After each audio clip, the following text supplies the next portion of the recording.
infrastructure is crumbling this evening as the NintenByte Podcast continues its unprecedented rise. In cities across the globe, fans are rioting. The Pentagon has issued a statement describing the NintenByte Podcast network as a pixel-based prophecy. Some say the rise was foretold, others say it's just a really good podcast. We're talking twisted nipples, milk, and a sock puppet who doesn't talk. It's dangerous to go alone. Watch this. Welcome to the NintenByte Podcast, bitch. That's right, ladies and gentlemen, you're watching the greatest Nintendo podcast ever! Yeah! Is that a Joy-Con in your pants, or are you just happy to see us?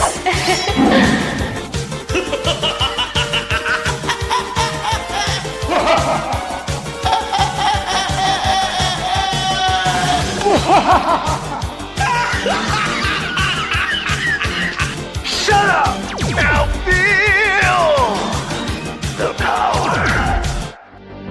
Everyone, do you feel that? Oh my god, I feel it! I feel it too, GameBird. What is it? It's the power of our podcast. I feel it! This is rad, NintenByte. So rad. Power.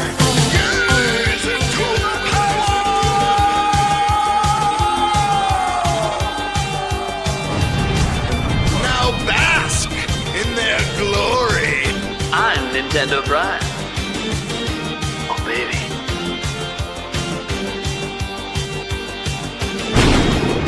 I'm ThunderStash.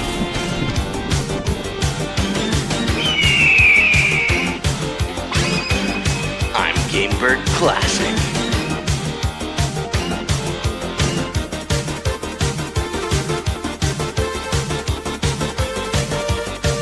NintenByte rules.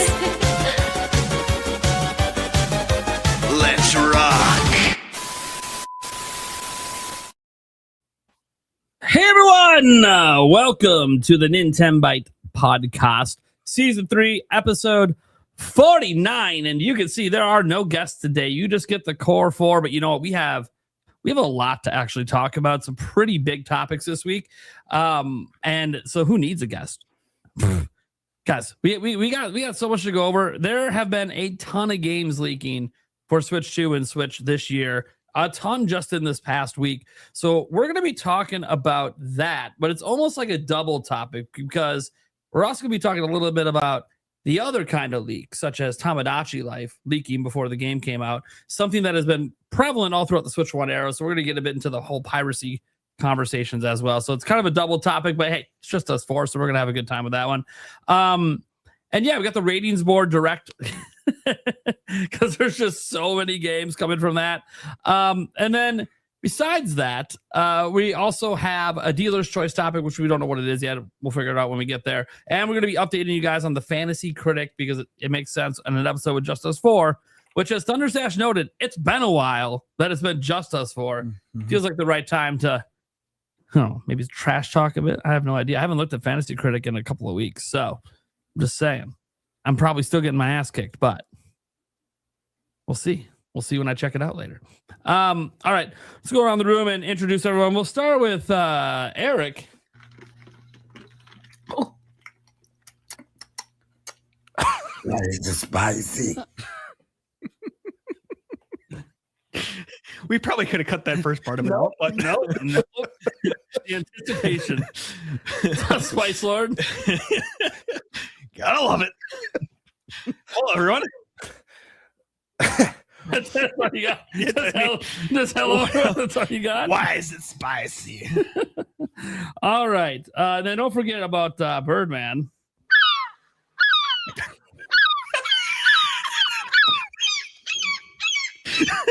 Hold on, my bad. This is the real Birdman introduction. There we go. I feel like you got one for when you agree with me and one for when you disagree with me. Yeah, basically. You know.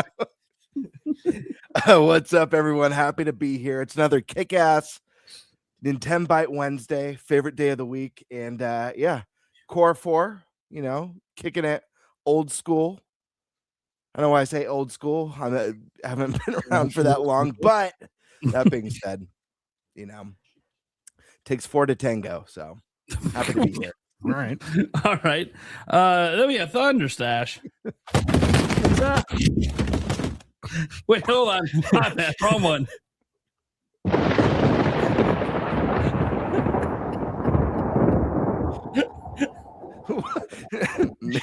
What was the first one? First sound effect is falling down the stairs. That was what I was setting up beforehand. Okay. Joke ones. That makes me happy. Setting those ones up. Good. Well, hello. Happy to be here, guys. Been a crazy busy month. Talking to you guys about it in chat.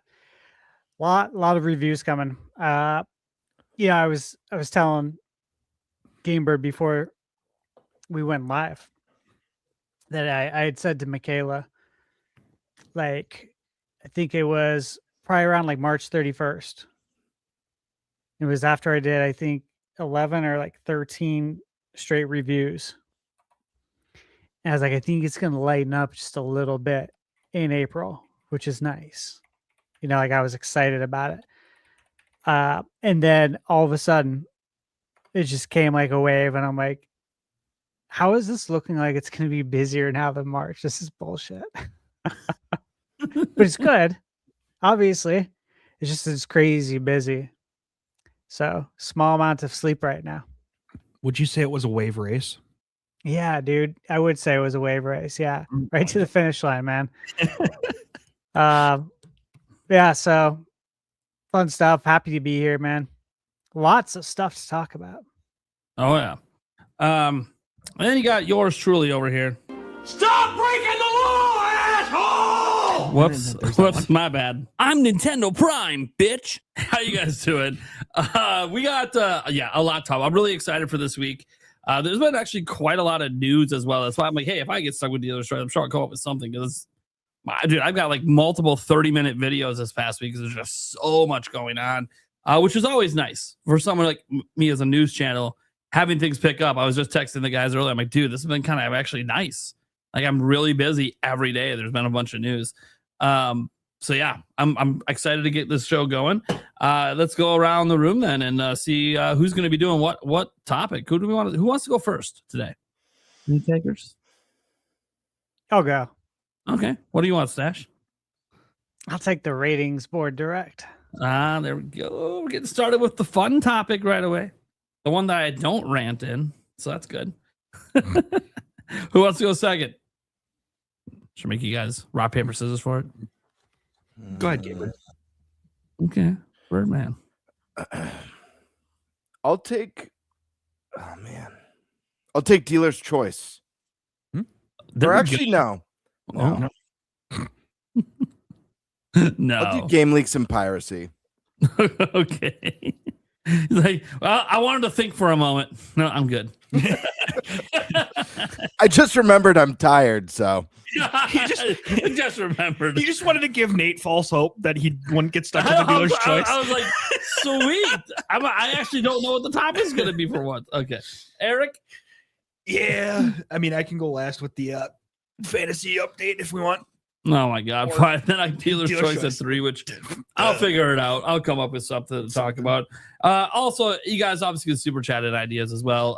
For those watching, you can super chat in to get your statements featured or questions featured during the show. Sometimes we feature them when it's appropriate while we're talking about it. Sometimes it's at the very end of the show. You can basically ask anything. You want to know what our favorite breakfast item is? You can ask, but we're not going to answer that till the end of the show. That being said, folks. Let's go ahead and get the shindig going. Stash, what are we talking about? Yeah, so this has been really exciting. If you guys follow the news, obviously Nate's had videos on it. I've been seeing it all on, unfold on X and Twitter, of course. And it's been really cool because, look, we've all been wondering when this direct's going to come, as far as the partner direct. It feels like we're basically getting one, which is really weird. And it's kind of odd because it's like what we doing? What we doing, Nintendo? Like, why are you letting this happen this way? But again, you got to look at it big picture, right? Like, this is what we do. And for everyone in the audience, like, you guys love video games, so you follow this stuff too. But for a lot of folks, they have no idea what's going on. They don't know there's a ratings board direct unfolding on social media right now. So maybe that's part of it. But let's talk about some of the things that's happened. Okay. It's obviously Nate the Hate. Yeah. We know what to expect there. We know about this summer showcase season, the partner showcase direct, indie worlds, all that stuff.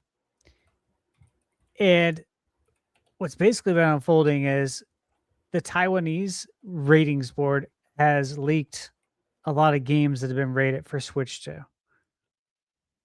just today, which I was really excited about because it's another one of my bingo predictions. After credible sources said that it was not coming to Switch 2, I still had it on my bingo card. That is Starfield coming to Switch 2. It was rated today. The rating leaked out. So, obviously when a game's rated, you presume it's coming out. Yeah, it's done. Done. It's done deal. Yeah. So it's a matter of, okay, well, gotta wait till they're ready to announce it. But there's more. There's way more. In fact, what was it, Nate? Was there about 23 games? Yeah. And then Starfield was at it? Yeah. I mean, I can probably list them all off. There's a lot. Well, Yeah, so because I'm just getting familiar with this story today. So a list would be awesome. you got it in front of you, Nate, the list? Yep. Let's hear it. Yep.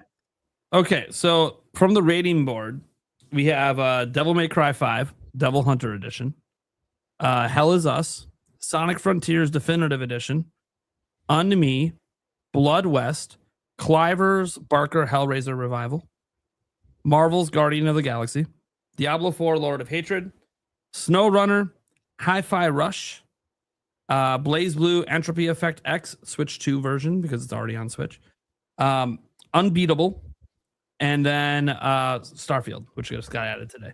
So that, guys, that's just the ratings board leaks. So those are like 100%. Like when people get mad at me about leaks or rumors, no, these are legitimate leaks. These are from the ratings board. These are not officially announced.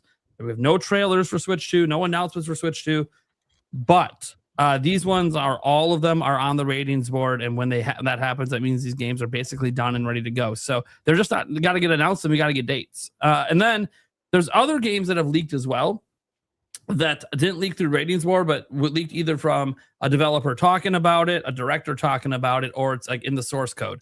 Example, Monster Hunter Wilds. Tons of stuff in the source code about that for Switch 2. Doom the Dark Ages appeared on the Nintendo European news menu out of nowhere one day before they deleted it the next day. Final Fantasy, 14. This was said by Yosh P himself. Yep. Came out and said this, that it's coming, even though it's not technically announced. Dude, it's the guy who controls it. He said it's coming. So it's coming. Bloodstained, the Scarlet Engagement, only coming to Switch 1, but that was said to be coming. There's an unannounced game from 505 Games that they confirmed is coming to Switch 2. Most people think it's Death Stranding Director's Cut, but we don't know that 100% because, again, it hasn't been announced. They only announced they have an unannounced project coming. Marvel Rivals was leaked by a dev comment. Mugenics straight up has just been teased running on Switch 2 by the guy who made the game. So, while it's not announced for Switch, I mean, come on. It's the guy who made the game showing it running on Switch 2. Come on. Romeo is a Dead Man, Suda 51. They talked about that. Great game. Yep. Crimson Desert. Obviously, this is no longer just in rumor territory from Kiwi Talks or you guys trying to believe what we heard last year. No. They came out loud and said that they're in the R&D stage at one point here. This is an official word from them. Arc Systems Project Watari was teased. We don't know what that is yet, but there's some guesses out there about what it is. And so that's it for the third-party games that have leaked but not technically had announcements yet. There's other ones out there. Obviously, a bunch of games that are already announced or waiting on dates on, like Elden Ring, Borderlands 4. I guess after the physical somehow leaked out of nowhere. Maybe it's not canceled. The Dust Bloods, obviously, we have like Bluebird, Project M, Lego. We know it's coming later than the other versions, Lego Batman, but with that, 007 First Light supposed to be coming this summer, but we don't have a release date. And then on top of that, you brought up Nate the Hate. Just on the note for third parties, because we know about the summer lineup, right? And all the Nintendo games you talked about. Well, actually, he has a ton of games he said are coming to Switch too. Black Myth Wukong, Red Dead Redemption 2, Starfield, which is now basically confirmed at this point because that's, it's on the ratings now. Resident Evil 2, 3, and 4 remakes, Metal Gear Solid Delta Snake Eater, The Division, and Rainbow Six Siege, Final Fantasy 16. Although on that one, he said he's just heard some light whispers. He's not like locked in on that one being for sure yet, but it is just something he's heard about. Metaphor Refantasio, Claire Obscure Expedition. Yeah, Metaphor Refantasio. It should. I don't know that is, but yeah, Final Fantasy 16 is coming. Is it going to come? Yeah, I have no doubt that's going to come over. Claire Obscure Expedition 33, which they've technically already talked about it a smidge, although they didn't confirm it's coming, but he says he knows it's coming. And then he's even said that with Grand Theft Auto 6 that he had heard they have at least tested it on Switch 2. But he doesn't know what happened after that test because getting information out of Rockstar is very, very difficult. Kiwi Talks has talked about this extensively on X if you pay attention. Getting information out because they are like, people think employees are afraid of the Nintendo ninjas. Rockstar employees are afraid of being blackballed from the whole industry. Yeah. If they leak anything. So everything is very locked down at Rockstar. So yeah, anyways. So that's why Nate the Hate hasn't heard anything since then because they started getting closer to this year. Things getting locked down, getting ready for a launch. So it's really hard to get information right now.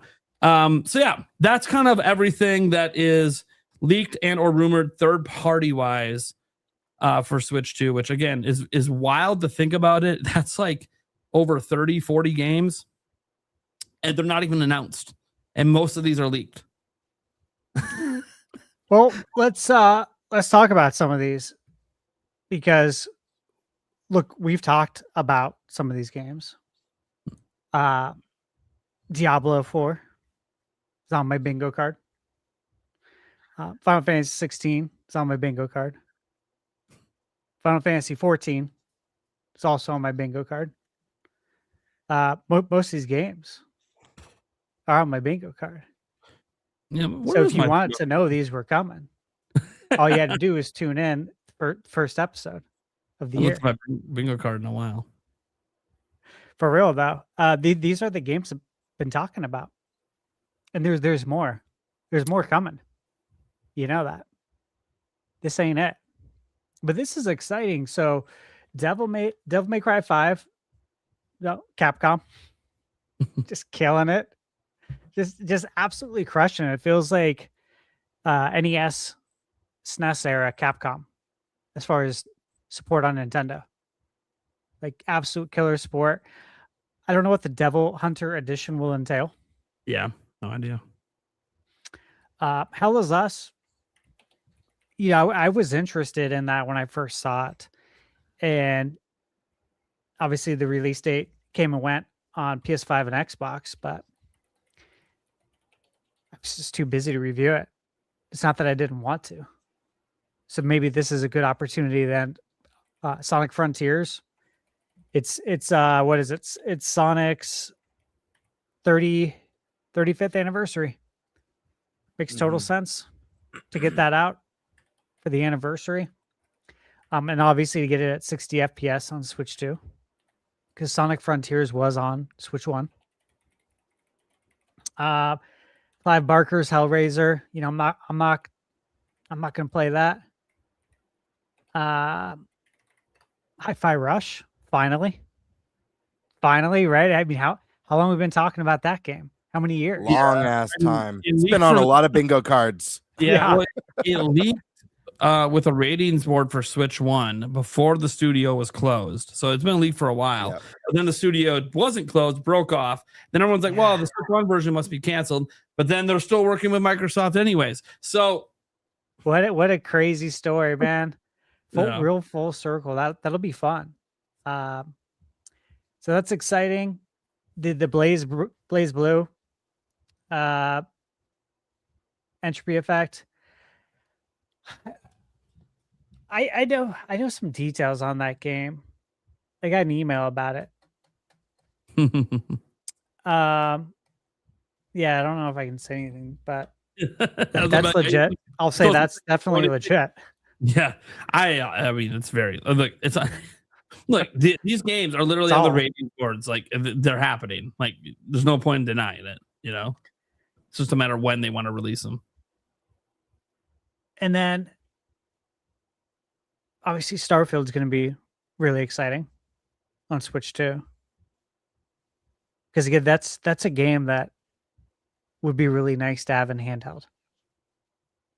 Like I said, I've seen from watching Michaela play Fallout on her Switch 2. 60 FPS, and it's like crystal clear. I'm telling you, like I'll look over her shoulder and I'm just like, damn, I kind of want to play this right now. Like I can't though. I cannot. I do not have time. But this looks really good, man. Like it looks really, really good on Switch 2, which that's encouraging from Bethesda. Right? Anytime a game performs really well from Bethesda, I think that's encouraging. Doom, obviously, we've been talking about Doom again for a long time. It's Doom's anniversary. And that's on my bingo card as well. Mentioned that at the beginning of the year because again, it's their anniversary. Makes a ton of sense for Doom this time. What is it? It's Doom's 35th anniversary, right? I think so. Yeah, 35. What were the other games, Nate? Oh my gosh. There's a lot. You know what? I'm gonna put a link in the private list here. Yeah, let me see this because this link has everything except it doesn't have the Starfield added to the thing, but I know that just happened today, so I dropped a link that has it all. All right. So Final Fantasy 16. Yep. Yes. Final Fantasy 14. Yes. Yeah, I'll tell you what, guys. I don't know about you, but have you played Final Fantasy 14? I have not. Mm-hmm. Yep. Dawn Trail, right? Yeah, I played a tad of it before they rebooted it. So I played very briefly the original vision for it, which wasn't very good. Then they rebooted it. Yeah. Realm Reborn, I think is what the reboot was called. Much better experience. I don't love it as much as so many others do, but it's very hard for me to really get into an MMO type game. It takes a lot. However, I know from what I know from people who are huge Final Fantasy fans is once you get out of the vanilla game and into those expansions that were later released, I heard that some of the storytelling's unbelievable in some of those expansions. So, yeah, I've heard nothing but good things. You guys know why I haven't played it, obviously, but it doesn't mean I'm not interested. There's not a part of me that says maybe I play it when it comes to Switch 2. Maybe I give it a shot finally. So that's exciting. Bloodstained. Yeah, obviously. You guys are excited for that. I drafted it in fantasy. mm-hmm. I'm excited for it. I love the first Bloodstained, and I love the spin-offs, the 2D ones, the pixelated ones. What is it called? You guys play that? You guys know what I'm talking about? Bloodstained, Curse of the Moon, 1 and 2. The two ones with the NES art style. Yeah, the pixel. They're phenomenal. Spin-offs. They're so good. I forget what they're called. They're phenomenal. Curse of the Moon. Curse of the Moon. Oh my god, that Bloodstained game Curse is of the so Moon. good. Yeah, so good. I love those games. So yeah, I'm Still fairly one of the excited. best modern Castlevania games, in my It opinion. really is. It's like Castlevania 3, which is peak for side-scrolling Castlevania. Okay, the 505 game, again, Death Stranding is what people are thinking, and I'm with that. Are you guys with that? You think it's Death Stranding? Think that's Yeah, I think that makes the sense. money move? They do like the Death Stranding director's cut, you know? Yeah, I think so too. That's- Yeah, Marvel Rivals, absolutely. Mugenics, again, I follow the account on X. I saw it running on Switch too. I have it on my list of games that I'm planning to review on Switch too. I'm gonna wait. I could obviously could have picked it up on Steam Deck and reviewed it. Said, oh, I'll wait for Switch 2. I got a lot going on right now. Romeo is a Dead Man. I mean, dude, like I really, really enjoyed that game. So naturally, I think that's great that that's coming to Switch too. And Bird, obviously, I know you love your Suda 51. Not only am I super hyped for this one to come to Switch, before it was announced, one of my direct bingo before this game got announced, one of my direct bingo predictions was a new Suda 51 game on Switch 2. So it was before the showcase, before we knew what Romeo was. I was disappointed. I was disappointed to see like, oh damn, it's a PlayStation game, but there was never a doubt that it was gonna, Suda has such a great history with Nintendo hardware. Well, one would say a killer history. Yeah, we know Crimson Desert. I mean, as far as I'm concerned, we broke that when we came back from PAX. Actually, we feel like we broke that as a group, right? During the live stream in Seattle. Yep. We didn't get the credit for it, and that's okay. We know the truth. Yeah, you never know what we'll hear this time. We had two Crimson Desert moments. We had obviously at PAX and then Kiwi on the show, kind of smiling. And in both no credit. And still okay. Both leaks happen on our show. No credit. Oh well. Diablo 4 though. That's an exciting one. We know how well Diablo did. Yep. Isn't it hard to believe that there's a Diablo Switch bundle? It's wild. Yeah. It's one thing for Diablo to be on Switch. But we'll bundle. Like, come on. I know. It's like, was there ever any doubt?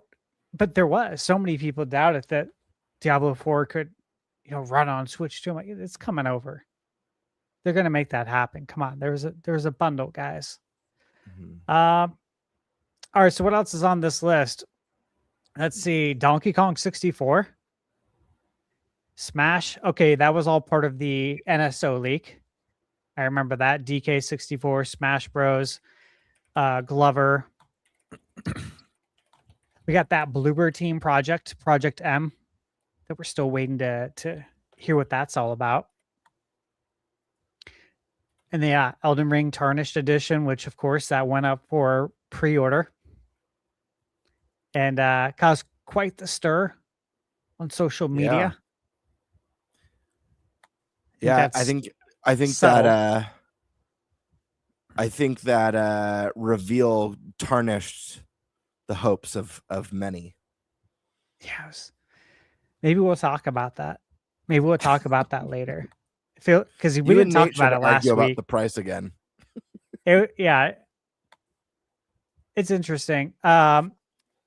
Dustbloods, of course, Fire Emblem, Splatoon Raiders, and then we had the first party games that were leaked by Nate. So to touch on those, the Pikmin 4. And again, hey, if you guys pay attention here, predicted Pikmin 1 through 4 would be on Switch 2 with mouse Joy-Con support, 100%. Star Stash Fox. to remind you that he's predicted like every game that's ever coming to Switch. Pretty much. Star Fox, GameBird had that on his predictions. You know, I had Ocarina of Time. It's on my bingo card. Switch Sports is obvious. Everybody should know that. Oh. Right? Wii Sports, Switch Sports. It's sold a bundle. Come on. New 3D Mario game in 2027. Kirby Planet Robobot remaster. Still floating around. And the Fire Emblem 4 remake. Yeah. And then here's the other third-party games. Again, Black Myth Wukong. Red Dead 2. I don't know if you guys saw Red Dead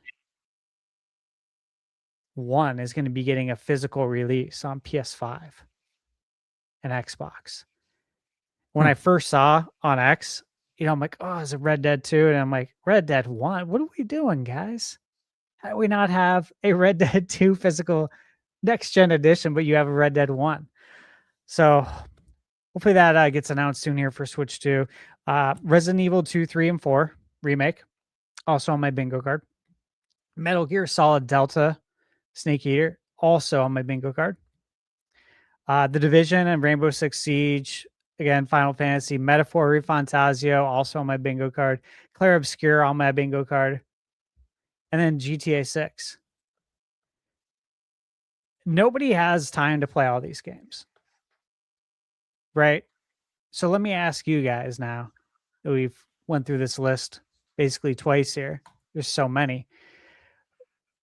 What interests you here? Like, what do you actually want to play out of all these games coming? A lot. Like, right? Like a lot. I mean, when I glance at the list, obviously all the first party stuff, all the new stuff are there. Not so much, like, I don't care about the Pikmin 4 Switch 2 edition as much, but, obviously like the Star Fox, the Ocarina of Time remake. If there is a new Switch Sports, I'll pick it up. If it's just like a Switch 2 edition of the current one, then I'm good. I'll pass on that.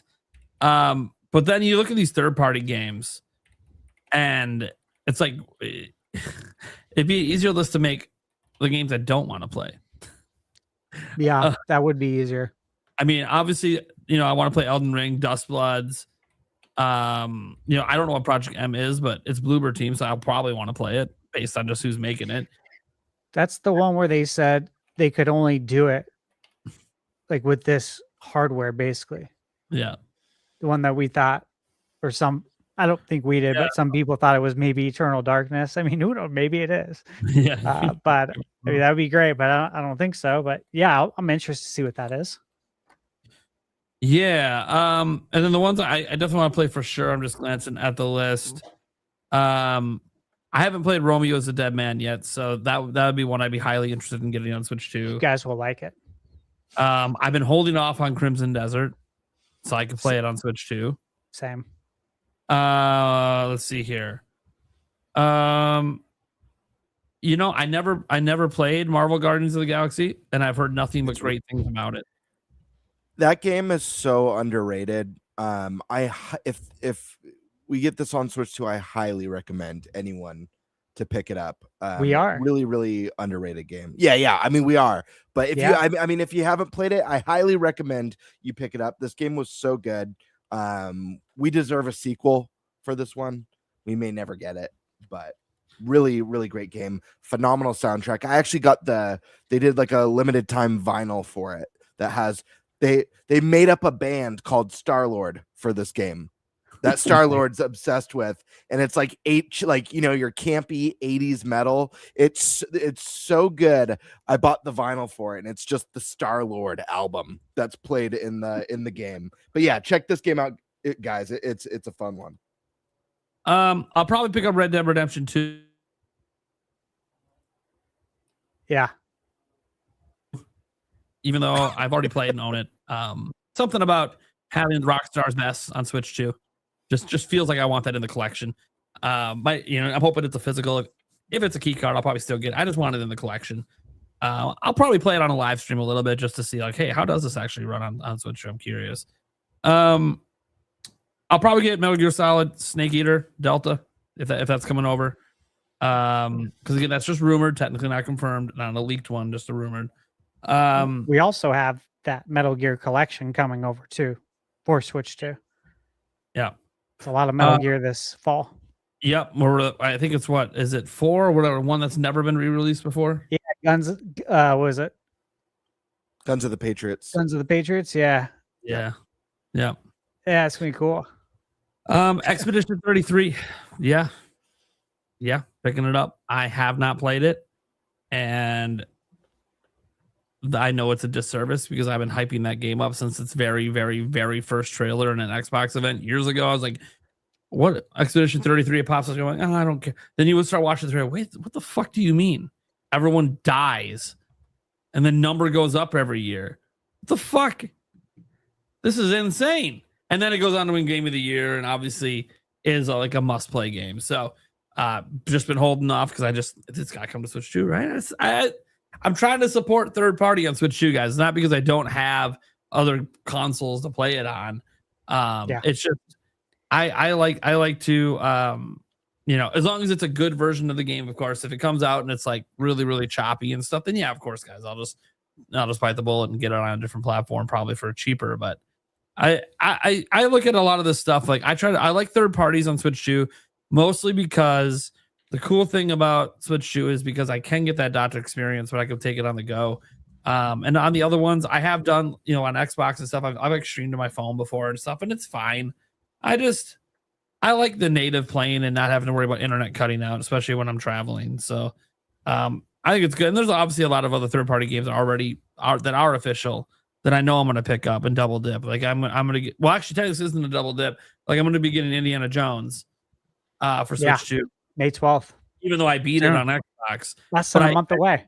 But I never bought the game. I played it on Game Pass. So I'm like, well, hey, what am I buying? The only true physical version. That's what I'm buying. Yeah. Same. So I'm excited. I'm excited for a lot of this stuff. Like I know, and I've seen it in the chat a little bit when we're on the live version of this. People are like, well, I don't care about any of this stuff. I only care about the first party. Hey, look, I get you. Okay. A lot of these games are games that are out already on other platforms. So if you're a multi-platform gamer, a lot of you guys might have already played some of these. Some of them obviously aren't, like GTA 6, and others are ones that aren't out yet. But I understand that. But I think, Nate the Hate really set those expectations. Like, hey, yeah, we should expect a Star Fox reveal sometime in the next 2 weeks. But besides that, Nintendo's pretty much going to shut the hell up until June. So we're looking at all this stuff, all these third-party games, especially the ones that have leaked. Forget the rumors, just the sheer number that have leaked. It's like 23 games that have actually leaked for Switch 2 third-party wise. And it's like, okay, we kind of could use a partner showcase for this stuff because it's getting to the point there's so many games, it doesn't feel like they can put this all in one direct. Because there's going to be games we don't know about too that didn't leak.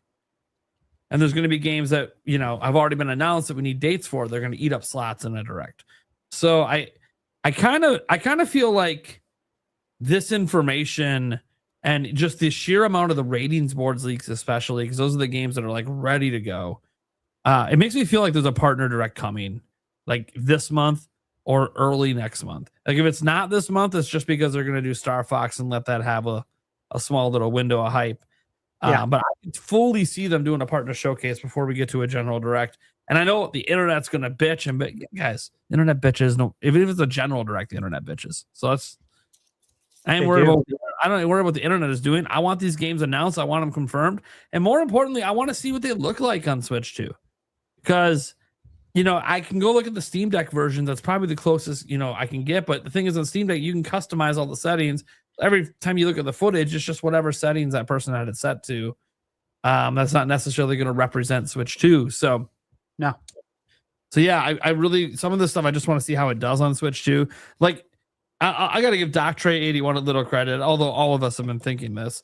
He put out a video like, hey, if GTA 6 does come to Switch 2 and it runs okay, like it's able to maintain pretty much 30 FPS, it's basically going to be, no other third party has an excuse anymore because any excuse that you can't get your game to run on Switch 2, everyone's going to say, yeah, but GTA 6. And we talked about for a while, like if GTA 6 gets announced for Switch 2, there's not a single third-party game in the world that can't run on Switch 2 then. Yeah. And the thing is, we might not even need GTA 6 to prove that because Crimson Desert's coming. And that game has 1 billion mechanics and a massive fucking world. And if that can run and maintain okay performance near or close to maintaining 30 FPS the whole time, because that's what I assume it's going to be at, then yeah, why couldn't GTA? Oh, because it's going to have more advanced. Okay, cool. Let's get GTA over then too. And if that can't be okay, then that's like the only game, because when you look at Crimson Desert and all the mechanics and how big the world, there's no other game that's really that complex except for Rockstar games. So, okay, even if we don't get GTA 6, well, there's nothing else as complex as GTA 6 out there. Yeah. So, yeah, even if we can't get that, we should be able to get pretty much anything else if Crimson Desert does come over. And look, you know, the crazy thing that we're talking about potentially GTA 6 and like Crimson Desert coming is we're at the beginning of Switch 2. Yep. Ports only get better the longer we're into the generation. Or even if it's not, you don't want to call it a port because it's a day-and-day release. Whatever. When they bring games to a platform, the longer they have the dev units, the better they get at bringing games to it. So we're talking about some pretty tough games to run right now. It's only going to be better later. Like whatever Call of Duty we get this year, it's only going to be even better optimized with the next Call of Duty. And the next one after that, the more years they get with these dev kits, the more they learn how to take advantage of DLSS, because that is not a requirement on any platform. But Nintendo has it, so why wouldn't you use it, right? Yeah, exactly. And I will say, a little tired of the console warriors out there trying to bitch at, Switch 2 is worse because the native resolution's 540. Yeah, this motherfucker, they're using the DLSS to create a crisper image than the thing you're comparing to. And by the way, because of what they did, they have a higher frame rate than the thing you're comparing to. So what the fuck are we talking about? Why wouldn't you take it? That's called taking advantage of something that you can't do on the other platforms as cleanly. PlayStation 5 Pro as an exception because they have PSSR 2.0, which looks like it's actually pretty good when properly implemented for the few games that have done it. I don't care what the native resolution is. Yeah. I could give two shits. I care if it looks good and it performs well. Yeah. And most importantly, if it performs well. Looking good for me is secondary. You know, I want the performance. I think we've all said that. Yeah. We prefer the frame rate. Yeah, the frame rate is what matters. I mean, obviously I like things to be crisp. The resolution can matter a little bit. Like I know Pragmata on my big TV on Switch 2 it's a little blurry at times. But it's fine. It's handheld, it's great. And that's okay. It runs well. And that matters more to me. But yeah, I'm always curious about this kind of stuff. But yeah, I'm really excited. I think a direct has to be coming to support some of this stuff because otherwise, look, some of these games are older, so there's no way they're going to be in like a Summer Game Fest showcase because they're older games, right? Like these are specific announcements that only matter to Nintendo fans. And even then, some of you guys don't care about it. Well, guess what? There are a lot of people that only play on Nintendo. I know it's like hard for people to hear and believe that at times, but it's a massive audience of people that literally don't play on other platforms. Switch is it. That's what they play on. So for them, these third-party games matter the most. Like for me, I could play all these games elsewhere, and some of them I might, and some of them are even on Game Pass. So I've already played some of these on Game Pass. But yeah, I'm just really excited to see. I think what excites me the most is the level of third-party support. Because I know a lot of these are older guys, but not some of these are like a year old, less than a year old releases. Some came out this year. It's like we are getting to the point where when we get to 2027, it's gonna be a lot of day and dates happening. A lot of day and dates next year. And I think it might even start this year. I mean, we've already got a couple this year, but I think Call of Duty potentially being day and date this holiday season. That's going to be the start of the expectation that future third-party games are day and date on Switch 2. So yeah, that's exciting. And you look at this lineup of amazing games coming over, then you look at the theoretical lineup that we're seeing out there from Nate the Hate for Switch 2 from the first party side, and you're like, God damn, I don't want to hear there's nothing to play on Switch 2. Because holy shit. There's a lot to play for like everyone. Although Blizzard, please fix Overwatch. I know you promised you're going to patch it, but come on, man. Come on, man. You got to do better. I don't know if you guys saw what happened with Overwatch when they brought it over yesterday. I did. I was kind of watching over it. Yeah, so they promised that it would be near 60 FPS and be way crisper with way better visuals. The visuals are a smidge better, but not much. You have to like hold it up side by side with the Switch 1 version to even tell it looks better than Switch 1. So it's like and people were expecting way better than that because Fortnite, a huge difference from the Switch 1 version. Apex Legend, huge difference from the Switch 1 version. This one, visually, not that much of a difference. Oh, and the worst bit, it only runs at 30 FPS. It's locked to 30 FPS. They claim it's a bug. Well, I don't know how you release a game locked at 30 FPS, promised to be 60 with why would that bug be caught? Because it's every version of the game.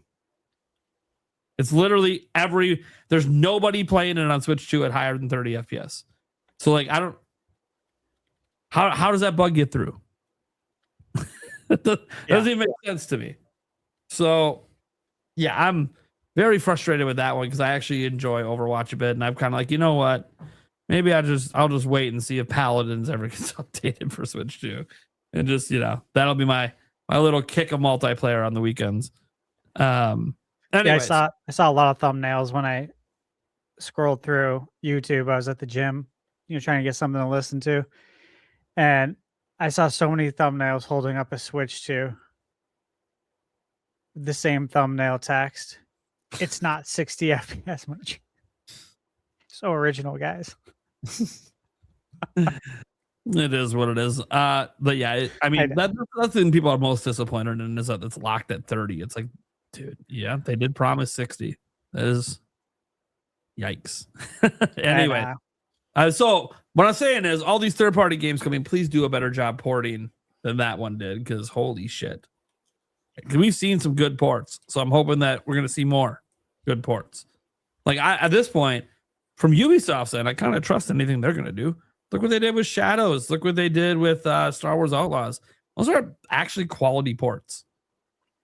No, guys, they don't look better and outperform the other consoles. No one's like, guys, we know the Switch 2 is not as powerful as a PS5 or an Xbox Series. That's not what we're. It's about being better than we were getting on Switch. Look at the third-party games on Switch and how they ran and how they looked, and look at how the third-party games are running and looking on Switch 2. It's like a night and day difference. It is actually fully enjoyable on Switch 2. That's what matters. Yeah, I'm still plugging my way through AC Shadows, and I mentioned before that I transferred my 83-hour save over from PS5. But it's crazy because from the time that I stopped playing it, which was like March 2025, it was like I stopped playing it because I had to get ready. Basically, also to go to New York for the Switch 2 experience. Oh, yep. And you guys know that right after that, it was just like full speed ahead, man. It was like something every week. It was very busy. But returning to it on Switch 2, they added so much, like just to the base game. And then they also added the DLC. So now I'm just like, when I transfer that save, it's like, no, this isn't just, a 10-hour chip shot to get to the end. It's like, there's actually still a lot to do because they added so much. And at the same time, I'm like, this is just really fun. I kind of don't even want it to end. It's kind of crazy, but I'm really impressed with how, I don't want to give away the review, but I'll just say I'm impressed with how Shadows runs on Switch 2. Ubisoft, I'm proud of them. Amidst all the turmoil and the stuff we hear about going on, they got their shit together when it comes to that. They're doing a really good job. So it's always good to have it that way. And by the way, shout out Ubisoft. You guys gave me both of those games, which big shout out to them in general. They have a great creators program. I love it. So wish every AAA company was as easy to work with, to be honest. I do too. But it's like pulling teeth sometimes to even get them to respond to anything. So it is, man. It is. Sometimes that in itself is so tiring because you do so much follow-up and you try to find so many contacts just so you can try and compete with the big outlets, right? The IGNs of the world and get your review out on time. And when you do get a code, sometimes, oftentimes you don't, but sometimes when you do, it's like you're exhausted after. Like, bro, I've been trying to hunt your ass down. You feel like a bill collector. Just trying to get a hold of these people. It's like, are you getting my email? Or do you just not reply to emails? I don't know. You know what I mean? Like you're a PR manager. You're supposed to manage product relations. We just talked about this. Yeah. Big part of your job is communication, right? Communicating with the press and creators about your products so they can review them and get them in front of people. It's just like, bro, it's like pulling teeth to get people to reply. It's just like the lack of professionalism for real, and I'm not calling anyone out specific, that, but yeah, I know. I couldn't do that in my job as director. You know what I mean? Like I reply to everybody. I don't care what your title is or who you are. Everybody gets a reply. So this stuff bothers me, of course. As you can clearly tell, because it's just unprofessional. Yeah, it's super bizarre, and like Steph said, I won't name any examples, but just it's so strange. There is a game I was very curious about. That I would really love the opportunity to review this one. I reached out, but I'm a very small channel, so me not hearing back from someone, I'm like, they probably see my subscriber count. They're like, maybe it's a pass. But then to hear like some teams don't respond to ThunderStash is very surprising, because not only do you have a fantastic audience, but like this is what you do for a living, and you do phenomenal work with your reviews. They're very thoughtful, and even in the rare example of a game that is difficult for you to recommend, you always review it in a very tasteful way that's not derogatory towards the development team and stuff. Thanks, man. I don't know. I feel Appreciate like that should go a long way. So for you to have those experiences where it's like, hello, is this the right email? Is anyone there? Is just a little odd. Thanks for saying that. I appreciate it. It means a lot. And I'll bring up an example. Not to go on a rant, and I'm not going to, but you look at when we were at PAX, and sometimes you wonder, because you were saying that even games that I can't recommend, I was tasteful about it. And we saw the complete opposite example right in front of us at PAX when we were playing Elden Ring. Literally the folks in front of us who were just talking mad shit about the game in front of the developer. And they're like recording it. And I'm just like, who does that? It's people trying to get viral content. And here's That's the thing. so stupid. I hope they enjoyed that viral content they made, because you're never going to get that access again. You just ruined your access for life because you couldn't be professional about your criticisms. Yeah, it's professionalism, the lack of it. And it's very disrespectful. It's distasteful. You want to be known? Is that what you want to be known for? And these For what, some developers clicks? are working their fucking ass off on this shit. And yeah, sometimes it doesn't work out. Sometimes the game isn't good. Sometimes the port's bad, but they're trying and they're working, long ass hours. Well, here's the thing: is there's nothing wrong with critiquing a game. There's nothing wrong with not liking a game, having your issues with it. Absolutely. But there's a time and a place. So put those thoughts into a well-crafted video instead of sitting there in the private event next to the devs and just be like, hey guys, I'm playing Elden Ring right now and it runs like shit, you know? Yeah, and it's like, you know what I mean? The other part though that is just really, again, really unprofessional is that, guys, this is an early version of this game. This isn't this isn't even close to the final version. How do you not know that? Like we all knew that. When you play a game early, that means it's not ready for the public. So you don't review it like it's ready for the public. The only one that was really confusing to me was Outlaws, why they wouldn't let us record footage. Because not only did the game run really fucking well, like guys, what we experienced back there is exactly what everyone experienced at launch. And the whole internet was coming down on me and telling me I'm full of shit. There's no way this game. I remember that. Everyone was talking crap. It wasn't even at PAX West. I'm like, yeah, because it was behind closed doors and they wouldn't let us record. And I don't know why, because the game came out the next fucking week. So don't ask me. However, it was really, really, really fucking good. And what happened? It launched.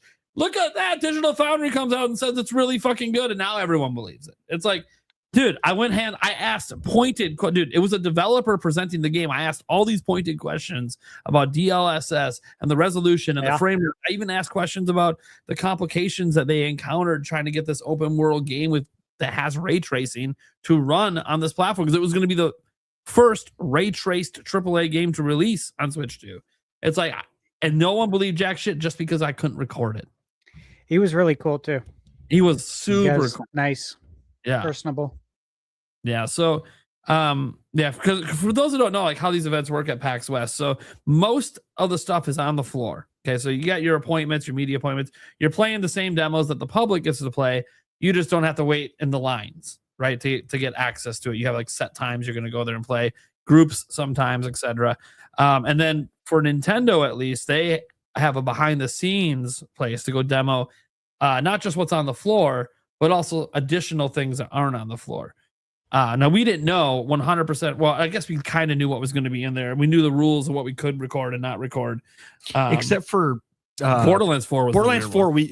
They said we could record it, but then at the end of it, they're like, never mind, just kidding. Yeah, because remember, I got an email after, and I'm like thinking, like, I'm really glad we didn't, like record it and then, then upload our videos like immediately, because that was something we considered. Yeah, and it's like, oh shit. Yeah, what I thought was weird about the Borderlands 4 one too is they had a public demo on the show floor that you could freely record. Yeah, that's right. So I don't know why.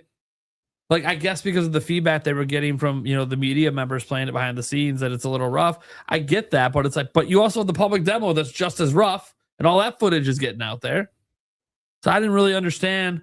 Like, okay, fine, I can't show any footage, but then I can just go play it on the show floor and record and show footage. So then I don't what do we do? This literally makes no sense to me. Well, I know it.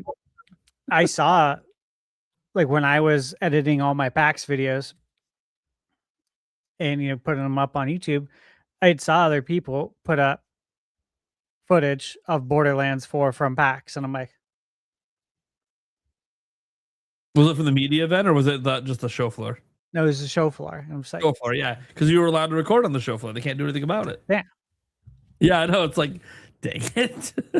But yeah, so it's, look, guys, a lot of these games, if they're coming to Switch 2 and they're coming later, they're going to be at PAX. Lots of indie games at PAX. PAX is great. And it keeps coming up, guys, because that's where we get to go hands-on with stuff. It's like the one big event we go to every year. To be fair, Stash gets invited to some other stuff. But where we all go, one big group that we go to that every year now. Last year, started the tradition. So it's our modern day E3. Yeah, we're taking over PAX West. Mm-hmm. And look out. We've had brief conversations. It won't be this year, but one of these years we're talking about maybe doing a live show there, like as a panel. So we'll see. It's this really hard. Sorry, go on. Sorry, I just want to say this year's PAX is going to be super special. I was talking in chat. I don't know I know Stash caught it, but I'll be at PAX on my birthday this year. Mm-hmm. Hell yeah. So, guys, we're going to have to do something special that Saturday night. September 5th is the Birdman's the first Saturday. Yeah, I was telling Michaela that too. I'm like, his birthday's not a Saturday night. She's like, oh, shit. I'm like, I know. Epic. Yeah, when I saw it was my birthday weekend, I was like, oh, shit, dude. This is going to be... All I'm going to say, you better be madness. Pounding the vitamin C before the trip so you don't go down sick before Saturday night. I would be so pissed if that happened to me again. Yeah, I'll be taking all the drugs leading up to PAX. So because you missed the karaoke last time, and now it's your birthday. Yeah. I gotta see you on the mic, buddy. Oh, dude, I gotta see those pipes, baby. I love tearing up the microphone. I am all in. I've got my go-to song too. I've got it on deck. I was gonna sing it last year, but I'll be rehearsing. But when I'm done, no one in the bar will have socks on. Okay, Eric, you got to write that one down until I take off my socks in the middle of it. Yeah, right. Just rocked everyone's socks off. I'm gonna have to be outside because I'm a sock puppet, so I'll be blowing out the door. There we go, blowing out the door. For people asking why my tongue is blue now. There you go. Sorry. Gotta love it. So, Birdman, what's your thoughts on all these third-party games? And do you think that means there's a direct's coming at some point, or what's up? Yeah, I've got some mixed thoughts on this, not for the reasons that you guys might think yet, but quick positives is like this is just kick-ass. I've said multiple times, we keep seeing that continued promise of what looks like the strongest third-party support we've ever had on a modern Nintendo platform, period. Even most retro at this point. So really, really good stuff here. And there's so many games on this list that I'm very excited for. I've said on the podcast that my number one place to play Diablo 3 was the Switch. I had it on the PlayStation, I had it on the Switch, and I had it on PC. I triple dipped. I love the Diablo games. But I played more on Switch than any other platform, period. Being able to have that isometric, loot-driven, top-down ARPG on the go was just a godsend. Loved it so much. So the fact that D4, not a new Mighty Ducks movie, but the next Diablo game is coming to Switch too. I think this is something that, both Stash and I anticipated and thought would come, and this is just a very welcome game. I think it's going to do really well on the platform. A lot of really great games here. We're seeing let's see. I mean, you guys already went through Mugenics, like that one just like makes absolute sense. What better console to get your little indie tactics game on first than the Switch 2? Some really cool stuff with Devil May Cry, Marvel Rivals, that'll be a good one. Bloodstained, Doom, of course, just makes so much sense. We've talked about a lot of these. I think where I feel a little bit more mixed is it's not really my personal feelings about any of these games. We're going to dive a little bit more into it in another topic shortly, but when this sort of stuff at like this capacity leaks, it sucks a lot of the hype, because now we already get people who complain when we have regular directs. We already get people complain when we have third party. Now it's going to be maybe a third party direct with 90% of the announcements, or 80% or 70, even if it's 60% that we already know about now are coming. And that for so many people, they'll just write that whole chunk off. Like, who gives a crap? We already knew about that. Oh, well, who cares? What's the point? On top of that, you're going to get the same thing. And I think this hurt people's reception of the last third party, is like people are going to be like, okay, well, what about the new games? What about the day and date announcements? So I think eliminating that element of surprise, it sucks for the developers. I think it sucks for Nintendo. And it just sucks for the overall hype factor of directs, regardless of what you think of third party. That being said, I can't wait to play so many of these games. I think so many of them are going to have such a wonderful home on Switch 2.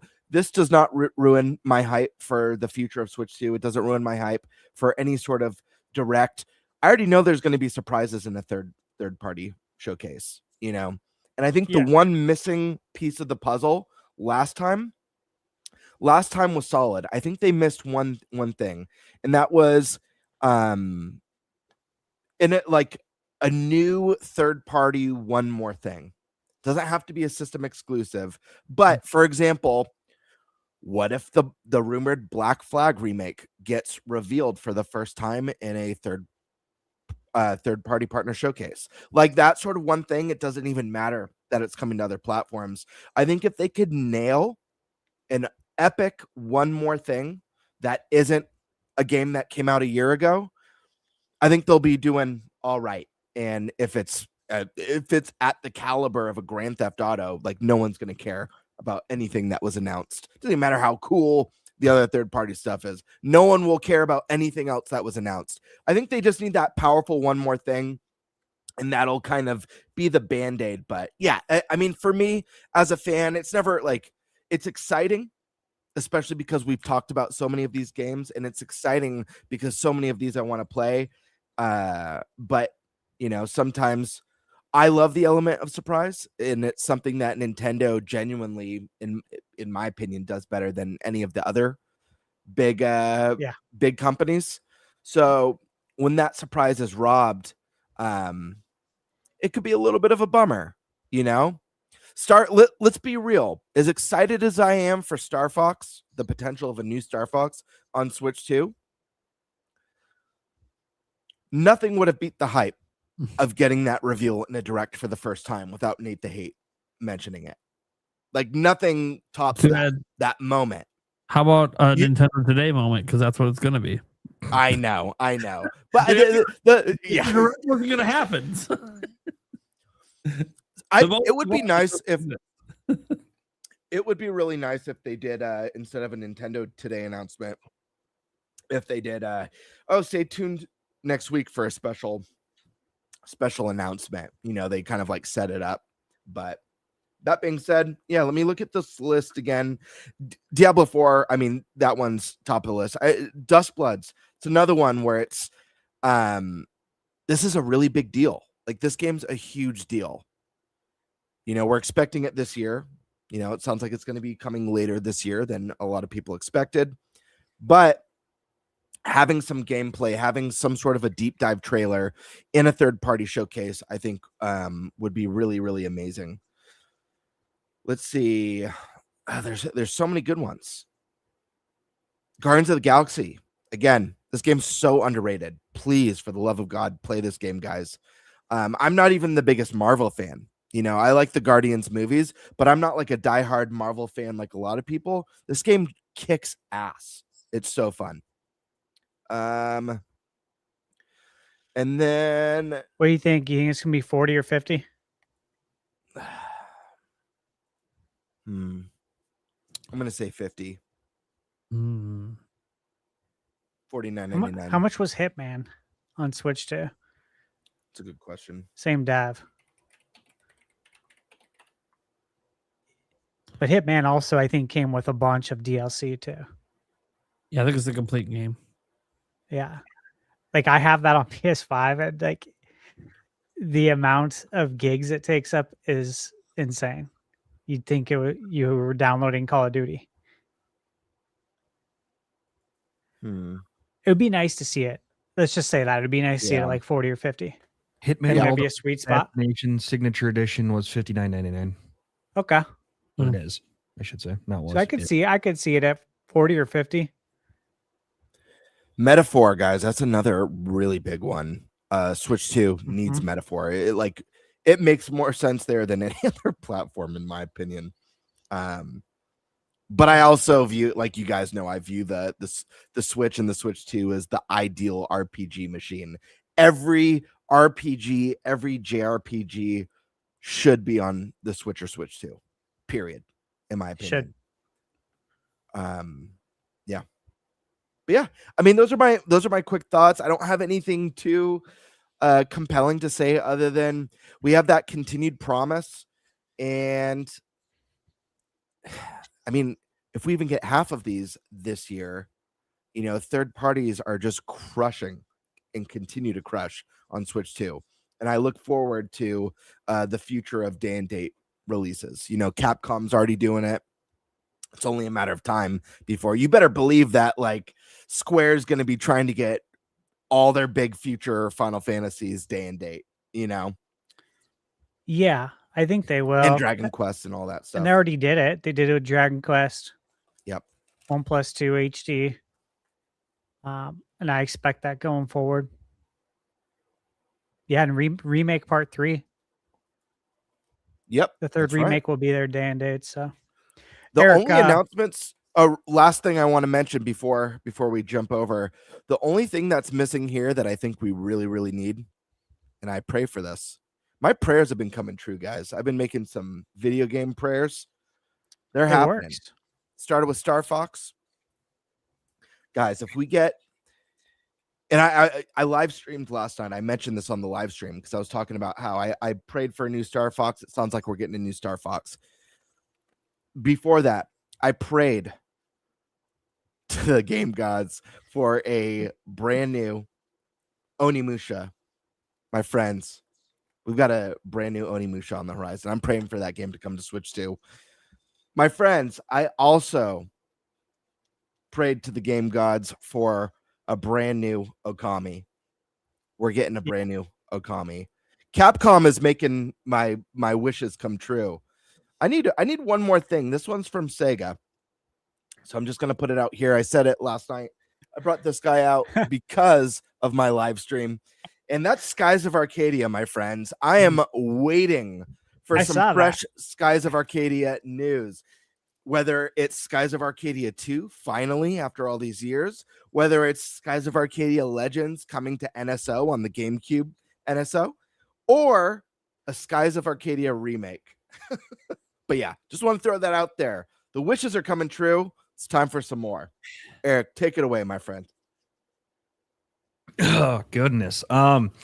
Yeah, I mean, give me the games. Just bring them all. Anything we can get. As for games on here that I would think about possibly picking up, I haven't really played any of these games. But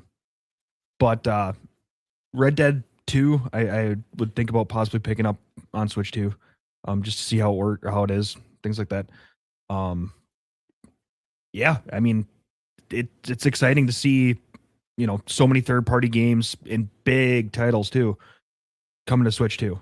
It's really exciting. Okay. That's all he's got. That's fine. This is just a question. This has nothing to do with this topic. Is anyone here going to play Mouse PI? Ooh. Yeah. Came out this week, so. Yeah, it's not out yet. Yeah. It's like 83 or 81 or something like that. I can't remember. I believe I'm getting a review code tomorrow. Which is it launch day tomorrow? Yeah, and that's what they said. Tomorrow, Friday. Yeah. Yeah, right now it's sitting at an 83.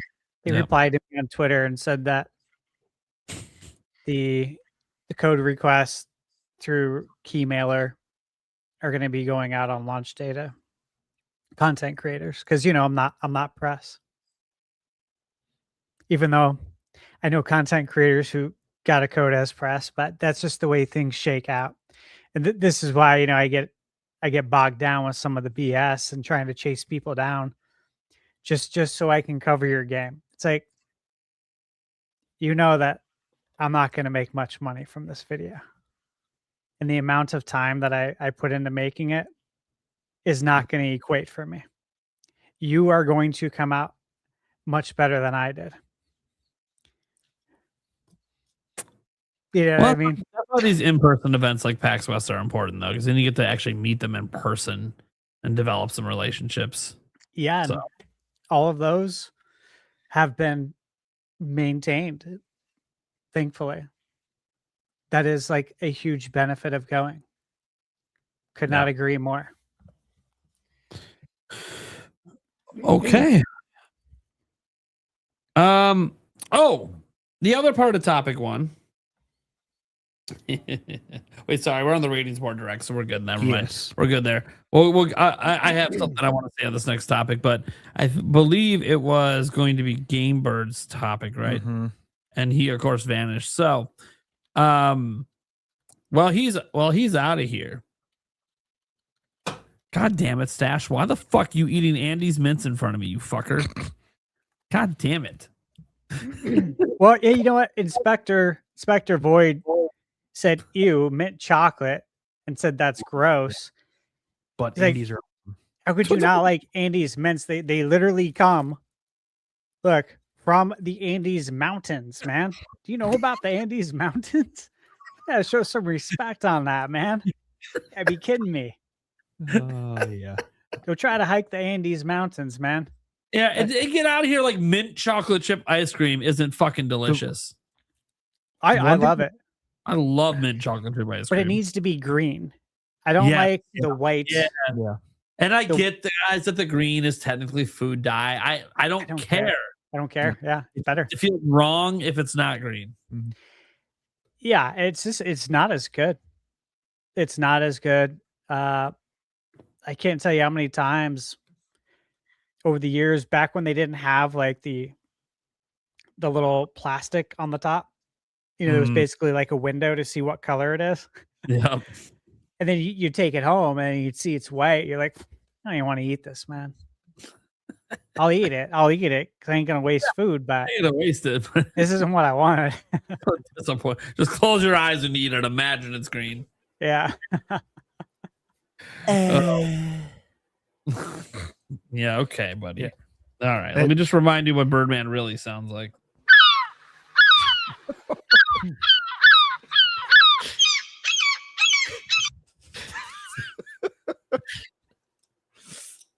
I don't know what that bird was doing at the end. It was in panic mode or some shit. Right. Oh, all right, GameBird. We were just buying some time because your topic's next. You got it. All right.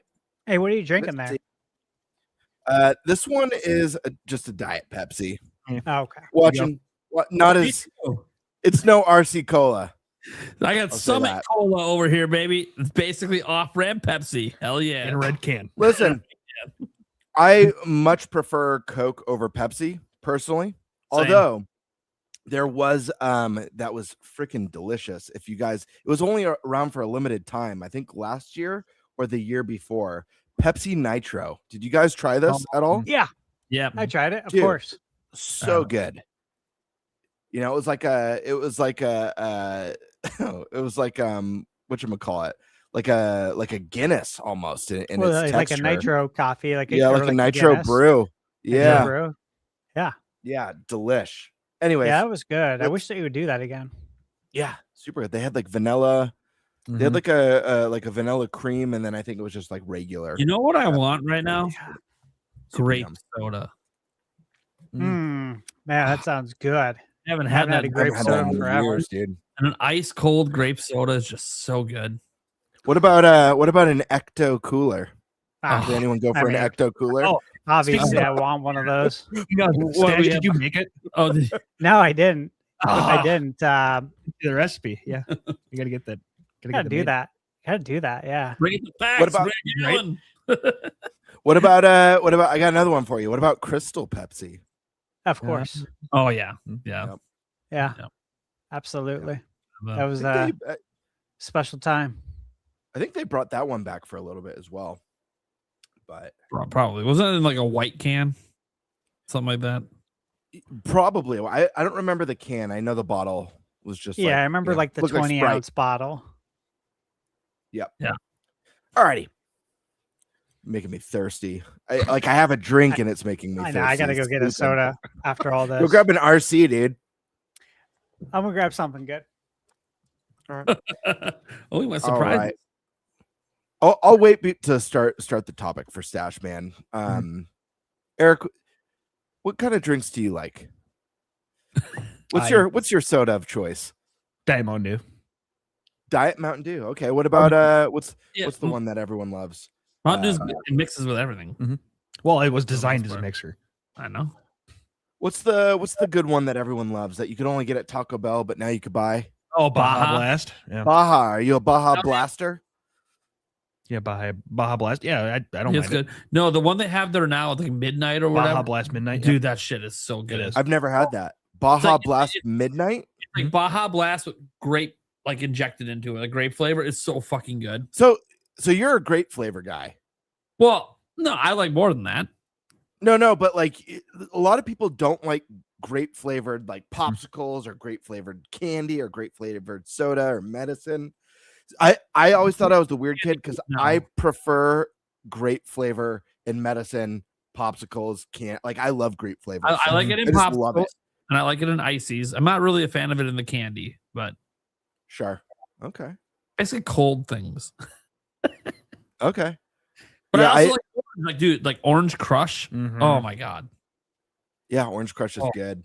I used to love one of my favorites. It's weird because I don't like pineapples on my pizza. Like I don't like it. But when I was in high school, I used to love buying a big liter of pineapple soda. I started crying. Pineapple soda. You fucker. Yeah, he's an asshole. Look, it's the Fallout Nuka grape soda. Oh, nice. Oh, fuck you. God damn it. It's so funny. So I put there's three or four flavors in the variety pack, and I put one in the fridge, and it was the grape one. When you said grape, I'm like, oh, I'm definitely gonna grab the grape one. Andy's man, it's the grape. So fuck you. God damn it.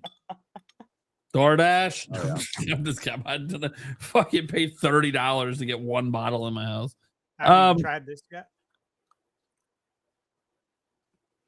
We all patiently wait. I know. I got to know how it is. Whoa. I like the chills, man. That was like the perfect time for the falling down the stairs sound effect. Ice cold grape soda is so fucking good, dude. It just hits different. Oh, it's good. Yeah. Yeah, grape soda's bomb. Jones soda is bomb. Oh yeah. What flavors do they have in that in the Nuka Colas?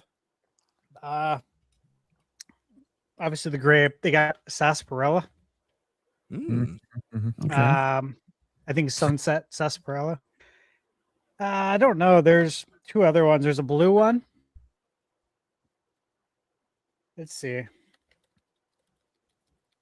I remember I bought when Cyberpunk was coming out. They did like that special Cyberpunk. I think it was Rockstar, maybe. I forget. Maybe it was Monster. You know, I still have my Star Fox Adventures pre-order. It was a bottle of Jones soda. It was, wow! Like Star Fox Adventure Fuel. It's still sealed and everything. Yeah, isn't that crazy? Epic. I know, and I've literally moved to different states, like to Arizona and California, multiple times for work. Still never broke. You know, with everything you got to move. I can't believe it. That's so cool, dude. I didn't even know that was a thing. I feel like we should design our own Jones soda for the NintenByte Podcast. They have a way to do it. Ooh. Do they really? Right on their website. You can create your own custom soda. Oh shit. Holy crap. Yeah, you can choose flavors and everything. The only flavors you could choose, maybe these are the only ones. Do they offer a cream soda? They offer their cream soda is so good. They offer an orange and cream that you can get in the custom soda, a strawberry lime, a green apple, just a normal cream soda, root beer and berry lemonade, and then blue bubble gum. Can you name it too? Can you design the label? Yeah, you design the label and everything. Oh, dude. Yeah. Have you guys had the cream soda of Jones? No. I haven't. No. I've had their root beer, I think. The orange cream's really good too. Yeah, I haven't had that one. I've had the root beer and I think blue raspberry or something once. I don't have it very often. Where can you buy it? Neither do I. Woodman's. Woodman's has it? Yeah. I had them like when they first came out I would try them here and there. But I don't drink. The only time I drink sodas on the podcast, and I didn't drink soda much, but when I did, I would get a Jones soda for sure. It's like you treat yourself because it's so good. All right. GameBird. Let's do it. All right. All right. So my topic is regarding game leaks and piracy. Another exclusive game drops on the original Nintendo Switch this week, and that is Tamagotchi Life. Reviews just came out too. Game did, I think, probably a lot better than a lot of people thought it would do, given the type of game it is. But more importantly, these sorts of leaks have been happening since 2017. Yet another exclusive leaked in a playable ROM format days before launch, continuing a trend that has had leaked fully playable ROMs of Switch games sometimes appear online up to 2 weeks before the game is officially available to purchase. This has been an ongoing issue for the entire Nintendo Switch generation. Game leaks have always existed in some form before a game releases. Some people always seem to get their hands on early physical copies of the games, but on Switch, it looks like this problem is at a new level, with tens of thousands of people playing Nintendo Switch games early, leading to spoilers becoming extremely hard to avoid at times, especially if you still want to see all the official media and thus didn't block terms related to that given game. First, my question for you guys is, how do we feel about this overall and how it seemingly stopped on the Switch 2 for now? And then what are your thoughts in general on piracy and emulation? We obviously all know Nintendo's stance here. And I believe one of the biggest games that Switch had be a victim to this was Breath of the Wild. Is there a bigger game on Switch that this happened to? It didn't happen to Breath of the Wild because Switch wasn't out yet. Sorry. Tears of the Kingdom. That's what I meant to say. Yeah. So it happened to every single game that ever released on Switch, let alone exclusives. There you go. Well, it's been that way. Let's start with you then. What? Let's start with you then, man. Okay, just on man. All right. So this is extremely frustrating to me. It's been really frustrating the entire generation. And I know, guys, I cover rumors and leaks on my channel, but we've had this rule that I had to make during the Switch generation that once a game leaks online in this ROM format, we're done. We're not covering any. I'm not trying to spoil the actual contents of a game to you guys. Yeah, there could be a minor leak that comes out and says, "Oh, like here's a look at a mini map of an area." Cool, I'll share that, but I'm not going to share the story details or any of that other stuff that gets out. And so I sit back, and I've been frustrated by this, not because I've never had spoilers for a game ruin a game for me.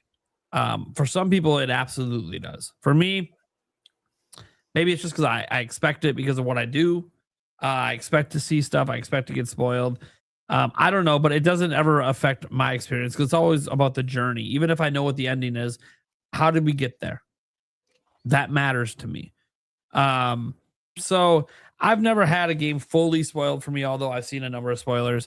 But I've seen a lot of people get really upset over having things spoiled for them. And for me, this is not about Nintendo. This is not about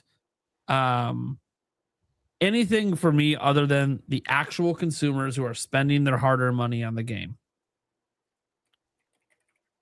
Fuck piracy. My honest to God feelings. Fuck piracy.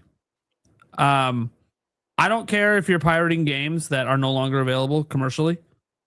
Go for it. I don't give two shits. Do what you want. Hell, I actually don't even care if you're playing Tamagotchi Life 5 days early or whatever. I don't give a fuck. It's your life. I'm not going to stop you. But my problem is that so many of those people choose to share everything online, to do live streams, to post videos, and all this shit.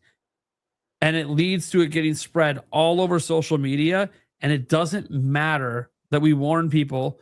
There are people that don't watch our channels that will be on socials and will get shit spoiled for them and be upset. that things are spoiled for them because it ruins their own hype cycle for a game. They wanted to enjoy the launch of the game along with everyone else getting it and finding out these things at the same time. And these games leaking early and then played by tens of thousands of players. And I understand games always leak early. Okay. As long as physical copies exist, games will leak early. I get this. But there's a huge difference between, 5 people who got early access from a shop to a physical copy of a game, playing it themselves and sharing a few details online. That stuff always ends up hyper concentrated in areas where people are looking for leaks. It rarely ends up all over socials.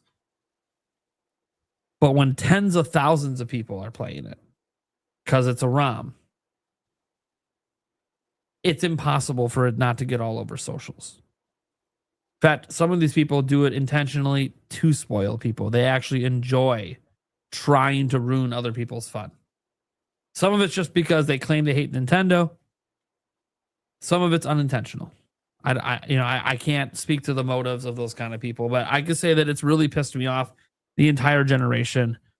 The Tears of the Kingdom one, there's extra reasons that one pissed me off that I'm not going to get into publicly, but I am really, really, really, really pissed off about this stuff. I've been pissed off about it the whole generation. And I said this on Twitter. I didn't realize it was such a hot take. I'm hoping that Rhythm Heaven is the last Nintendo published game that's a Switch 1 game for the sole reason of Switch 2 is not hacked and the games don't leak. The worst we had was some Bonanza stuff getting out from people's physical, the handful of people that had the physical copy early. Guys, those Bonanza leaks were so minuscule compared to almost all the games that leaked on Switch 1. Like, I know the ending and everything was out there, but it was not all over socials. It was only if you follow people that leak this kind of stuff.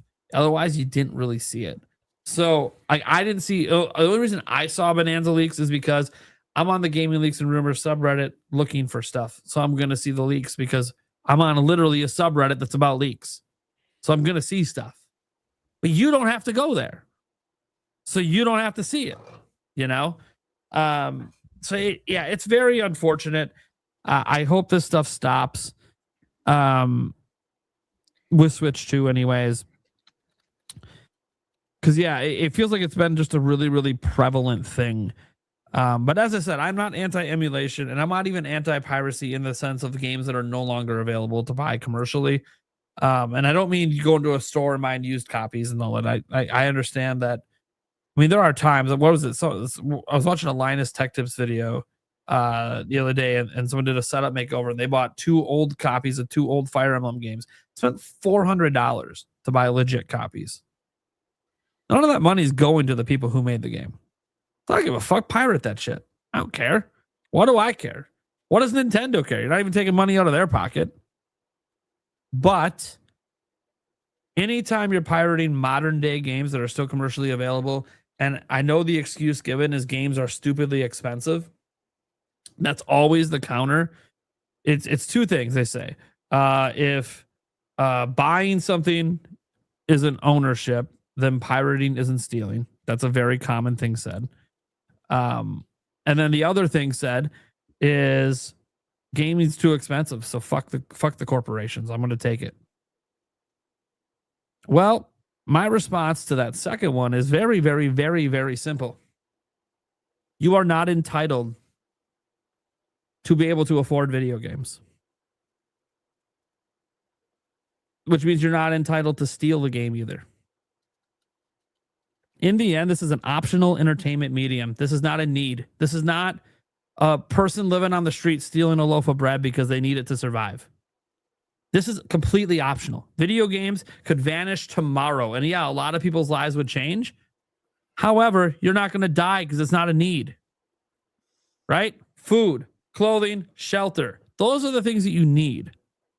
You do not need video games. So if a company comes in and in your territory, they're charging $120 for the game and you don't think it's worth it, that doesn't mean steal it. I don't know where this mentality came from that I can't afford this, so I'm going to fucking steal it. I don't get it. Oh, you know what? I can't afford the $20,000 120-inch OLED TV. But I'm not going to go to the fucking store and do a heist and take it home. That's stupid. Oh, these are digital. It doesn't hurt anyone. Mm-hmm. First off, I don't work at these businesses, so I can't tell you what the revenue loss is on pirated copies, okay? I can't tell you because I don't work there. I don't have the numbers. They have the numbers. And I'm not even worried about them like Nintendo as a business. They're obviously fine. I'm not worried about the pirate copies that hurt Nintendo. But just from a moral perspective, how do you justify theft of an optional entertainment medium just because you can't afford it? That is a weak ass fucking excuse. And I'm not telling you to go get a fucking job and calling you a bum. No, I know economic situations are very difficult. I'm in a game buying freeze. I can't afford to buy games right now. I'm not running around stealing them because I can't afford it. I'll just wait and wait. And if I can never afford the games that I want, okay, fine. Some of the games will get dirt cheap later on sale. Nintendo's games, probably not. Although there's been certain Walmarts that have been heavily discounting Switch 2 games for like really crazy discounts, like 10. Dude, they must just have a hard time selling any games at those Walmarts for some of the prices they're selling some of the Switch 2 games for. So congratulations to people that live by those Walmarts, because that ain't mine. There's no cheap games at my Walmart. But yeah, I have a very, very hard stance on this stuff because I don't understand how anyone morally justifies this. It'd be different again if this was a need, but this gaming medium is a luxury. So I don't know. To me, this is like, say you don't like the price of Netflix, like it keeps going up. That doesn't mean if you decide you don't want to pay for Netflix anymore that you should bootleg Netflix and steal all their shows. No, you just aren't going to partake in it because you don't want to pay the fee for it. I don't know how difficult this is. I can't afford to go to concerts at time. It doesn't mean I'm going to hop the fence and go to the concert anyways. Like, this is the logic that we're dealing with. People in these mental gymnastics. Well, you're just defending the multi-billion-dollar company. No, you are a dumbass. It should just be your morals telling you, thou shalt not fucking steal, motherfucker. Yeah. And then obviously the excuse if buying isn't ownership, then piracy isn't stealing. It actually is ownership. You own a license. That's always been that way. Even these physical copies dating back to the 70s. Read the fucking terms of service. You don't own the software. You own the license. Can I interject really quick? Just because, and I know you guys have had these conversations probably way more than me. I'm a little bit less tapped in online. And so maybe there's no real merit to what I'm about to say, but I personally feel like, just from the limited stuff that I've seen, that when it comes to piracy, to me, it doesn't seem like it's really been about the price or them thinking a game's too much. I feel like people who pirate games just like to pirate games. Yeah, they just like. But because this goes all the way back to one of the very first indie game that I ever played, I believe, back on the Wii. It was World of Goo, the first World of Goo from GameBird. And at the time, it was one of the most pirated games when it came out. There was just a couple dudes who made that game. They lost everything that they put into that. Luckily, they stuck around. They made a few other games, and more recently, World of Goo 2 after multiple generations. But it was an indie game. It was cheap. I don't know what it cost. I don't remember what it cost. Maybe like $14.99, maybe $19.99 the most, and was like one of the most pirated games. So I personally feel, just on what I've seen, and I'm not an expert. I'm a little bit less tapped in to the online consensus. It just seems to me that it's not really a money thing, and that people use that more as a justification. And it's really, some people just like to pirate everything, regardless of the price. Yeah, I agree with even, that. Even $4 games. I'll only give one. I'll give one caveat. There are certain territories where games aren't hundreds of dollars; they're thousands. I get why in that case you might pirate, because that is a ridiculous price. But still, you don't need it. Like, you just don't need it. Go outside and learn how to play kick the can or some shit. That's free. And you can't tell me you can't find a can. Hey, you third world countries, I've seen plenty of the garbage on the side of the street. You can play kick the can. Yeah. Don't give me that excuse. Timeless game. Just to play devil's advocate, what if the world turns like Footloose, but it's like Game Loose, and video games, are outlawed worldwide. It's like the one thing you can't do. The Game Loose society. Would you pirate then? Well, they're no longer. What did I say? If they're no longer available commercially, then I don't give a shit. There you go. I guess there you have it. Anyways, yeah, that's kind of my hard stance on this stuff. I'm glad that we're getting out of that Switch 1 generation because of all this stuff. And frankly, I didn't realize I was kicking a hornet's nest when I made that original take on Tamagotchi Life.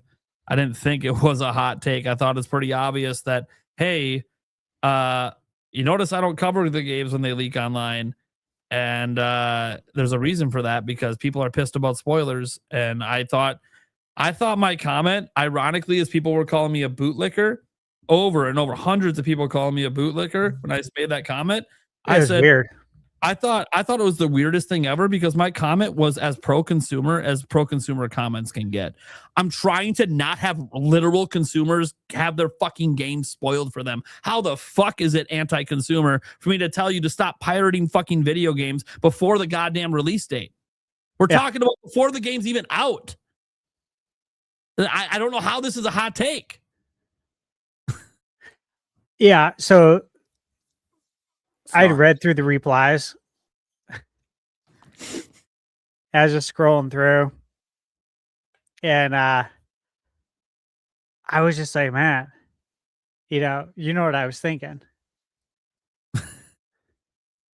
I'll just say very delusional, though. We use that word today.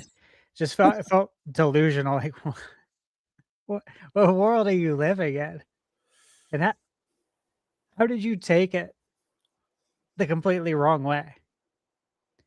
And then, then it goes back to like reading comprehension.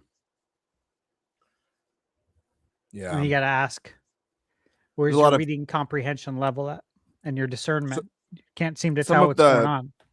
Some of the cognitive issues too, plaguing. Yeah. Absolutely. Yes.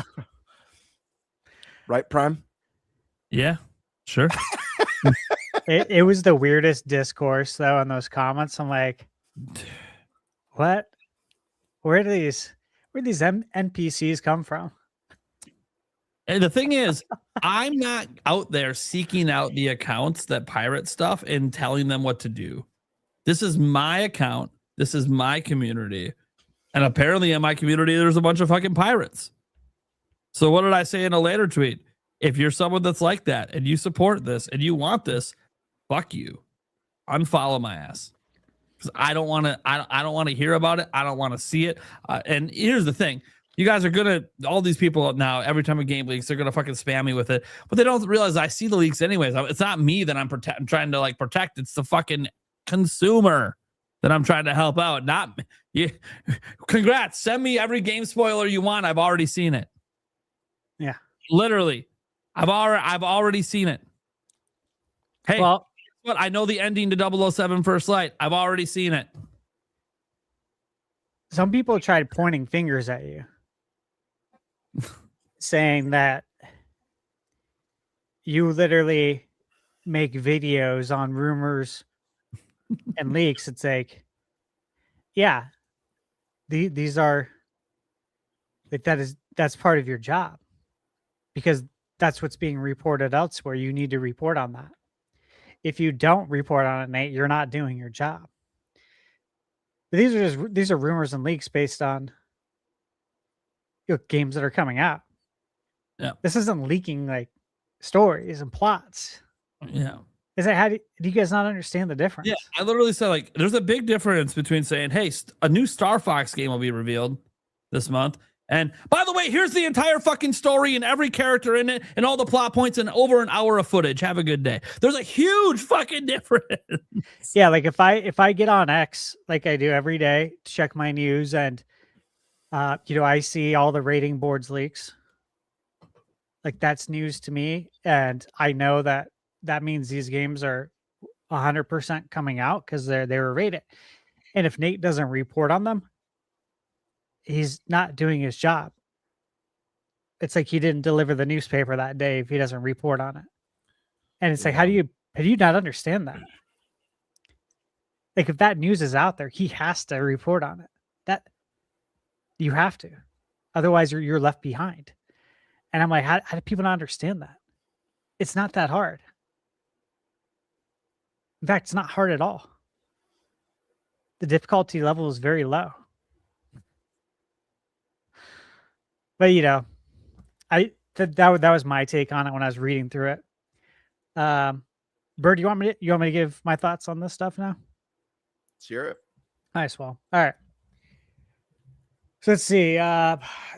So Game Leaks as a whole, right?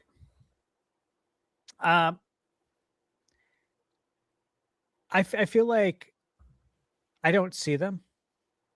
Like when I know there's a leak, I know there's a leak because I follow the news very closely. However, like when you see that there's a leak, it's like you have to open the book to read it, kind of thing, right? Like I'm not going to open the book. I know the book's there and I can look at it, but I'm not going to open it. You know what I mean? Like I know it's available to look at, but I don't want to see it. So I'm able to bypass that stuff, thankfully. But you guys all know how I feel about spoilers, leaks.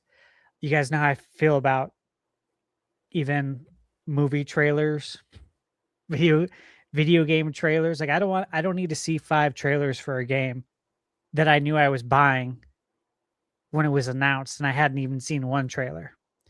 You know what I mean? Like when Capcom announces Resident Evil 9, one trailer is just fine for me. I don't need to see 5. When the next Mario is announced, I don't need to see 5 trailers. I already know I'm getting it. And it's just like when a movie, like the Mario Odyssey movie, I only needed to see the one trailer. That's it. I don't need to see multiple trailers and multiple teasers and multiple like ad spots and commercials on Super Bowl, with new scenes. I don't want to see that. And I didn't, I don't have to see it. That's the point, is that I'm able to avoid it. Obviously with Tamagotchi Life, with that leak, again, I knew it leaked. I heard. I didn't see anything. And I think, Nate, you mentioned this too, I think in your recent video, but a game like that, yeah, that leaking to me is pretty inconsequential as far as like story. But a lot of this, to me, really just comes down to like morals, right? And if like have some decorum about it. If you're going to be stealing stuff, why are you telling everybody? Because when you leak it, you're telling everyone I'm a thief. I stole this. And I don't care. And look, you may think that's fine. I think it sets a very poor example for society, depending on what age you are. If you're older, definitely sets a really shitty example for the younger kids. When I say older, I mean you could be 18. You're setting a shitty example for your 12-year-old brother and all of his friends. You know, you could be in your 20s and you could do it. It just sets a really poor example. And I do view it the same way as Nate mentioned, in that it's no different than going to the store and walking out with whatever you want. It's no different. It's the same thing. And you know, again, people can play mental gymnastics all they want. And if that's how you want to live your life, that's on you. I'm not here to tell you how to live your life, but I am allowed to have an opinion on it. And that's where I'm at with it. I think it's just folks playing mental gymnastics.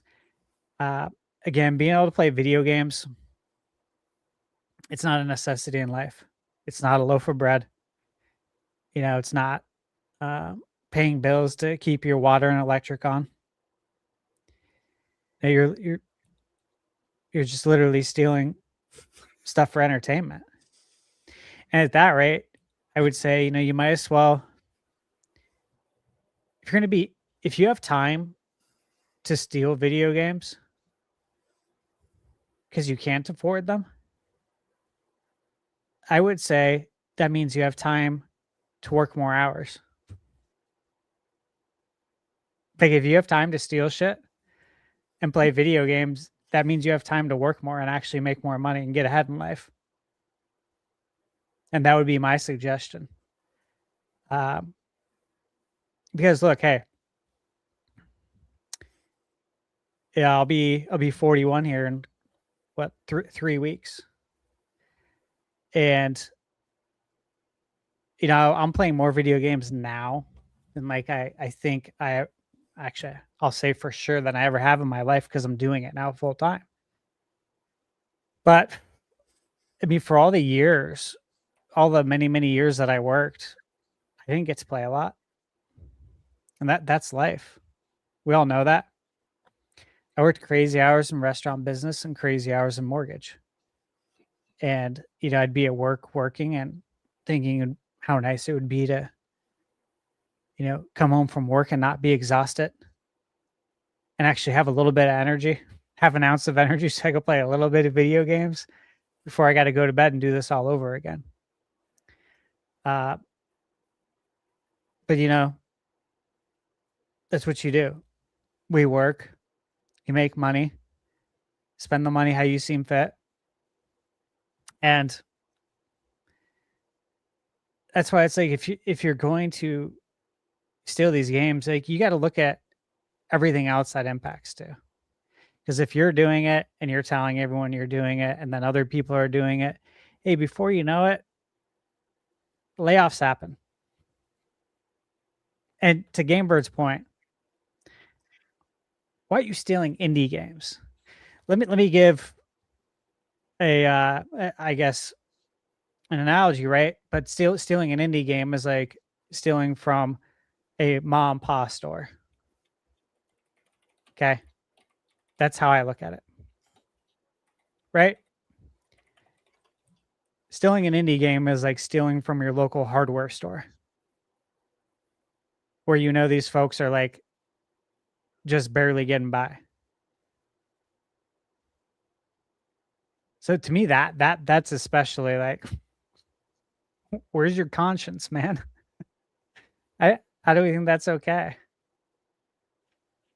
Now, to Nate's point, and I've always held this too, is in that if the game's not commercially available,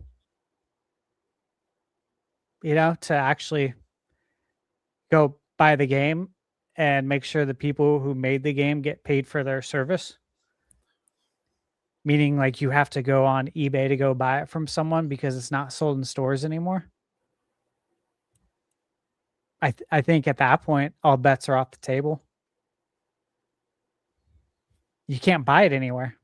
What are you supposed to do? And again, if you're a physical collector, you know, maybe you want to do it a certain way then.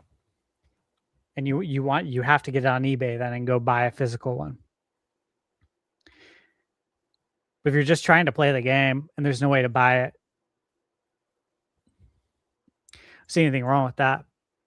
But That was my view literally 25 years ago. Like when I was a teenager, that was my view. I think I told you guys when I was in school, I used to buy the pack, a big pack of 3.5 millimeter diskettes. And I'd put Nesticle. You guys remember Nesticle? The NES emulator? I think it was the first one. But I put Nesticle on there with ROMs and I'd sell it for $5. That was my business. I had a little business, in school. It was middle school and it was fun. But again, there's no way to buy these games. And this was like 30 years ago. So Nintendo, don't come after me for that. But yeah, I think overall, guys, that's where I'm at. Again, at the end of the day, I'm not here to tell you how to live your life. That's not what this is about. We're on a podcast. It's part of my job is to give my opinion on this, right? But you won't see me out there. I won't be out there anywhere on social media telling anyone how to live their lives. You do you. But again, have some decorum about it. If you're going to steal, you probably shouldn't announce it to the world. Use your brain on that one, at least. Use your God-given brain and don't announce it to the world and don't spoil it for everybody else. Because again, that's a shitty move. It's classless. This is all common sense stuff, isn't it? You'd think. You'd think. But again, common sense, we know, is not common anymore. However, I feel like you should know this stuff. Apparently not. All right. Good stuff. And real quick before we jump to Eric, I did pull up one of the articles back from 2008 just to give a little bit more on the story that I was mentioning about World of Goo and the creators 2D Boy. So they did a little interview with Rock Paper Shotgun, and they let them know that the piracy rate for World of Goo, guys, this was back in 2008. This is an indie title. I believe it was $20 when it came out. It was available on PC and the Wii. And the piracy rate was at 90%. Only 10% of the player base bought the game. Yeah, so you're robbing from mom and pa. Yeah, it was made by two people, two friends. And then I see this apparently because the game was so good. I adored this game, especially on the Wii with the Wiimote and stuff. It's such a fun little gem. But when they were talking to Joystick, they noted that they actually received some mail from people who had pirated the game that ended up paying for it, but he said it was an extremely small percentage. So there were a couple people who played it and were like, damn, this is good. I should probably, and that's awesome that someone did that. I think is what a wonderful gesture. And then he added, we're doing okay. We're getting good sales through WiiWare. So we're not going bankrupt, ... just yet.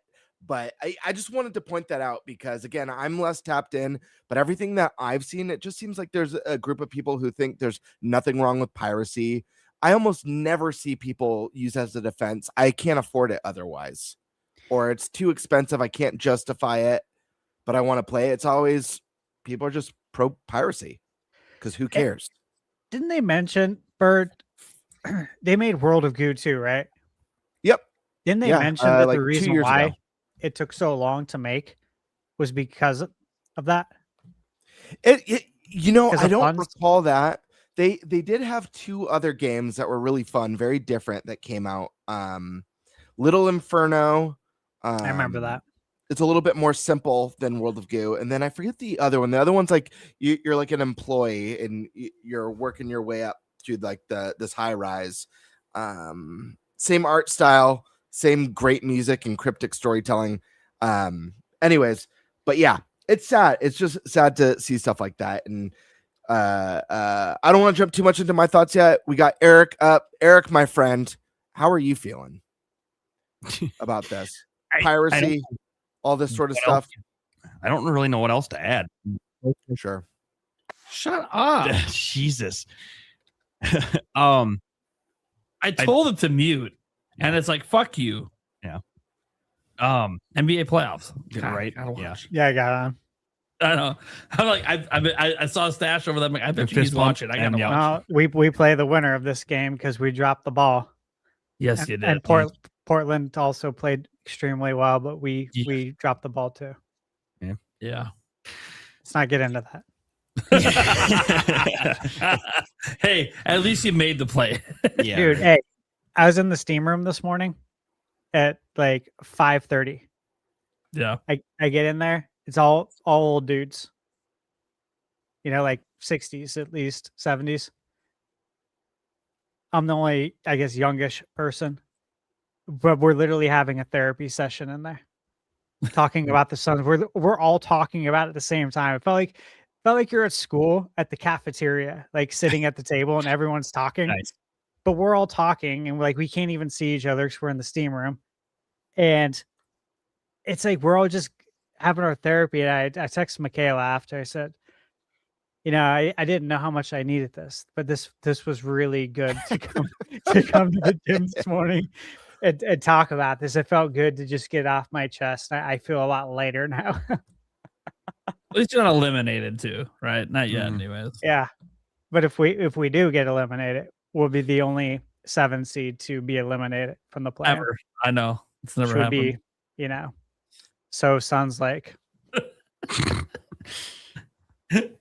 Yeah. It's okay. Dude, I'm a Bucks fan. We got enough drama with my team. I know. Yeah. Anyways. As for the topic, I honestly don't know how much more I can add. These two have nailed the nail right on the head. I mean, it's stupid that people are doing this. I mean, to a certain extent, I understand. Again, yeah, times are hard, but again, it's as they said, it's not a necessity. You know, it's just stupid. I hate it. I understand like the emulation of games that aren't out anymore, or you know, you can't pick up easily enough anymore. I understand that part of it, especially when you know some of these bigger companies are refusing to bring them back out or give you a way to play them. You know, I understand that stuff. And it's if you're keeping it to yourself and just kind of doing it yourself, whatever. It's when you start blowing it up to the world and, as Stash said, announcing your crimes. Crazy. Yeah. Imagine if you walked out with a TV from Best Buy, and right when you got out of the door, you know, you held up the TV, like, look what I got. Look at me. Like, right. What are you doing? Yeah. Yeah. No. It'd be more like live streaming yourself, walking in, taking the TV, walking out, and going, "Hey, look what I did." But people have done that though. I know that, which is crazy. Yeah. And then you look at it, and then you feel really bad for their lawyer. You're like, "Oh God." Right. But yeah, it's just don't be an asshole. That's pretty much what it comes down to. Yeah. Yeah. Keep it to yourself, and the world will be a better place. Yeah, it would. It's that easy, man. Yeah, good stuff. Yeah, I mean, I agree with you guys. I am not about pirating games. I think you guys all gave the correct caveat. If it's your only means to play, as far as these games are not available anymore, you know, if you find a way, if you don't have PT and you find some way to get your hands on PT, go for it. All right. Or games that, you know, they're retro, but yeah, they cost a fortune, and you have to track down these old cartridges that are in 1,000+, like Saturn. You know, Saturn's unbelievably challenging. Die Hard Arcade. Yep. So those are the instances where I give it a pass. But you know, as someone who really loves the hobby and I'm really care about it, I want to see it thrive and do well. And unfortunately, we live at a time where game development is so costly and takes the time.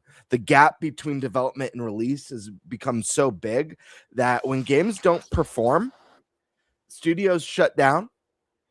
Companies are less willing to take risks because, I mean, it's for them, it's not worth it.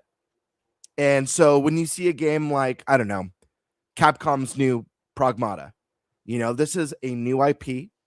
It has a very interesting combat mechanic and has a very unique title compared to anything else on their slate right now. This is the type of thing that you should 100% support if you care about this stuff, because if you do, we're going to get more. So yeah, it's unfortunate. And again, from my experience, haven't seen much of the I can't afford it, that's why I do it. I've mostly just seen people who are just like, I don't give a shit. I don't think there's anything wrong with pirating games, period.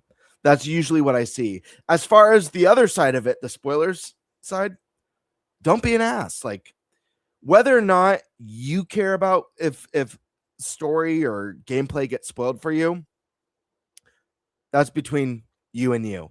But for a lot of people, it does make a difference. And if one of your favorite things about a video game is narrative, if that's what you look forward to, whether you're an RPG player, whether you enjoy games that are fully narrative driven, like visual novels, or, I think like the Telltale series or the Quantic Dream games.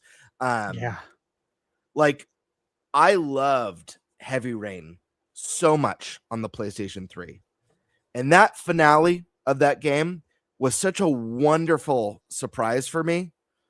If I had known before I started that journey who the serial killer was, I still would love that game, but it robs the magic. It's kind of like how I was talking about, seeing a full lineup before a direct, still exciting. We're getting all these games, but it takes away the magic of experiencing it when it was intended to be experienced. So don't be a dick. Don't ruin it for others, whether it's video games, books, movies. I don't care the medium. Let's be respectful.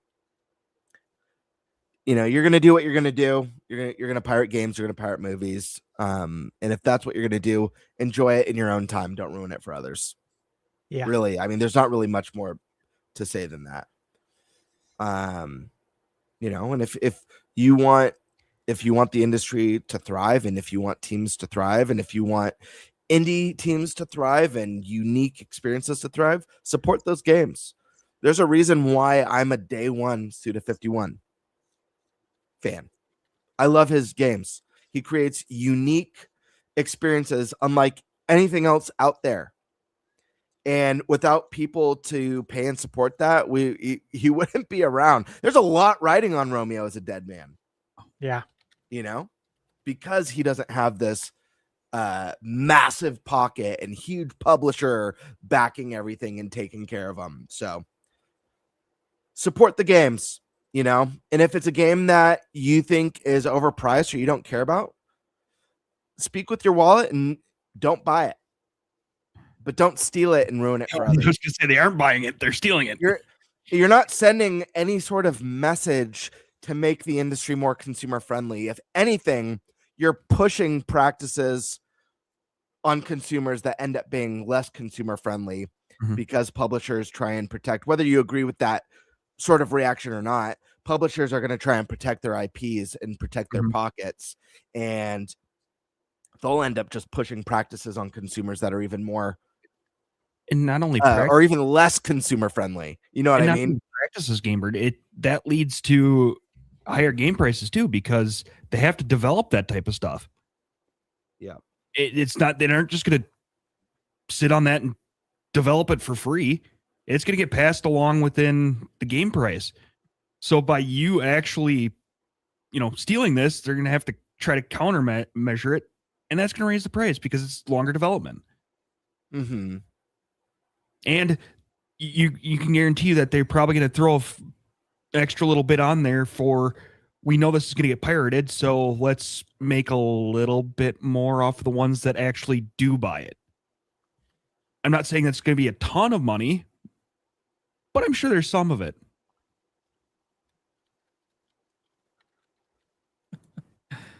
There we go. And I'm not super read up on this, so these are my thoughts. You guys let me know what you think in the comments. No, you're good. Let us all know what you think. I'll also say, guys, emulation and piracy are not the same thing. Be very clear about that. You can dump your own games and play it. I don't give a shit. It's not the same thing. Piracy is stealing. Just emulation on its own isn't necessarily stealing. Emulating other people's games. Yeah. And you can take a dump and play your games if you want, if you have a Switch. Yeah. And I don't care. Yeah. You can do it at the same time. Yeah. You can dump your games, then take a dump. We don't care. That's how we roll. Hey, what was that comment? It's my favorite comment of the night. The Danger Randy. What's he? Is he riding a bull? I think I don't know what he's riding. No, that's a pig. That's a hog, my friend. Yeah. He likes the hogs. Hell yeah. You guys have Whoa. That's too cool. That's great. Thanks for the support, brother. A great comment. Yeah. And I mean, again, this goes along with that. Is emulation considered theft? And it's like, no. So there's two different things. Piracy is theft, not emulation. Emulation is actually legal, at least in the United States. Mm-hmm. So it's piracy that's not. Okay. So, I've been racking my brain trying to get a topic here, and I'm gonna grab one that came from the chat. I think this is a really interesting topic, and I definitely don't want to go first on this because this deals directly with what I do as a YouTuber a bit. But what are your guys' thoughts on Nintendo hype culture? And do you think people have, things like an unhealthy obsession with like Nintendo Directs?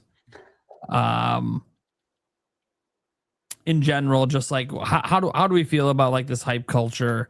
Because it is a big part of what I do. It's a big part of the internet in general around everything. So how do we feel about this whole hype culture thing? Because again, I mean, we technically participate in some of it just as a podcast, right? We're hyping up games we're excited for. So how do we feel about this stuff? Who wants to go first on this one? I mean, I can. All right. It won't be much, but there's a difference between hyping responsibly, as we used to say, and hyping to a point where it's causing issues with other people. You're hyping to a point like the console warring and things like that. Hyping to a point like that, it gets to be an issue. If you're excited for a game, go for it. Be excited. But you don't have to shit on people who aren't excited for it. You don't have to shit on people who don't like the same things you do. Hyping responsibly, good. Hyping to a point where you're shitting on people, bad. Hey, what does this come down to, though? What did you say last segment? Oh, I don't even remember. Basically, don't be an asshole, right? Don't be an asshole, yeah. That's all it comes down to. It's so easy. Yeah. But people get it wrong all the time. Mm-hmm. Well, people are just assholes. I mean, they like being an asshole. It's very easy to be an asshole when you're sitting behind a user profile that's not your actual name and shit like that. So don't gotta tell me. The guy obsessed with me today doing some crazy dumbass shit. Says the only one with their actual name here. I'm not throwing shade at you guys, obviously, but No. I say the name at the end of every I know video. you do. I know you do. The Thunder Rumpeljans over here. Yeah, but no, it's just easy to sit behind and I do agree with you. It's very easy to sit behind an anonymous username and act like a dick. There's positives and negatives to everything. Obviously, anything that's over the top can be a little much. And a lot of people do use their hype culture to put things down. Just as an example, we talk about, the obsession with the directs. If a partner showcase happens this month or next month, the very first comment you're going to see in Nintendo's live chat will be, "Where's the general direct?" And you're going to see it spammed on the tweet. You're going to see it'll appear on even my chat when we're live reacting to it. There is something to be said about a little bit of an unhealthy obsession. I get as hyped for directs as anyone. You guys have seen it. You've seen it on the show. You've seen it in my live reactions. You've seen it in my videos. I get really, really hyped. But the difference is, even when I'm getting hyped for, say, a rumor for a direct, and then it doesn't happen, I don't then also get super disappointed. Because in the end, it was a rumor in the first place. I always had a little air of doubt in the back of my mind that it might not be real. That's the whole point. It's a rumor. But when it comes to the actual events, like think about this.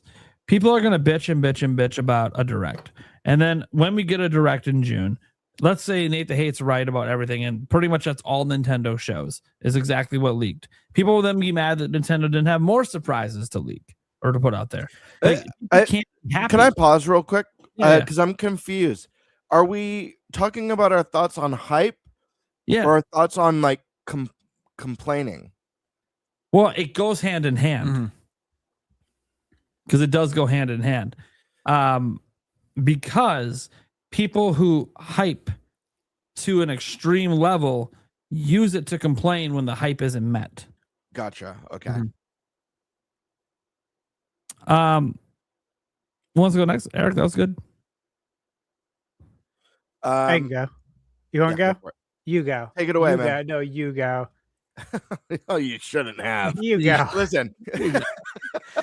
Listen, I freaking love hype.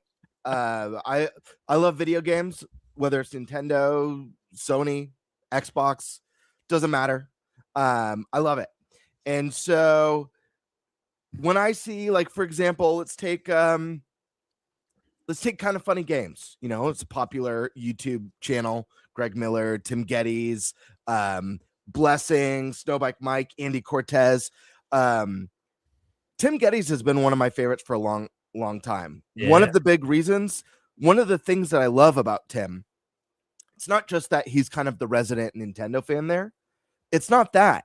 It's the hype levels. Tim Geddes is the let's go getting up out of his seat, and it just makes it so fun. I'm not the biggest sports person. I'm probably the least sports here on this panel, but I imagine it's a lot like, being at watching a sports event, whether it's a direct and your big game got announced or you're hyping up what could be. So I love hype personally. I don't think there's anything wrong with it. The only time I would say that it's bad is if you're a content creator who does hype, but you're intentionally lying to your audience and hyping something that is not real or is not true. That I don't think is good. But hype in general, yeah, we should get hyped about this. Because why wouldn't you?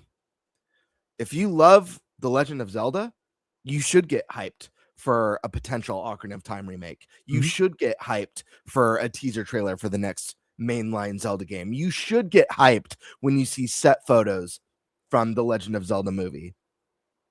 If you're a God of War fan, you should get hyped when you hear the new setting for the next God of War game.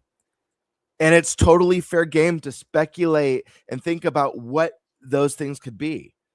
If a new piece of hardware is coming out, PlayStation 6, and there's a feature that that people are talking about that's coming to this. Why not get hyped? I love hype. Listen,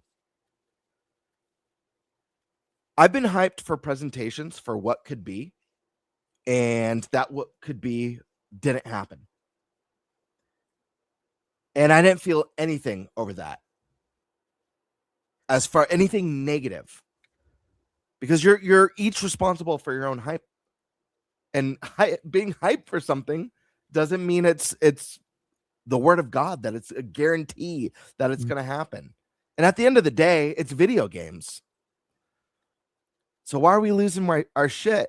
It's like literally video games. That would be like if I was super hyped for, let's just say I bought a bag of Skittles. Skittles is my favorite candy of all time. I friggin' love Skittles. And I'm super hyped for all the red Skittles, but I got one of the bags that didn't have any red Skittles in it, or it only had one red Skittle, and it was mostly yellow and green. I'm not going to rage. I'm going to enjoy my Skittles and be like, oh, next time I'll get all those red Skittles. So I don't know. I feel like if your hype puts you into a rage or a fury, then there's something a lot worse going on upstairs. I don't know. It's video games. Something really bad is going on upstairs. Maybe downstairs too. Maybe that's why you're upset. I don't know. It could be. Yeah, I tend to agree with a lot of that. Look, hype is generally nothing but a good thing. I don't find it obviously more important than actually playing video games, but I do think like hype can add to the enjoyment of playing video games. Because those expectations that you can create are sometimes met and sometimes even exceeded, and it just makes you even more excited. Like when I got my reaction to Tears of the Kingdom's reveal in 2019, dude, I have no regrets over that. Even though I fell out on the stupid bed and then my shirt went up and you can see my hernia, don't care. It was fucking fun, and it was fun to do it with the community as well. Seeing a whole bunch of people in the chat hyped as well. Like, I truly believe that hype is not really a negative thing, but I do think that people I kind of feel like it's like twofold, because like hype I don't know with, but not to interject, Prime. This is one of the points I was trying to convey. Hype is at its core. Hype is a feeling, right? Mm-hmm. It's a way. It's a state of feeling. When you're hyped about something, it's that feeling of joy and excitement. That's all it is. Yeah, it's not a toxic thing. Go ahead. Sorry. Yeah. No. Yeah, I don't find hype in that of itself to be toxic, unless you use that hype to put down people who aren't excited. Don't be doing that. That's just you being a dick. And that's no longer hype either. And I don't think most people are doing that, to be very clear. I don't think most people do that. I do think they're, on the other flip side of it, when people talk about unhealthy obsessions with directs, yeah, a little, but also, like we talked about, like in an earlier topic, GameBird talked about, how awesome it would have been to see Star Fox in a direct instead of having Nate the Hate leak it. But even if he didn't leak it, well, it's being revealed via Nintendo Today, which isn't a direct. Like, would it be more hyped if it was in a direct versus on Nintendo Today? And it's like, are we so obsessed with directs that we're like, well, okay, it would be more hyped if it was in that direct instead of Nintendo Today? And for me, look, what are directs, guys? They're marketing events, right? They're trailers and marketing events to advertise video games. I honestly don't care how games are announced. I think directs are really awesome for me as a content creator. I think it's also really hyped for fans because you get a bunch of announcements in a short period of time. Like like E3, it feels exciting. But also, I'm not going to be less enthused for Star Fox because it's from Nintendo Today versus a direct. Like, you could reveal the next 3D Zelda in a tweet. I'm going to be just as hyped as I would be if it was in a direct. You just didn't see a live reaction to it. That's all. It's the only difference. Like, I didn't get the live react. Who cares? Like it's still just as exciting. But yeah, I think there's a kind of a sticky territory, because there are some people that I think there's some people obsessed with hype. And what do I mean? When they're not hyped, they get pissed at the company for not making them hyped. And that to me is very weird, but it does happen. Go ahead, GameBird. I figured it out. I cracked the code because my brain was like going a mile a minute when I was talking. It's not hype. This topic's not about hype. Hype in and of itself is a great thing. I'm super hyped for the Mortal Kombat movie coming out next month. If the movie's not that great, the movie's not that great. But I'm hyped for it as a Mortal Kombat fan. I'm hyped to see it. Hell yeah. The issue isn't hype. It's post-traumatic hype disorder. Yeah, you're not wrong. It's literally post-traumatic hype disorder. You know, it might also be a little bit of NDS syndrome if you're mad at people that are hyped. You might have a little bit of NDS going on. Nintendo derangement syndrome. Yeah. Stash, what are your thoughts on this? Yeah, you know, this is a good question. First off, I'll say that because I do have quite a bit of thoughts on it. I think they're pretty similar though to your guys's. I would say first off, you really need to enjoy the present, enjoy what's in front of you. And that's a little different from your guys' answer, and I've been consistent with that answer, especially when I get asked, you know, when I think the next direct's going to be. You know, we all get tagged right on Twitter sometimes. When's the next direct? Yep. I think you guys have probably seen some of my answers. It's the same one every time. You should really enjoy the games that are out right now. How many have you beat? Which ones have you played? Oh, you haven't played any of them? So what's this direct mean then? Games are going to be announced. You're not going to play them. Then you're going to wait for the next direct. Games are going to be announced. You're not going to play them. It's weird. I find it to be pretty troublesome. It's like all you do is think about this direct and about what games are going to come out, but then you're not playing anything right now. And there's so many great games right now. So what are you going to do when these games come out? I don't think you're going to play them. That's my answer. I don't think you're going to play them. You might play one, and then you'll complain until the next one is announced. And the thing is that you could be using this time in such a more productive way. And I don't even mean like working, okay? I mean as a hobby, you could be using your time in a better way, right? By playing games.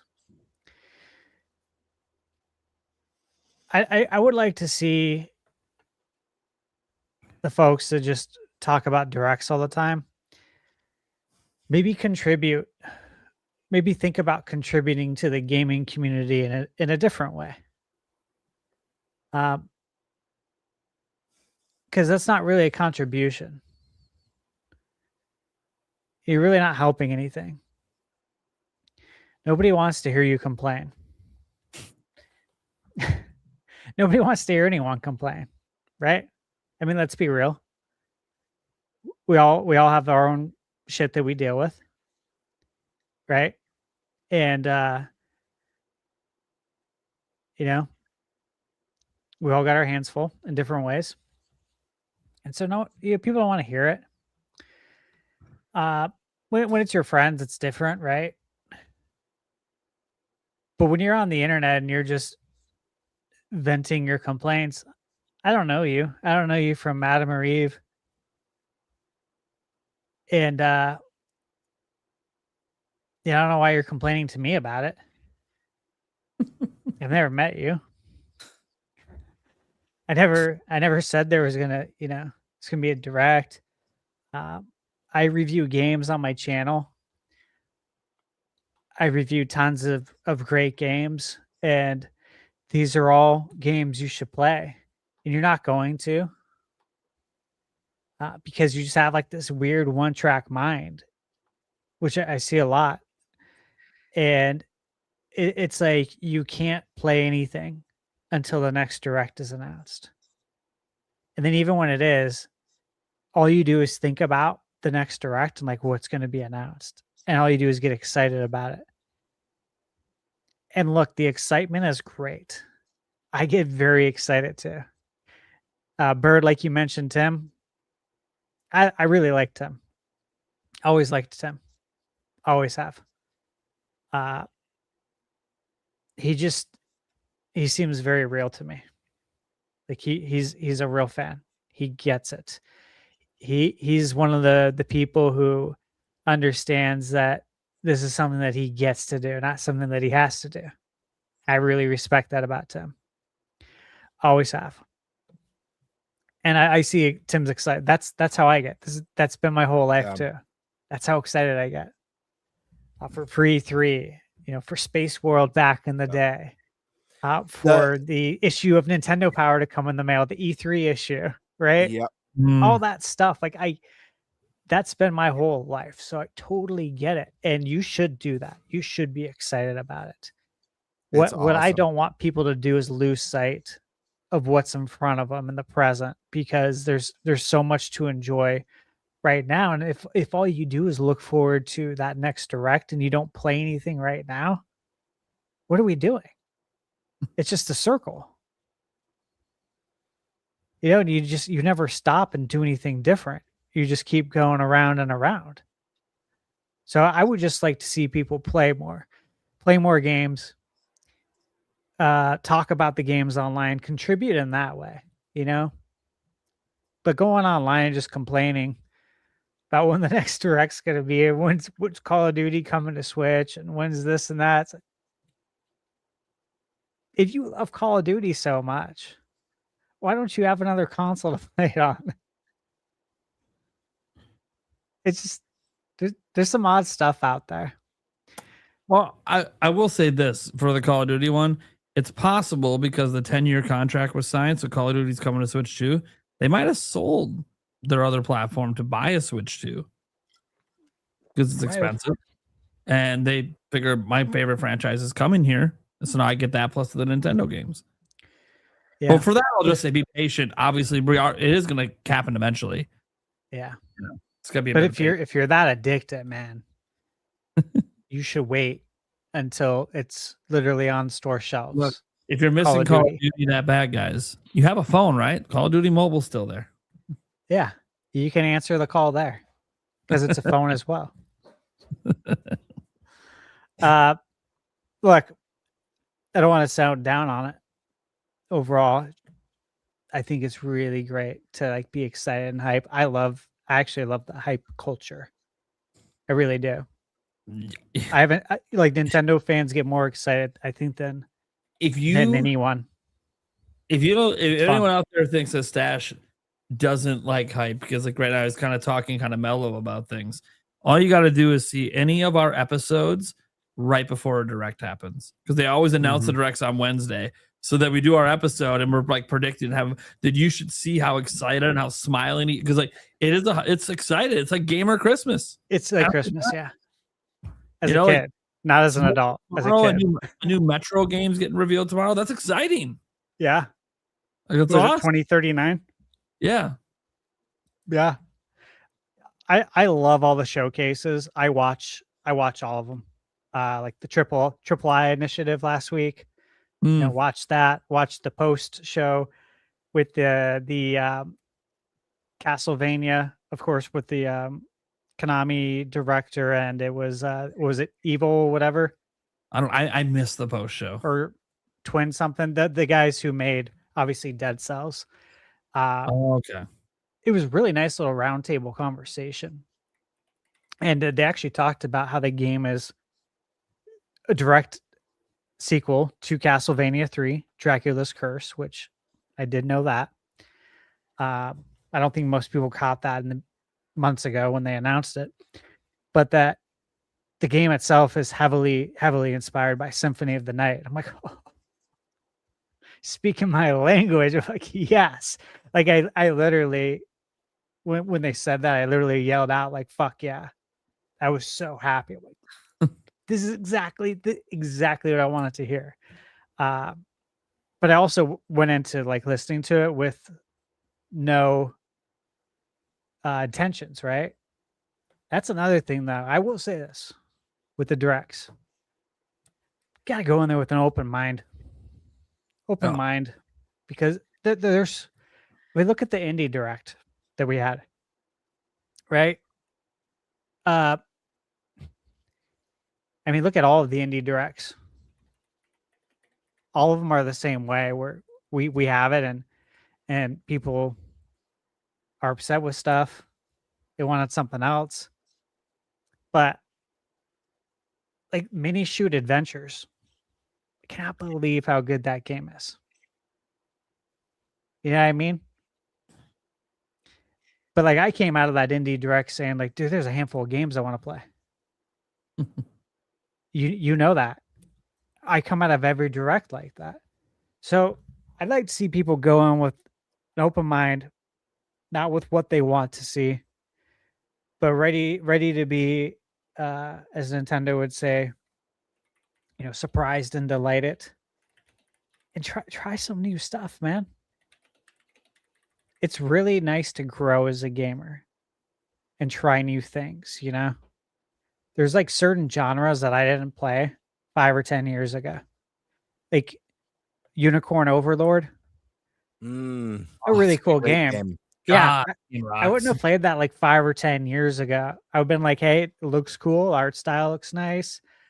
I don't know if I have time to get into like a new genre. I don't know if I'm going to gel with this, or like Shadow Tactics that I reviewed on my channel. Like that's not something I would play 5 years ago.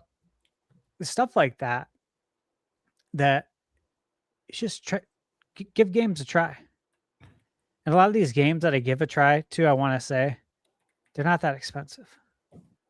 So it's not like a $50, $60, $70 risk. Some of these games are like $10, $15 risk. And then you may end up really loving it. And then now you have a new genre that you really like. And then when we have directs, before you know it, you're like, shoot.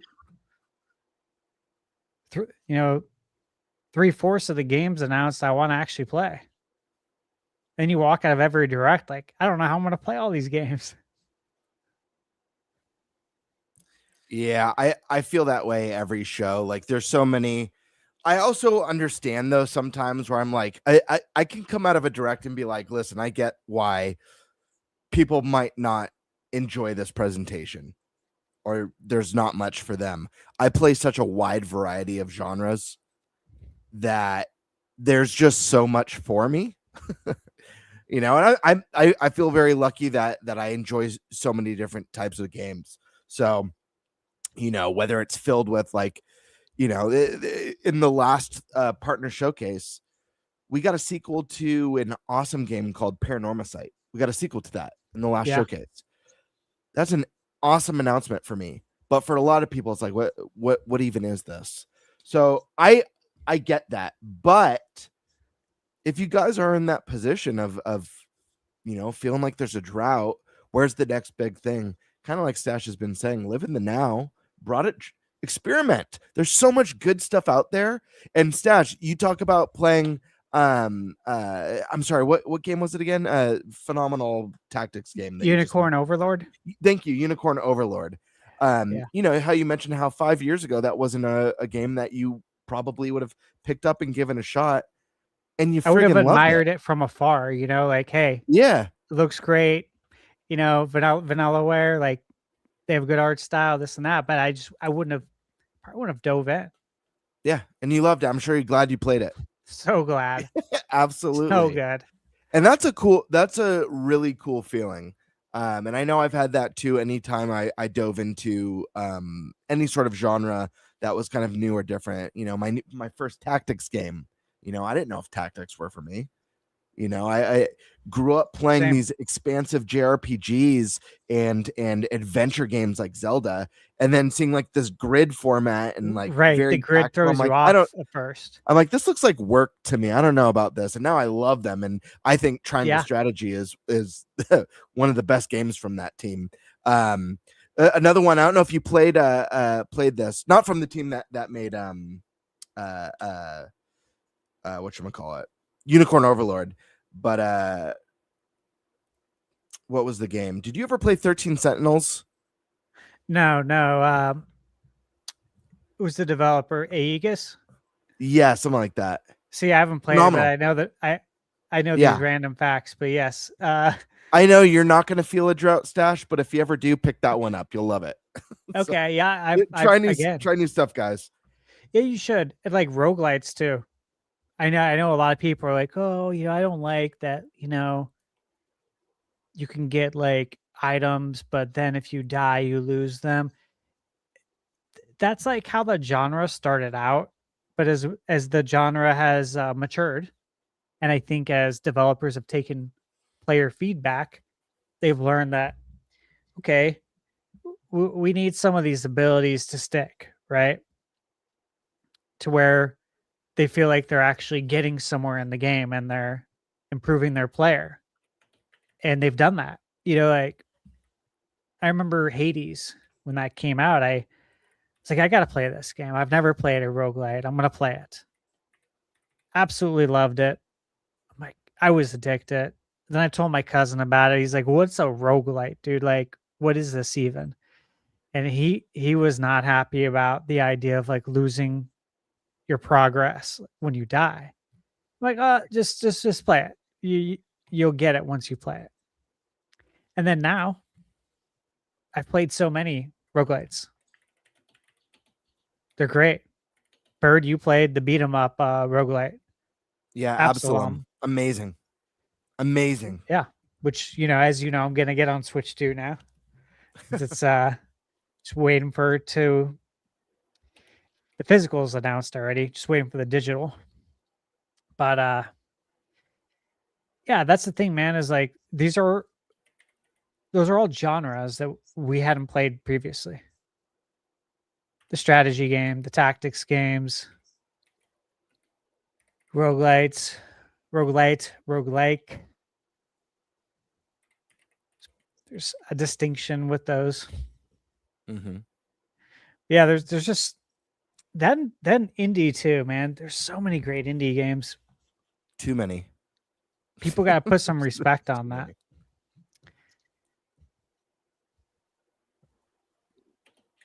Cool. I think we just does Nate need to speak on this? I know he had to step away. I forgot. No, Nate said we can move on to the last topic if we want to. We're ready. All right. I'm gonna put you up here. Yeah, so it feels more proper. Sounds good to me. We will throw this banner up. All right. Fantasy Critic update. Let's go ahead and get that screen shared here. Screen share. Yeah. This one. Share. Cool.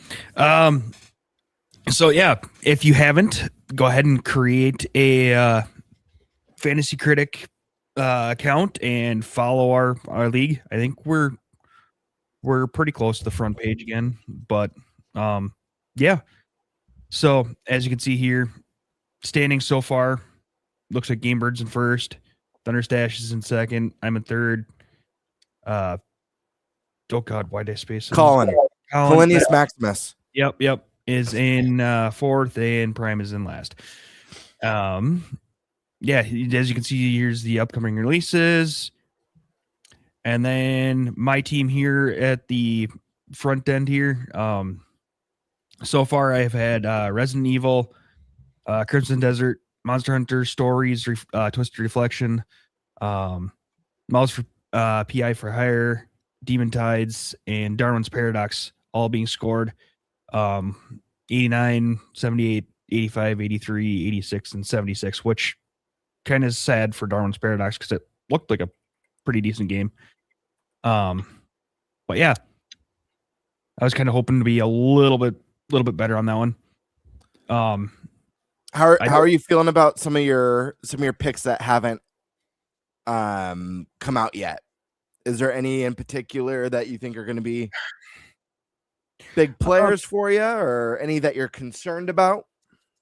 No, I mean, I was concerned about Jimmy and the Pulse hitting mass just because, it only had 2 reviews for the longest time. There was a third one finally put out, and hopefully there's a fourth one that I'll actually get the score up. And I'm just kind of pissed about the Ghost of Yotai, or Yotai Legends, just because freaking, yeah, why is it even here? These types of things don't even get scored. So why is it even on this freaking, an option to be drafted or picked up? It's fair.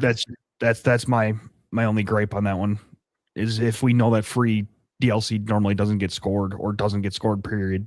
Why is it a thing? I'm a little worried about the lack of, or how much extra space I have, but hopefully that means we just got some. I got some room for some big games coming out to add up. Yeah, I mean, I so far I'm happy with where I'm at. I was hoping that Darwin's Paradox would do a little bit better. Crimson Desert, I see lost another point, which is kind of disappointing because it was bouncing between a 79 and an 80. But now it's under 78, which sucks, but still not terrible. Yeah, I'm feeling pretty decent right now. You're looking pretty good, man. I mean, you have nothing below a 75 right now. Mm-hmm. I've played this game enough to know that, like, I mean, the goal really isn't about trying to get a bunch of 90s, because when you have this many games you need to draft, right, it's going to be avoiding those really low 70s and games that dip below. That's going to make the difference. You want to try and get as many mid 80s titles as you can. Oh, absolutely. My experience. Yep. I think you're looking pretty solid. 78, I know it's lower than what you wanted, but it's really not that. Oh, it's not terrible. I'm mad because it was sitting at a 79, bouncing back and forth between a 79 and 80. I'm just mad that it lost another point. I hear you. My biggest question mark is going to be Splatoon Raiders, because I am hoping it comes out this year, but it's one of those that I drafted it pretty high. And if it doesn't, that's gonna be rough, because I have a feeling it's gonna score pretty decent if it does come out. So, and you still have some drops too. Yeah. Have you dropped anything? No. Hell, I don't have. I still have 1, 2, 3, 4, 5, 6, 7, 8, 9 games to pick up. So, yeah, drops are a little bit. Yeah, I haven't done that yet. Going over to Colin's team, he's got Reanimal scored at an 81, Super Meat Boy at a 75, which is kind of crazy, and Escape from Ever After at 80. But go ahead, GameBird. It sounds like you were going to say something. I was just going to say, I actually thought Super Meat Boy would have scored better than that. I haven't played it. I know Stash played it and reviewed it. But before that game came out, I actually heard a lot of really positive things about it. So I'm actually surprised to see it landing around the 75 mark. Seems a little bit low compared to at least the early impressions. I'm not surprised. No. For the same reason I'm not surprised about Crimson Desert. Yeah. Yes. Think of who's reviewing this. Yeah. From what I've heard, Super Meat Boy is extremely difficult, isn't it? Right, yeah. So think of who's reviewing this. It's hard. It's really hard for some folks. It's reflected in the score, just like Crimson Desert. It's sad. Yeah. Because it's a great game. Gamers. Yep. Like, People who play video games a lot and are good are really going to enjoy it. People who want to push themselves, rise to the occasion, so to speak, and feel that gratification of beating a level that you thought was impossible. They're going to enjoy it. But I had a feeling it was going to be below an 80 because of those reasons, sadly. Yeah. No, I get it. That's the crappy thing about reviews and stuff like that. You may not agree with it, but that's what we get. I will say he has some pretty deadly picks that make me nervous in here. Yeah. Forza Horizon 6, I think, is almost a guaranteed 90 plus. The Forza Horizon games almost always get above a 90 every release. And a lot of impressions are already championing this game. The other one that I think is a potential 90 plus is Trails in the Sky second chapter. The first game got its remake last year, and I think it got a 90. And Trails in the Sky 2 is widely revered as the way better game in the first trilogy. By all accounts. So this is another potential 90. The third one that I feel like could be a 90 plus is Saros, the game from the creators of Returnal, which was a smash hit when it came out. It's the game about the deep state, right? Yeah. About shadow government, the deep state. It's like a Is it like a simulator? No, it's like a George Soros simulator. Yeah. No. Going with that. It took me a minute. I'm like, yeah. Every time I see that title, I think of that. Soros. You owe nothing and be happy. Fuck off, bro. Yeah, those three are a deadly combo right there that make me nervous. And if Fortune's Weave is anywhere near as good as it looks, Fortune's Weave too. That's pretty up there too. He's not starting as hot as he's done in previous years. Yeah, I've seen. But to be fair, he's only got juggernauts that have been rated. So, yep. There's only got 2 spots left, 2 open spots left too. So crazy. Yep. Now we're on to GameBird with Replace scoring at an 80, Neo 3 with an 85, Mugenics. Oh, did that drop? Was it at a 90 or was it? It was at a 90 for its first hour. Okay, first hour or two. Okay, and then dropped a point. Got it. Okay, so Mugenics at an 89, Cult of the Lamb Woolhaven at an 86, and Pokopia at a 90. Replaced is obviously my biggest disappointment, but I do think Replaced will bump up. This is for the last I checked, there was only 30 reviews for it. I think Mouse PI already has 60. This game will easily double in reviews. We'll at least get up to 60. I have a feeling this one could bump up to at least an 81, maybe if I'm lucky an 82. But I'd be lying if I didn't say this was my biggest surprise. I honestly thought this one was going to be an easy 80, anywhere from an 86 to an 88, to be honest with you. So I was very surprised, very lucky that first hour that I check every morning. The moment I have a game that's released, first thing I do when I wake up is I head over to Open Critic. And so I went in that morning. I think there was only 18 or 19 reviews at the time. And it was sitting at a 78. And I was shocked. And it was because the game got, I think, 2 6s. It's reviewed really well for the most part, but got 2 6s. And that really disturbed me. I have not played this game yet. It's one I've been very excited about for a long time. And I drafted it early because of that excitement. I know, Stash, I haven't had a chance to listen to your review yet. I've been busy. So I'll be listening to that either tonight after the show or tomorrow at work. But yeah, I was surprised to see this one land so low, if I'm being fully honest. Well, can I just say it? I beat it over the weekend. Mm-hmm. And I told Michaela that you had drafted this game and that I really wanted it. I said, along with a handful of other games like Castlevania that I really wanted. I said, but you know what? I said, but you know what, babe? I was like, I think this is going to get like a 78 to an 80. Oh, wow.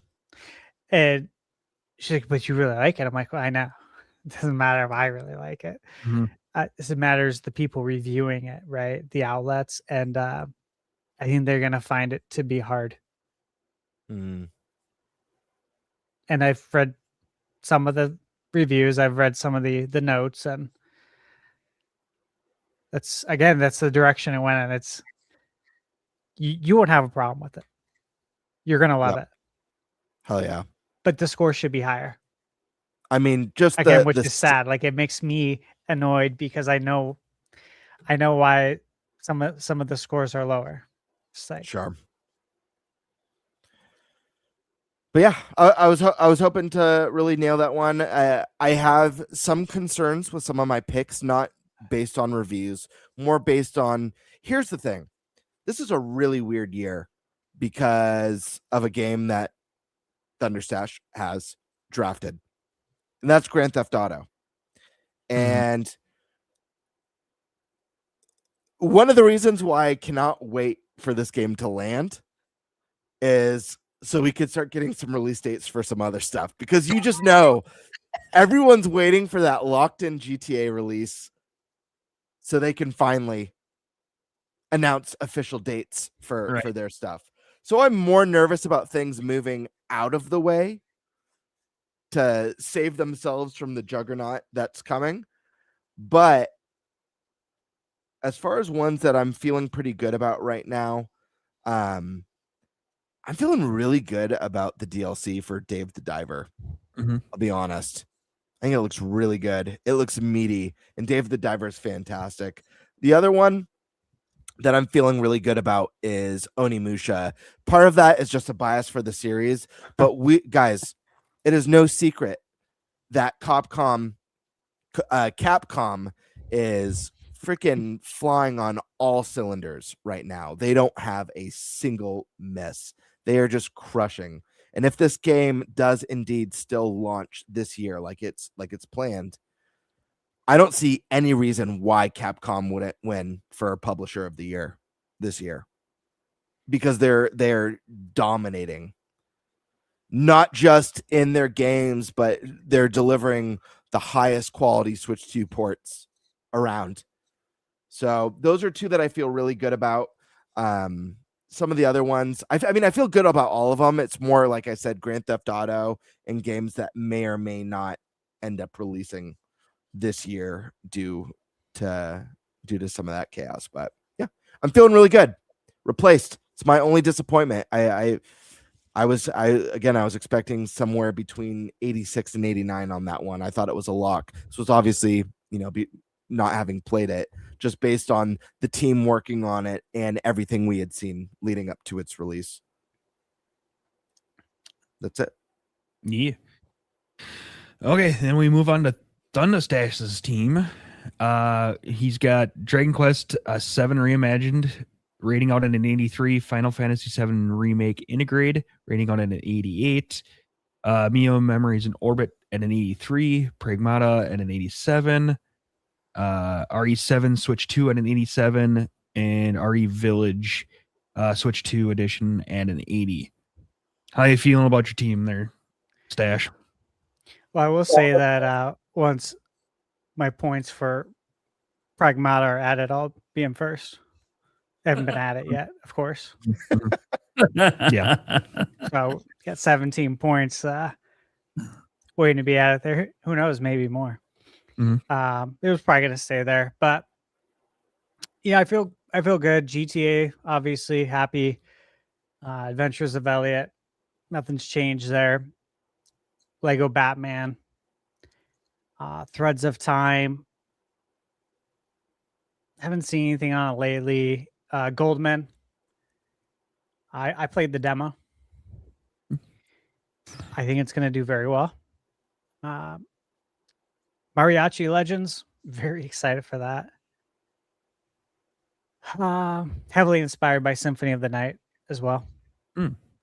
Beautiful art style. Yeah, so cool. Bloodstained, you guys know how I am on that. Edge of Memories. So interestingly, there was a report that a bunch of games from Nyakan were canceled. And I was concerned. I looked into it some more recently, and it was misinformation.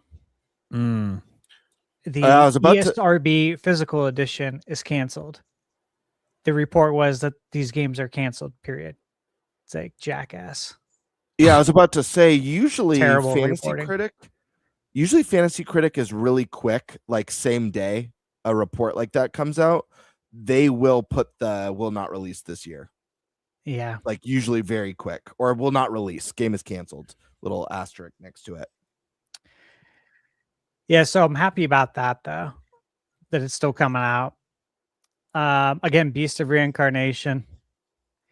You know, it was shown at what was it, the Xbox, the last event, maybe a month or two ago. And that was the first counter pick of the season too. Mhm. yeah. And it was funny when right after that Xbox Direct, everyone on social media was like talking about, they're like, I can't believe how good this game looks. I can't believe like this company is the company that makes Pokemon. Like this looks really good. And I saw nothing but positivity, which made me even more happy that Nate counterpicked this. Because I already believed The in trash it. talk going. But when I saw all the people believe in it, you know, as well, I'm like, hey, it's fine. this is See, great to see. it ain't about belief. It's about reviews. I'm not worried. I was gonna say, yep.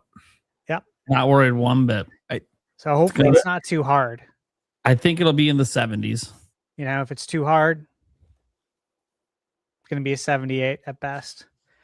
Silent Hill Townfall, the last Konami event, looked really good. I picked it up.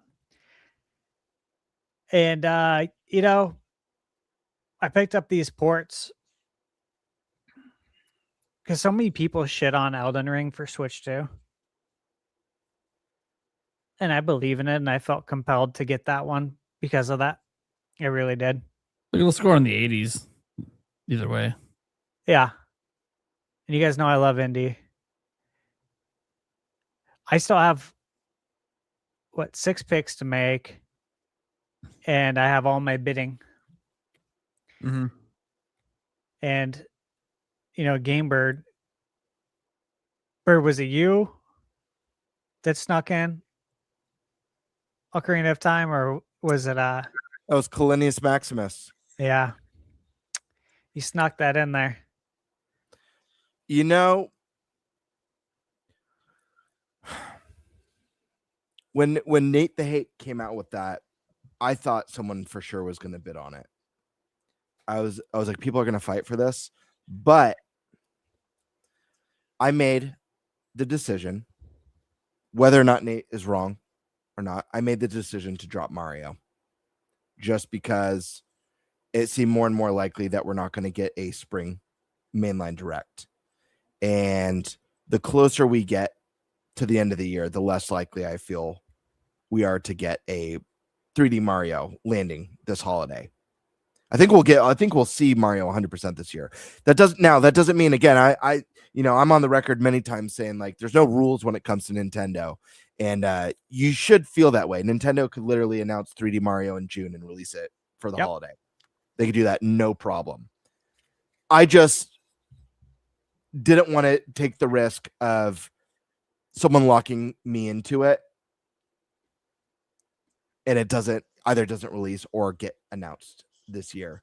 Once Nate the Hate, I felt like once Nate the Hate said that, I was going to get locked in, and I feel like without anyone saying anything, I was safe to coast with this because no one would want to take the chance. But having a voice like that say it, I was like, screw it.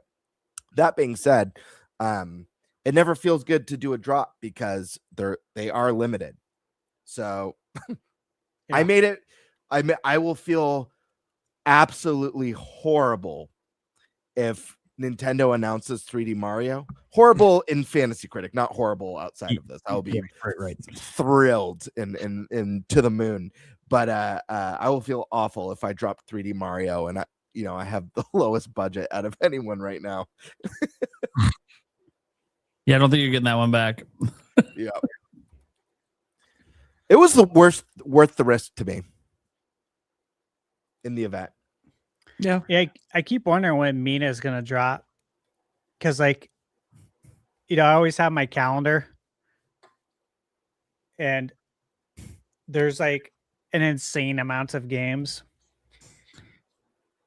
and then in the back of my mind, I'm like, there's also games that we know are coming within like the next 45 days, right? Mm-hmm. Roughly. So it's like Mina's got to drop soon. It's games like that though that I'm just like, oh my god, how's that gonna do? Nate, you have obviously Mina that we all wanted. All of us. That's just how it goes, though. Stash, do you have a particular? If you could pick, because I asked this of Eric, and I gave my examples. If there's one game that you feel like the most, like, I think this one's just gonna crush for me, and one that, like, if there is a game, and maybe none of them make you nervous, but if there is one that you're maybe a little bit nervous about, what would it be? And guys, you don't have to say what one you're nervous about. I don't want you to potentially give someone a counter pick, but I'm asking in good faith. I'm not asking to be like, oh, I'm going to counter pick the one that people are saying they're the least confident. I'm literally asking in good faith. Yeah. I'd say Tides of Annihilation. I think it looks great.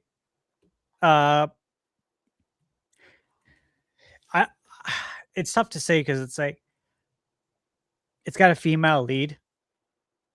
Sure. And I don't want it to get compared to Forspoken. And I know this sounds like surface, but I have to think that way if I want to think about how it might review. And I feel like they use some of the same colors too. Sure. Like on the cover art, on like the key art. And like, I know this sounds stupid, and it is stupid that I have to think in this sense. But I hope people's brains don't automatically go to Forspoken. You know what I mean? I hope they can see this for what it is. This game has no connection to that. So I hope they don't just look at it as another Forspoken. And I swear to God, if this game comes out and we hear reviewers compare it to Forspoken, I'm going to lose my shit. You know what? When you drafted Tides of Annihilation, it was one that I thought about as a potential counter pick. Not because I don't think it looks good, because I think it looks amazing. And when I watched that big trailer for it, I was like, this looks too good to be true. I felt the same way about the trailer, the game that Colin picked up, Phantom Blade Zero. To me, I'm like, oh, this game looks too good to be true. But I also felt that way when I was first seeing footage for Black Myth Wukong, and the very first time I saw footage for Expedition 33. And both those games did extremely well.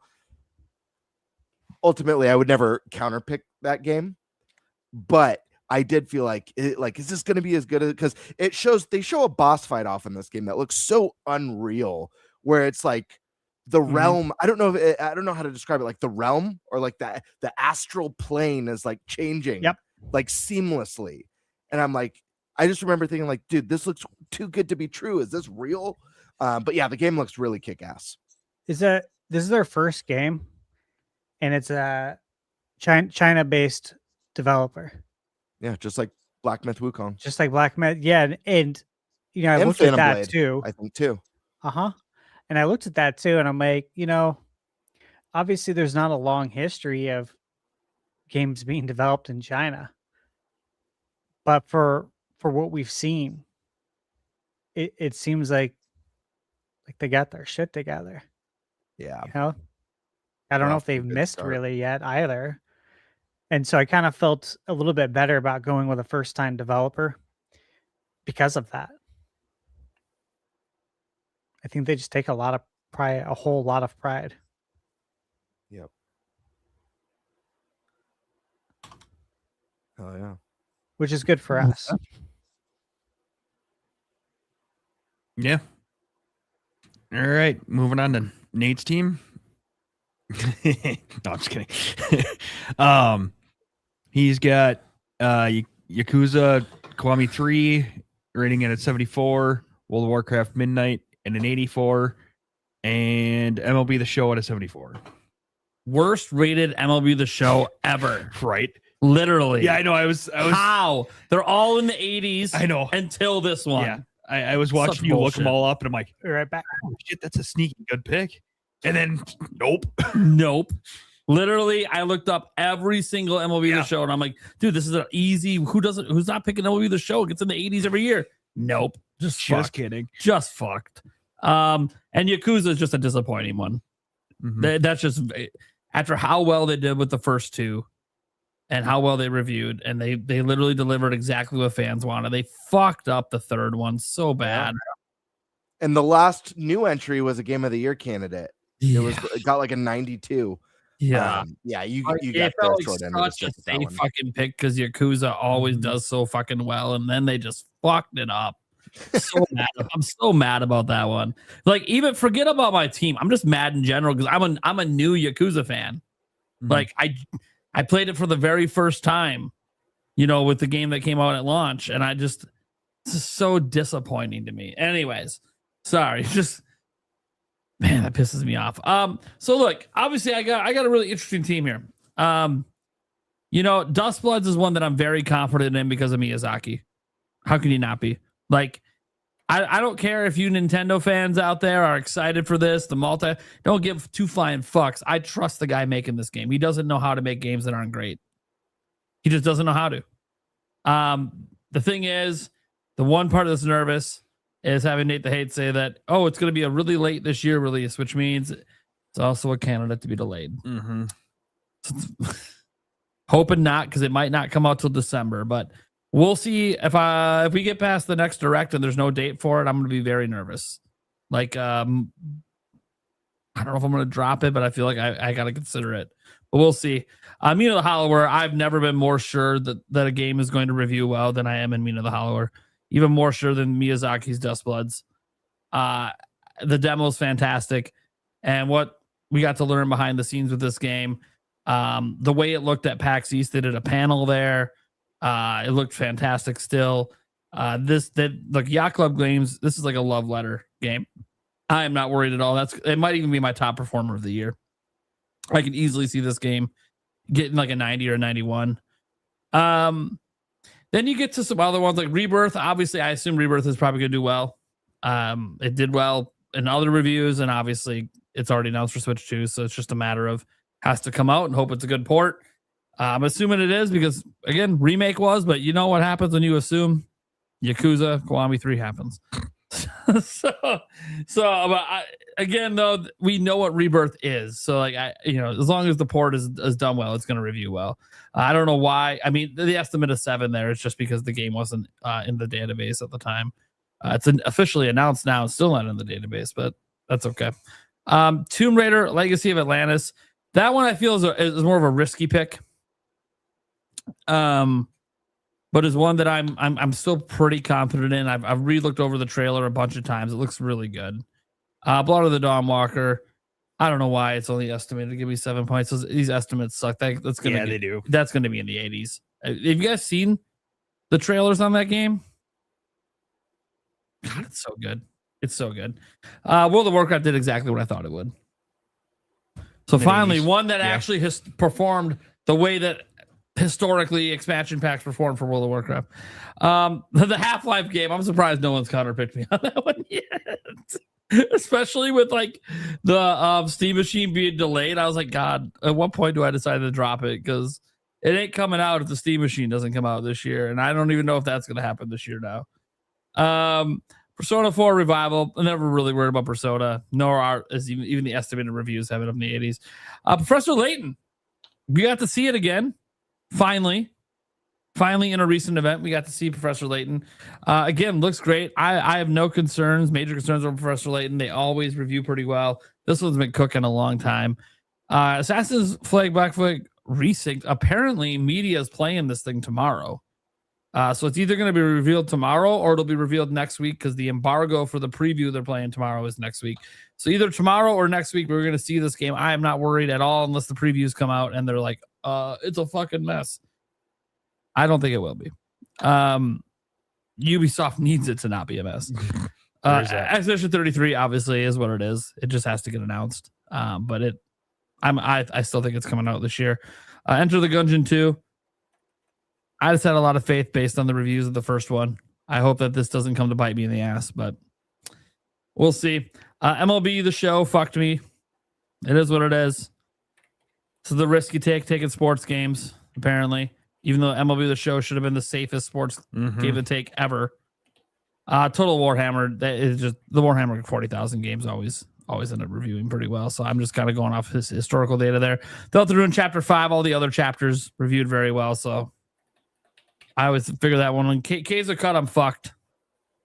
There's not enough reviews of the Switch version. Needs to be how many? At least 4? I think it's 4. Yeah, there's 1. So please, other Nintendo outlets, decide to review this game late. Yeah. So we can get 4 total reviews counted. Yeah, I know. I need that. I need one more for, I think it's 4. It could be 7. I don't know what it is. If you only need one more, at least there's hope. Right. There's hope. Some random person who counts on Open Critic ends up reviewing it at some point. The ones like this, I think, are meta.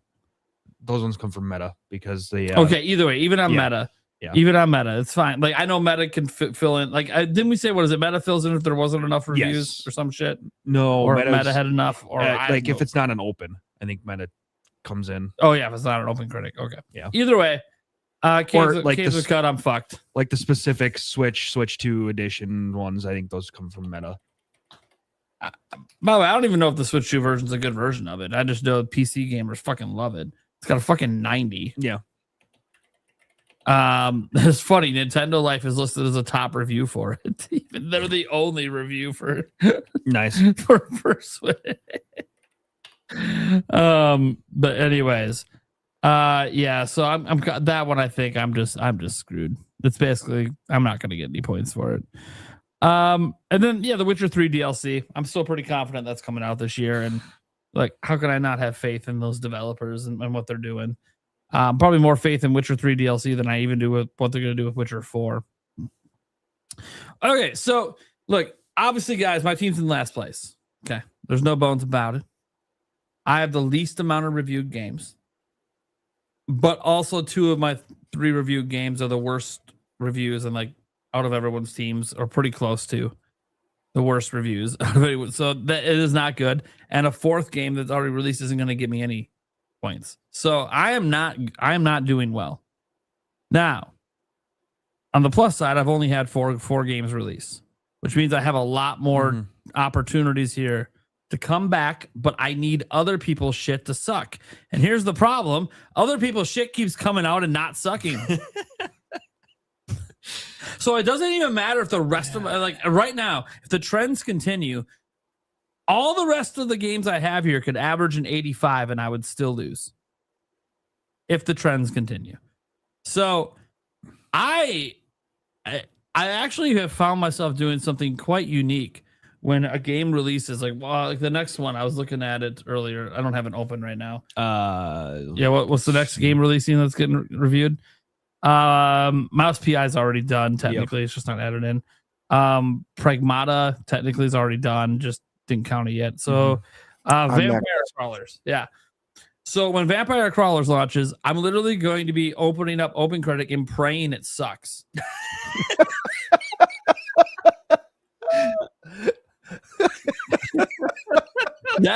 That's what this league is doing to me. I actually don't want any of these games to be bad. I just want the reviews to suck. That's so effed up, dude. So I'm clipping that and I'm sending it to the Vampire Crawlers team. Yeah. Just you saying when Vampire Crawlers comes out, I'm going to the Open Critic page and praying that it sucks. Yep. And like literally, this is how I am now. I want all the games to review well, and I want all the games to be good and sell well and all that stuff. But that's not the point. This is a competition. This is a league. This is a fantasy league. I'm trying to fucking win. And to win, I got to start seeing some of these games become misses the way that I have 2 fucking misses. So in that sense, especially when I'm seeing things like Stash with everything in the mid to high 80s, I see fucking GameBird over there with Pocopia at a fucking 90. I'm like, all right, at some point, can they just have one bad pick? Just one?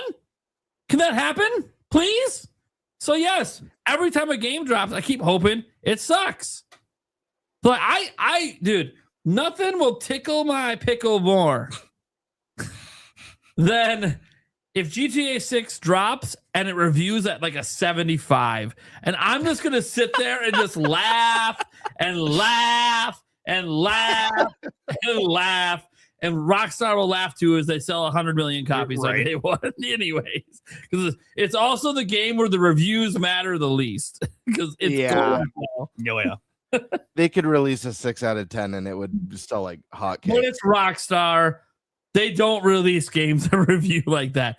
They release games that are 90s only. They're like exclusively living in the 90s. So, but every game that drops, I've never in my life found myself wishing for games that have shit ass reviews than I did before this league. So I am hoping, like I'm literally looking at just what's on screen right now, right?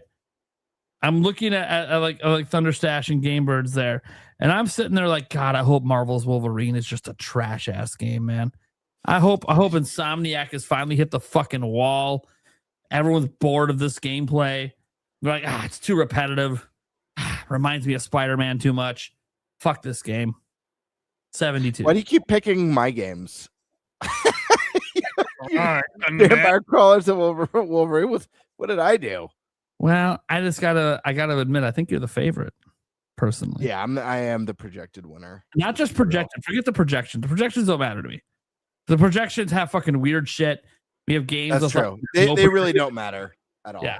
So I don't care about the projections. I was just, and even I don't look at the averages. I think ThunderStash might have technically a higher average on his scores, but I'm not worried about Stash. I think he's got a few on his list that are going to be duds. But I don't think any of yours are just in time. Stash, you got here just in time. Nate's talking trash, but you can't even defend yourself.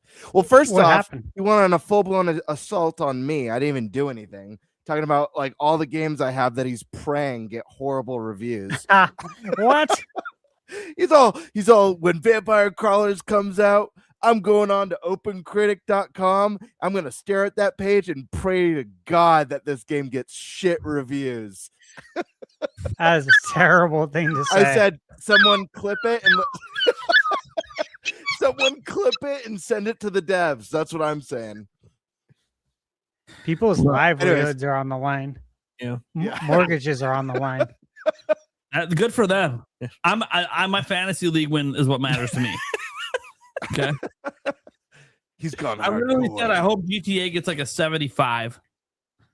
Oh, that ain't gonna happen. Because here's the thing: Rockstar doesn't even need reviews. Yeah, it's gonna sell anyways.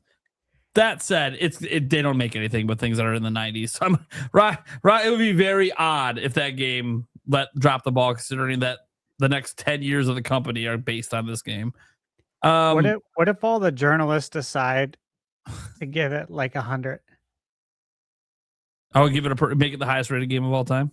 Yeah. What if they like decide to basically make it the highest rated game of all time? I don't think that'll happen. There'll always be that one critic that gives it like a 7. Yeah, to get the clicks. Yeah. Yeah, that's the problem today. It doesn't matter. I know. Even if they don't believe what they're saying, it doesn't matter. Just to be different. Yeah. So look, I've said this before that like my hope. Yeah, I know we keep being right on the edge. 2 followers away from for sure rolling up into the first page of the public leagues. Be nice to get up here by Kind of Funny. Dude, yeah, dude. I want to be up there in the top 5. I want to be up there with Kind of Funny, Giant Bomb, Sacred Symbols, and Easy A's Discord. Dude, if we could even be in the conversation with those 4 leagues, that would be sick. Anyways, for you guys to make it happen, you got to go to the league. You got to sign up for an account and then follow. It is free. It is free. Yeah, you guys know it's free, right? What are we doing here? Yeah, 100% free to sign up, and then you just follow the league. The links are in. I put it in all of our audio, and I put it in all of the clips as well. Yeah, guys, all the cool people are doing it. Yeah. So it's like, come on. Let's make it happen. Yeah. Which is why I keep hoping every time a new game drops that the reviews are shit. It's free. I open Critic every morning, hoping the reviews are garbage. You know what, though? I don't have any game coming out for a long time. I'm out. Look at the upcoming games. I'm nowhere on that list. I ain't gonna be there for like a couple months. Yeah. What are the next games here? I just closed it out. Give me just a second. I can open it. I want to say something too while you pull it back up. Yep. When we had draft day on the podcast, I just want to say this because I feel a little vindicated. Mm-hmm. I'm doing really well so far. I have one. It's not a dud. Replaced is not a dud. It's broken into the 80s. It could hit 81 or 82 by the time all reviews are in.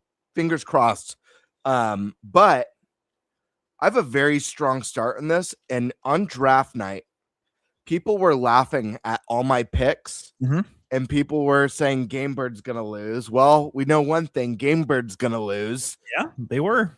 People were saying, oh, that's a great draft if you're playing in 2027. So I just want to say to everyone out there, suck it. Yeah, kiss my ass. No, kidding. But yeah, I feel a little vindicated. We'll see. We're only a quarter of the way there. So a lot could happen. I could be in big trouble in like 3 months. So you see the ones coming up here that pretty much go almost through the end of May. There's nothing for me to root for me. So I'm rooting for all negative reviews. Mina, and that's an estimated. Is your next? Yeah, I have nothing to like the second half of the year, or I have things that don't have release dates yet, like Mina. Yeah, now look at that. See, I got nothing. They're estimated. Yeah, because none of them have release dates. Oh boy. Well, Mina's spring. So they did say Mina would be out in the first half of this year. I'm a little surprised we haven't gotten a release date yet, especially if they did panels at PAX East. Like they obviously know when it's coming because they started their marketing run, but they still aren't announcing it yet. Now I don't know if it's guys. It could be at an indie world coming up or a partner showcase.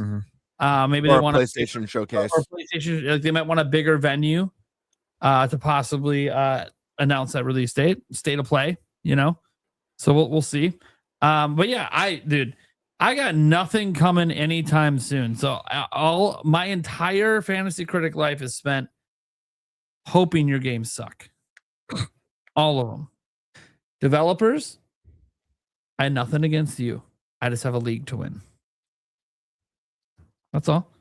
It's just like when I play like NBA and baseball and fantasy leagues, NFL fantasy leagues. Look, I don't realistically want the players to suck and lose their job. Just that week when they play me. But here's the problem. This is not a week by week competition. This is an overall yearly score, which means, it's got to suck for the year. I want all your games to suck. Well, no, hold on. Let me take this back. Let me rewind a little bit. Hold on. We had a conversation before that games in the 70s, that's not a bad score. So I just want all your games to be in the 70s. No, there you go. That's all. Yeah. I don't want them to be negative. I'll take a negative if someone gets in the 60s, but I'm not worried. Just in the 70s. Look, I have 2 games in the 70s and another game I'm not going to get a score on. So I basically need you guys to get some games in the 70s. And I mean, even a 71, because then it's kind of like not getting a score at that point. You get 1 point. Like, because Caves and Cud for me is not going to get anything. So, and then look, for my games that I'm rooting for, again, I don't even know when the next one comes out that's getting a review. So, because my list is kind of a hopium list. Mm-hmm. If you look at it, it's a bunch of unannounced games or games that have no release dates. Mm-hmm. Yeah. Because look, I didn't realize that. That is insane. Well, yeah, I feel like GameBird, I think, is going to win, but I think he also played it safe.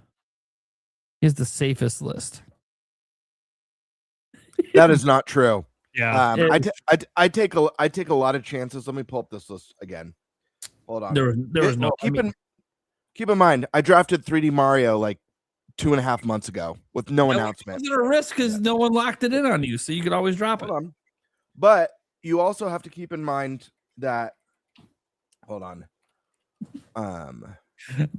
I was the ultra risk taker. It's why I lost so many years. It wasn't because I couldn't pick good games. It was because I was like, I'm gonna freaking go for it. Last year, one of the games I had drafted, or not last year, the year before, was Donkey Kong. I drafted before it was released because there was, speculation. I think I don't know. I'm famous for that. But look at it. I have Control Resonant 2026. There's no date for it. Onimusha. No release date. 2026. Let's see. Everybody Zero Paradise for Dead Spies. No release date. 2026. Everybody was giving you shit for Pony Island 2 Panda Circus. No, Yeah, I still looked it up. So I looked it up and I was like, oh, wait a second. The guy's brilliant who makes it. But again, 2026. I have a handful. I'm in the same boat as Nate, where half the stuff I have right now, I'm not in the same boat as far as reviews. Like reviews, I'm just destroying Nate. Like the pathetic specimen. But the other half, I'm in the same boat of yours is a little bit more risky because the riskiest one that I did was 3D Mario. You're in a dangerous place because you have unannounced Witcher DLC 3. Nothing wrong with picking that. Here's where you got a little crazy. You have that. You have Expedition 33, Switch 2, Assassin's Creed Black Flag, and unannounced main Half-Life. GameBird. Yep. He has nothing with a set release date. Right. But those four are risky because, and I learned this the hard way, because I'd be like, well, it's a lot more fun when I take chances. So I actually like playing the way Nate's playing, because when you make a prediction like early on, like unannounced Half-Life, and that lands, it's the biggest own ever. And I've had a few of those. Even though there were all years that I got decimated when I did Nate's strategy. But the problem is you only have 2 drops. So you've gambled on more games than you can drop. That's the issue. That's where I don't even know how many games I can drop. I don't pay attention to the rules. I'm a rule breaker. But hey man, if you get 2 of those, you've scored, because all of those are going to be really highly reviewed and you've got your 2 drops. You only need to get 2 of those 4. That's all I'm saying. Yeah, I don't know. That Zero Parades game looks good. I'm debating on adding Mario now. I will say this. I don't know who's going to win. And, Nate, I know you're saying GameBird's probably going to win. I can tell you right now from playing this multiple times, it is way too early to tell. I can start strong. I'll put 50 down on it right now. You're winning. Yeah, but I could have 3 to 4 games on my list that end up not coming out because of Grand Theft Auto. You just never know. Yeah. I bet you won't have a single game that doesn't score in the 80s. That being said, I think all of you are really playing against, in no particular order, me and ThunderStash this year. That's just my early assessment. You're playing against me in ThunderStash.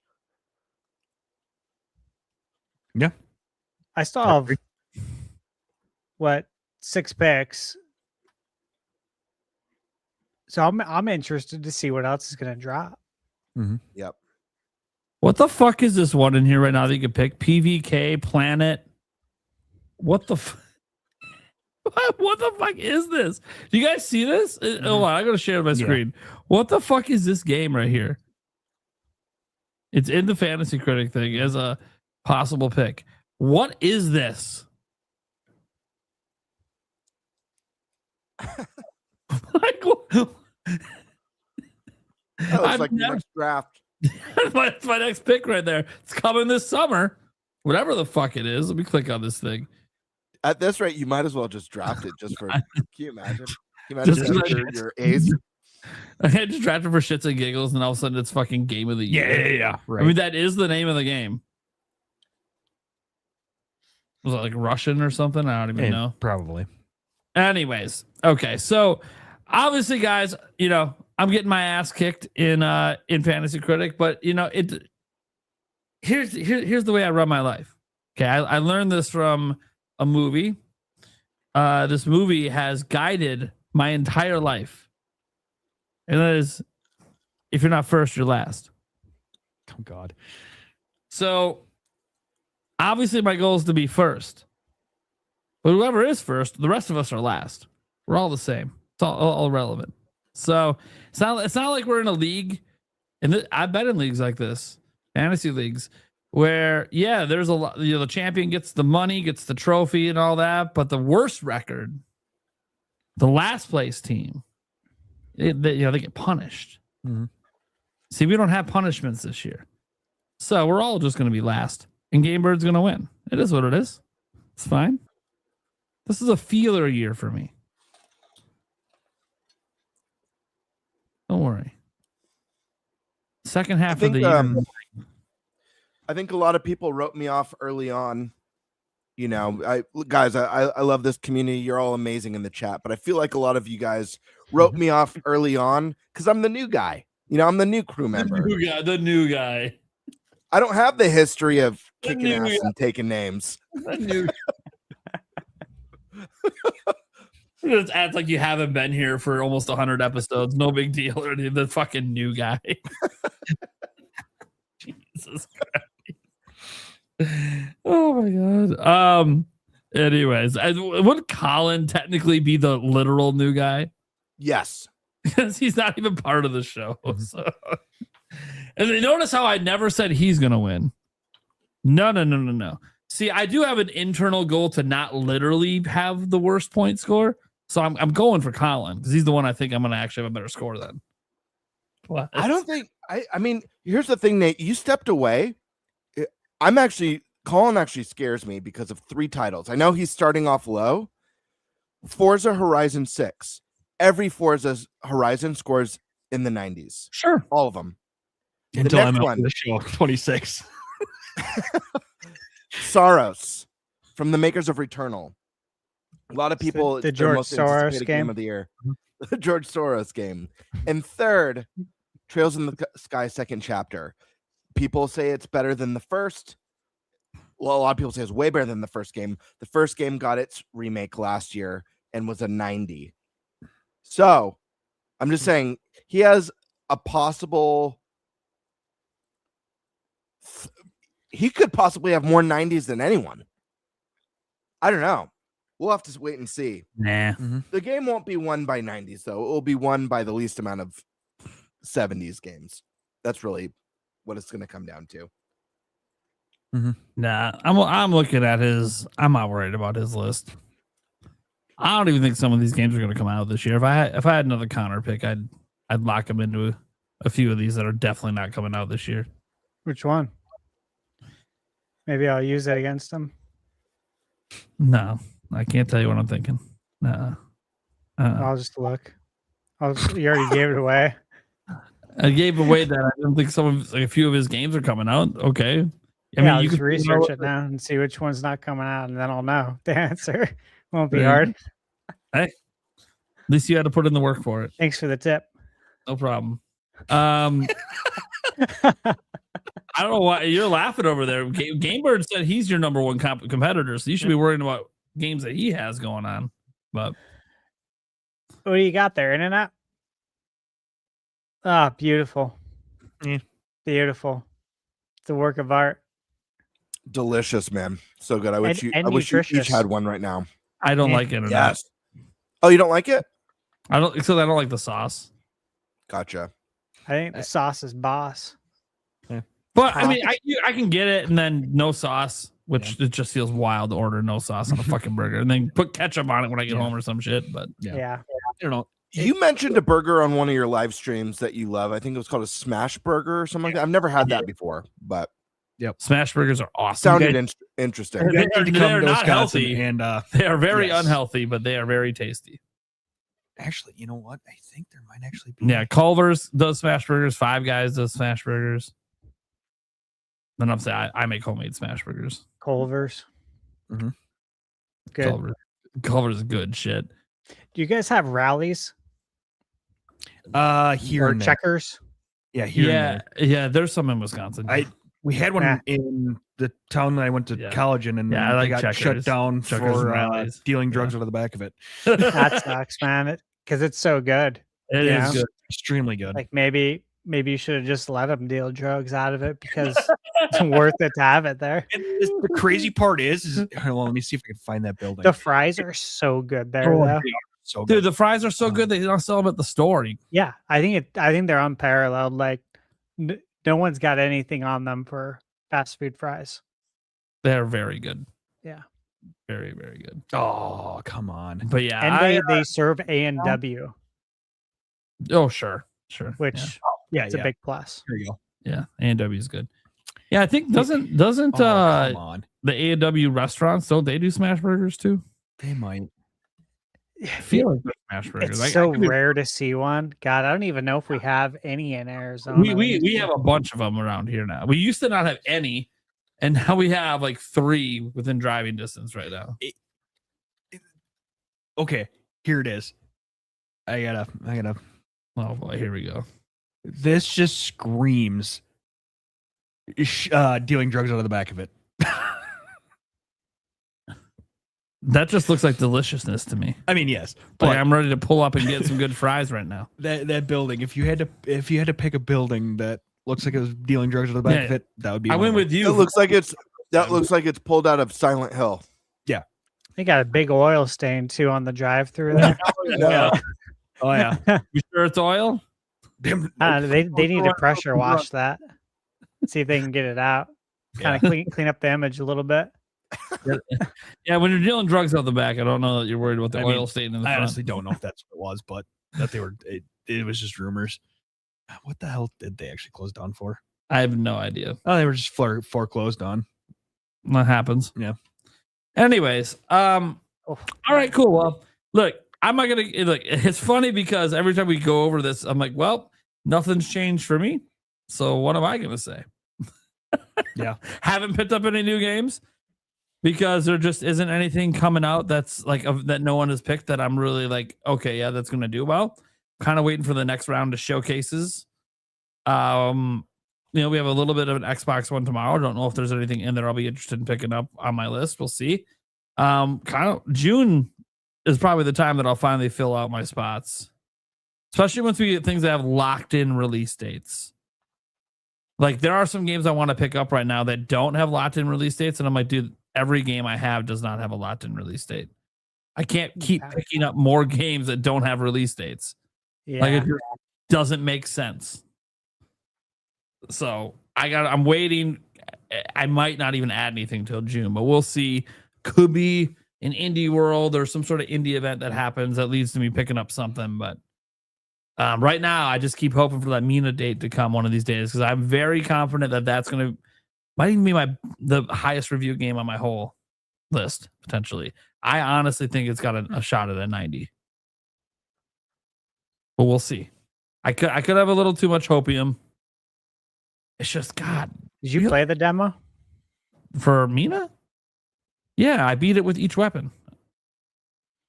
Do you think it'll be too hard for the reviewers? Ooh.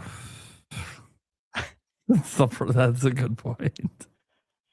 Look, like I really like the combat, but it's not made to be easy.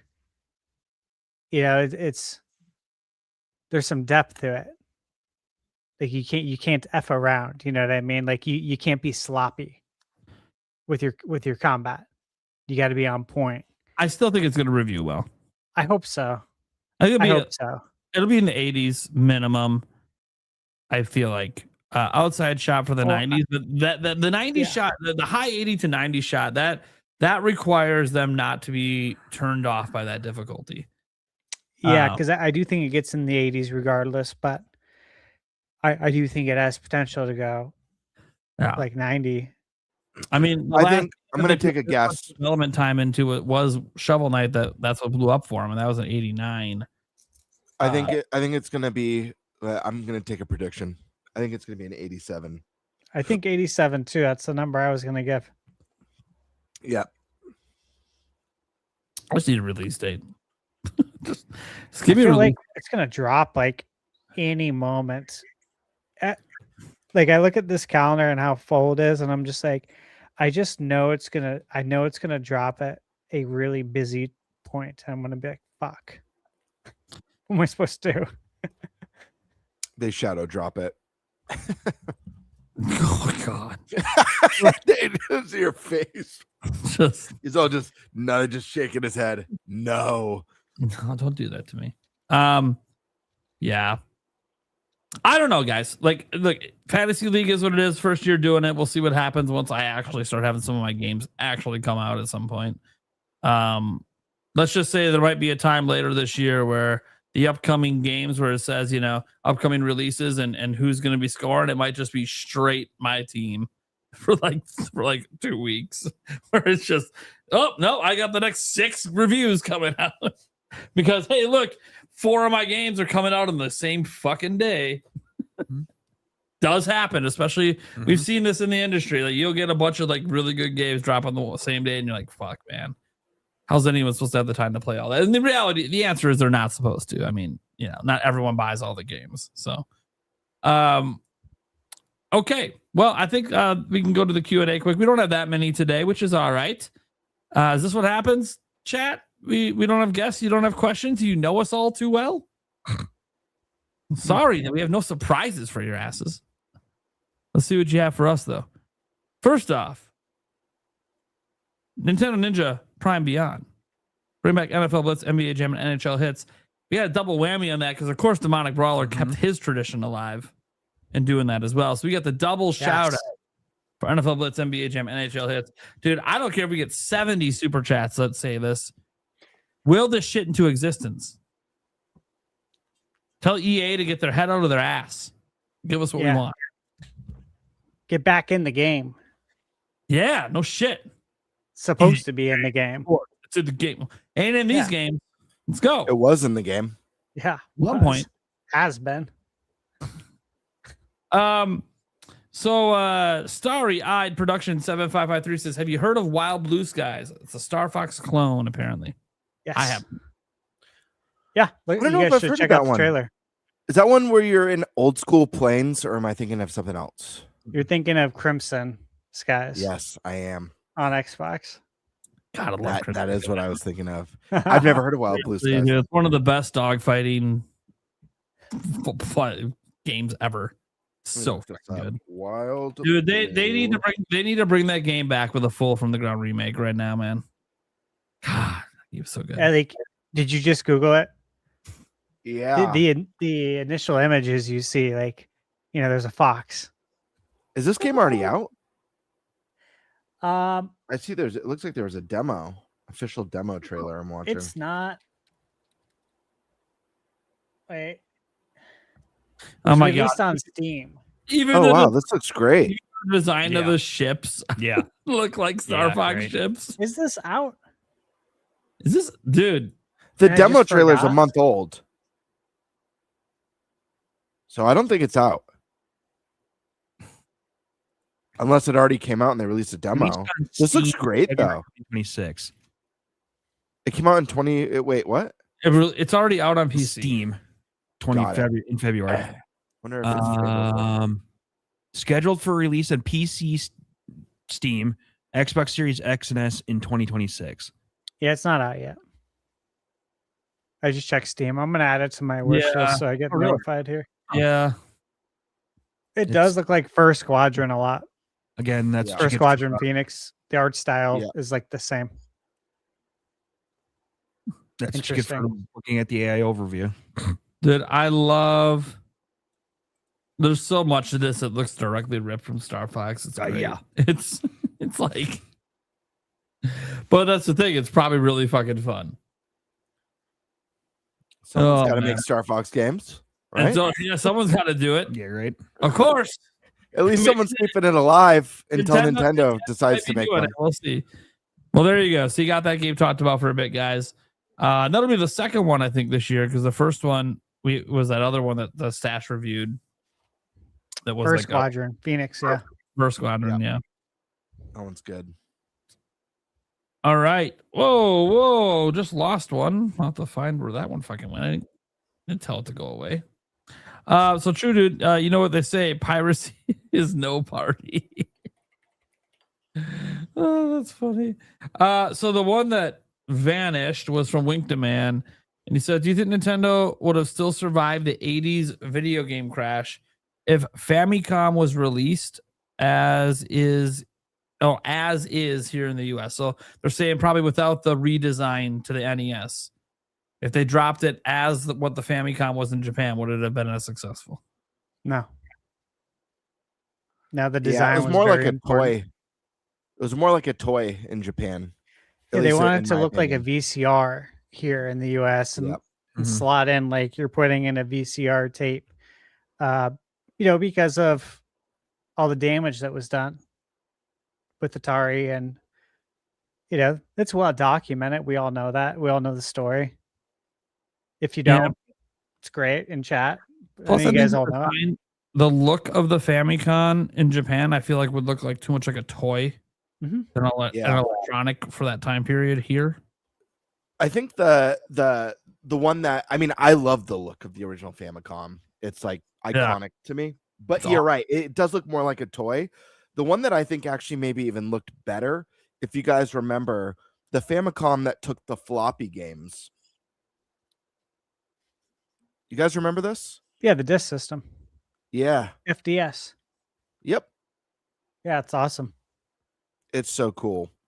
Especially because some of the games have like different music. I think we talked about it before. But when Nintendo Music had released like Zelda 2, Link's Adventure, they released the NES music and the FDS music, and just differences. And it's really cool to go back to these games that we grew up with in the 80s and hear it differently. Like, oh, wow. Yeah. So I definitely think that the redesign played a big role. Obviously the games matter, but it's one of those things that we're in the midst of a video game crash. So it's like you really need something that looks like it belongs in a living room next to all the other devices that people were buying, such as VCRs. Okay. The last one that I have here, unless we get some more super chats in, is from True Dude. It says, "I'm telling you, when Luigi's Mansion 4 reveal drops, the entire world will hear me screaming." That's the hype I like to hear, man. So, dude, I do swear that the last time I saw a Zelda game get revealed, I heard a faint scream of joy coming from Texas. I'm not sure if anyone else knows what I'm referencing, and that is okay if you don't. But let's just say there are certain screams from the fandom that cross the whole of the United States. And it'll be mine when Ocarina of Time is revealed, except I'm going to shout, "I won't forget the ending!" I'm going to try and shit my pants when it happens. I think that would be a good way to, celebrate. Be a good memory. That would be a good one. Wouldn't it? Imagine if we all had some sort of awful bodily reaction. Like each of us a unique one. I swear, Stash, if you're reacting to like the direct with me and you literally shit your pants, I'm never gonna let you live that fucking time. You Stash, I won't live it. I'll live it up. Will. I know he'll live it up. He'll own that story. I got my other pair of pants right here. I gotta turn my camera off quick. You mean like your pair of pants that's in the Hall of Fame? Underwear. Yes. Underwear. See, it's gonna be Stash. Stash is gonna shit himself if we all live stream. You know, if we're all together live streaming this reveal, Stash shits himself. Nate creams in his pants. I bleed from my eyes and my ears. Fair and Eric projectile vomits. All of us at the same time. We all have some sort of visceral bodily reaction. Dude, if we're all reacting to it live, oh my fucking god. That'd be a moment that's getting clipped and go down in fucking history. But the whole internet would be mocking us, being like, "Oh, a bunch of middle-aged Nintendo grifter gooners, fucking totally themselves vomited." Like they all had to change their fucking clothes. They're gonna say that no matter what, even if we don't do that. Look at these Nintendo bootlickers. They're excited for Zelda. Yep. And we're just gonna be like, "You're goddamn right." Yeah, we are. Dude, you know those pants and shit I creamed in? Dude, I fucking framed them. Get the fuck out of here. How proud I am in that moment. There we go. That's what I like to see. There we go. I'll piss myself. That's perfect. There we go. All right, guys. Let's go around the room, let them know what we got going on, and then we can get the heck out of here a bit early today. Let's go, Eric, man. What the fuck you got going on? Not a whole lot. I got the clips channel and the the audio version that I get up. Yep, you guys, you can check out the clips channel if you want to. If you missed any of the segments today, obviously, and you want to go back and check some of them out. And then let's go to Stash. What do you got going on? Lots. All right. Let me see here. All right, so I got Pragmata downloading right now. We got Mouse PI tomorrow. I'm working on wrapping up my review for Saint Slayer. You guys know Saint Slayer, right? Mm-hmm. Jane Silent Bob comes out on 4/20, of course. Obviously. Yeah. Should be getting a review code for that, I think, tomorrow. Grime 2, chipping away at that. South of Midnight. Got Little Nightmares VR coming up for PSVR 2. I got an exclusive preview to do on the 21st for Wolfhound. Have you guys seen the? Sounds familiar. Yeah. You probably know what it is. I had it in my most anticipated games, and that's probably where I know it from. It's like a really cool Metroidvania. I was actually pretty excited about it. Starfield, working on that, chipping away a little bit at PS5.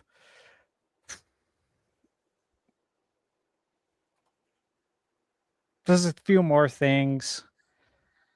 It starts getting really heavy from the 28th to like the 8th. Like super heavy. There's a lot coming up. I don't want to get into all of it.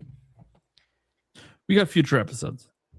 Yeah, I hope I can get it all done. But yeah, that's what I got. Lots to look forward to. All right, before we go to GameBird here, we have TARDIS coming in saying, since Nintendo could be making fake leaks, could Mario still maybe come this year or something? Could Nate the Hate get bad info? What do y'all think? I hope for a new Mario soon or an Ocarina of Time remake. I mean, Mario could probably come whenever he wants. It's probably his decision when he does. It's probably not something we should talk about on the podcast, though. Yeah. It's probably between him and Princess, to be honest with you. Oh god. Look, I'm obviously the one, the source on the whole fake leak thing. So just speaking from what I've been told, I don't think any of Nate's the Hate stuff was impacted by any of this. This is really industry standard. This stuff happens regardless if anyone tells you it's happening. Nate the Hate is not, as far as I'm aware, swept up in any of this. That being said, sure, obviously Mario can still come out this year. Nothing's been announced. Until Nintendo announces things, anything can happen. But, you know, it sure pleases me to hear 2027, because then that means 2028 is not off the table. And maybe Nate wasn't so wrong about Mario. But we'll have to wait and see. We got to get out of this year. If it's not even revealed at all this year, I'll be even not confident. I can't really be confident until we get to about halfway through next year. But either way, I didn't think it was coming this year anyways. And then obviously now Nate the Hate said, it's next year. I don't think Nate the Hate has bad info there. But yeah, it could come out this year, sure. I don't think so. I think Ocarina of Time remake, Ocarina of Time remake to me feels weird to say. It feels like almost a bigger swing by him than Star Fox. Just because, even though, yeah, we had the hints from Aonuma, and I've been talking about this for a couple of years, it's still just like hard to believe that Nintendo would try a hopefully from the ground up remake of the greatest game of all time in terms of reviews. Because the 3DS version wasn't from the ground up. It was like a new coat of paint with some extra features. So yeah, we'll have to wait and see. Did anyone else have some thoughts to add to this? Because I was the source on the whole fake leak thing to find where things are coming to the company. It's called the Canary Trap, but it's very normal. I'm pretty sure every company's doing it. Any AAA companies does this all the time. Yeah, I think 2027 still 10 years since Odyssey will be 2027. I don't think we wait 11 years. I don't. So yeah, I think 10 years is the timing, and we'll get Mario and Pokemon Winds and Waves next year. Those will be the two big titles. There will be obviously plenty of other titles around them, but this would be like the real flagship titles. I think we got one more. And we'll get a Switch Lite. I predicted another flagship last week. Do you guys remember? For next year? I said it. I said I'm gonna go ahead and make a prediction for 2027. Next gen Pokemon, 3D Mario, and Super Smash Brothers. I was gonna say Smash. I thought you said Smash. Yeah. Yep. We'll see. I feel like the cards are lining up nicely for that, but we'll see. I still have it on my bingo card. Yeah. To get Smash Ultimate Switch 2 edition. I'm famously wrong about everything. I would really hate if the Mario is the one thing I'm right about. I don't want it to be 2028. But yeah, well, I don't think it's this year. If it is this year, cool. I'm not going to complain. Why would I complain about a game I really want to play, or probably really want to play? I haven't seen it yet, but I've enjoyed. Of course, you want to play it. I've enjoyed every 3D Mario. Like I don't consider any of them bad. They're all really fun. I will be so hyped if 3D Mario comes out this year. I will be filled with so much joy and absolute hype.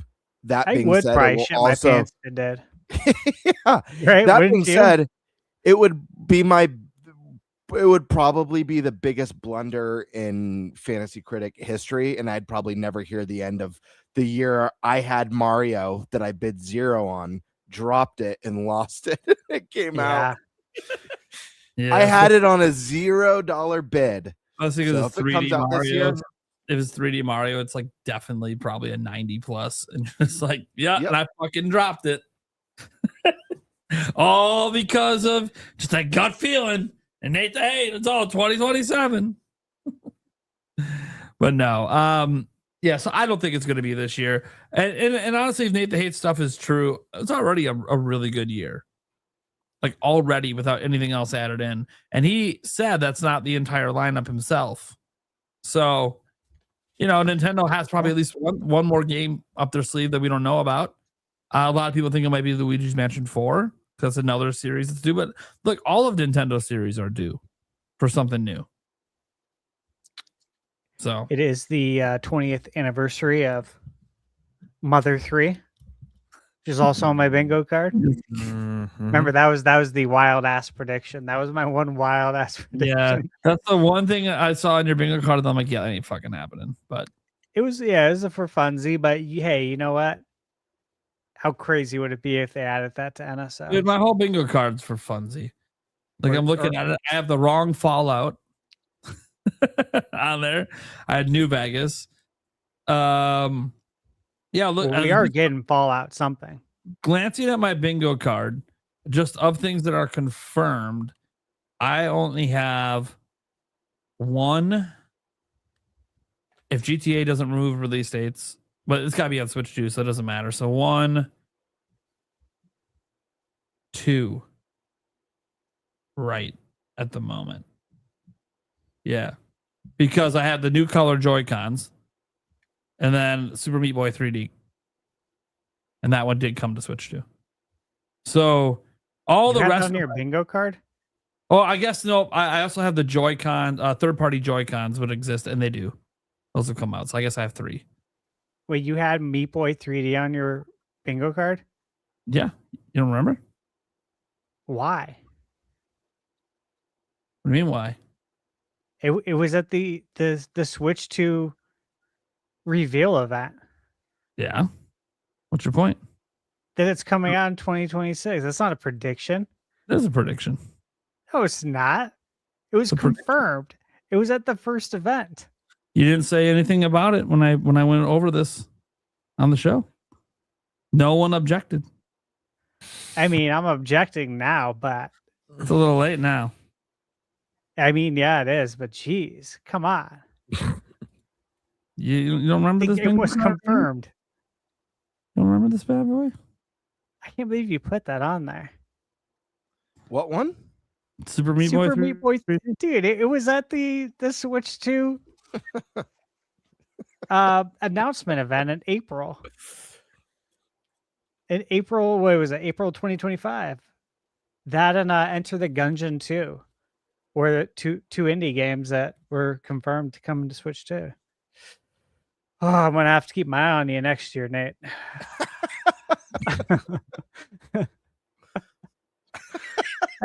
Yeah, I'm looking at this now. Let me see here. What else you got? So you got New Vegas. We're getting Fallout 3 or New Vegas. Obviously, it should be 3 so they can go in order. But you guys know that's happening, right? There's leaks for that.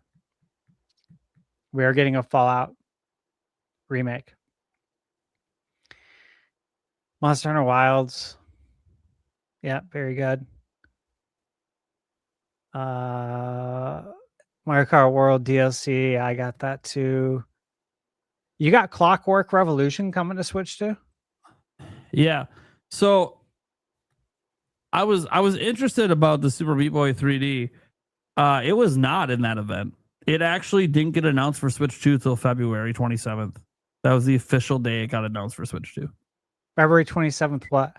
This year. No, it was at the event. I'm literally it's right off their website. All the news articles, everything is it got announced February 27th for Switch 2. It was announced for the other platforms last year, but it was not announced for Switch 2. This is just what all the news articles are saying. I know. So no, I believe you, and I covered it on that day. Even I believe them. I even had it in a video of mine. But what event did you say was in is it the April Direct? Yeah, the Switch 2 reveal event. April Direct Switch 2. I'm just gonna glance through it quick. I know it's a really long direct, but there's like some long segments for Mario Kart. Like I can skip that. I'm just kind of mousing through it right now. Okay, Jamboree, don't care. Zelda, okay. Kirby, Metroid, okay. Dragon Drive, Elden Ring, Hades, and the Capcom segment. Don't gotta worry about that because it's not a Capcom game. Madden, Hogwarts,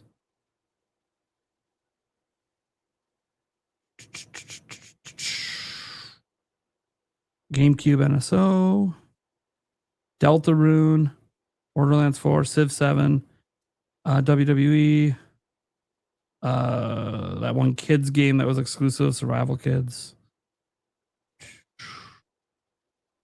What happened to that game?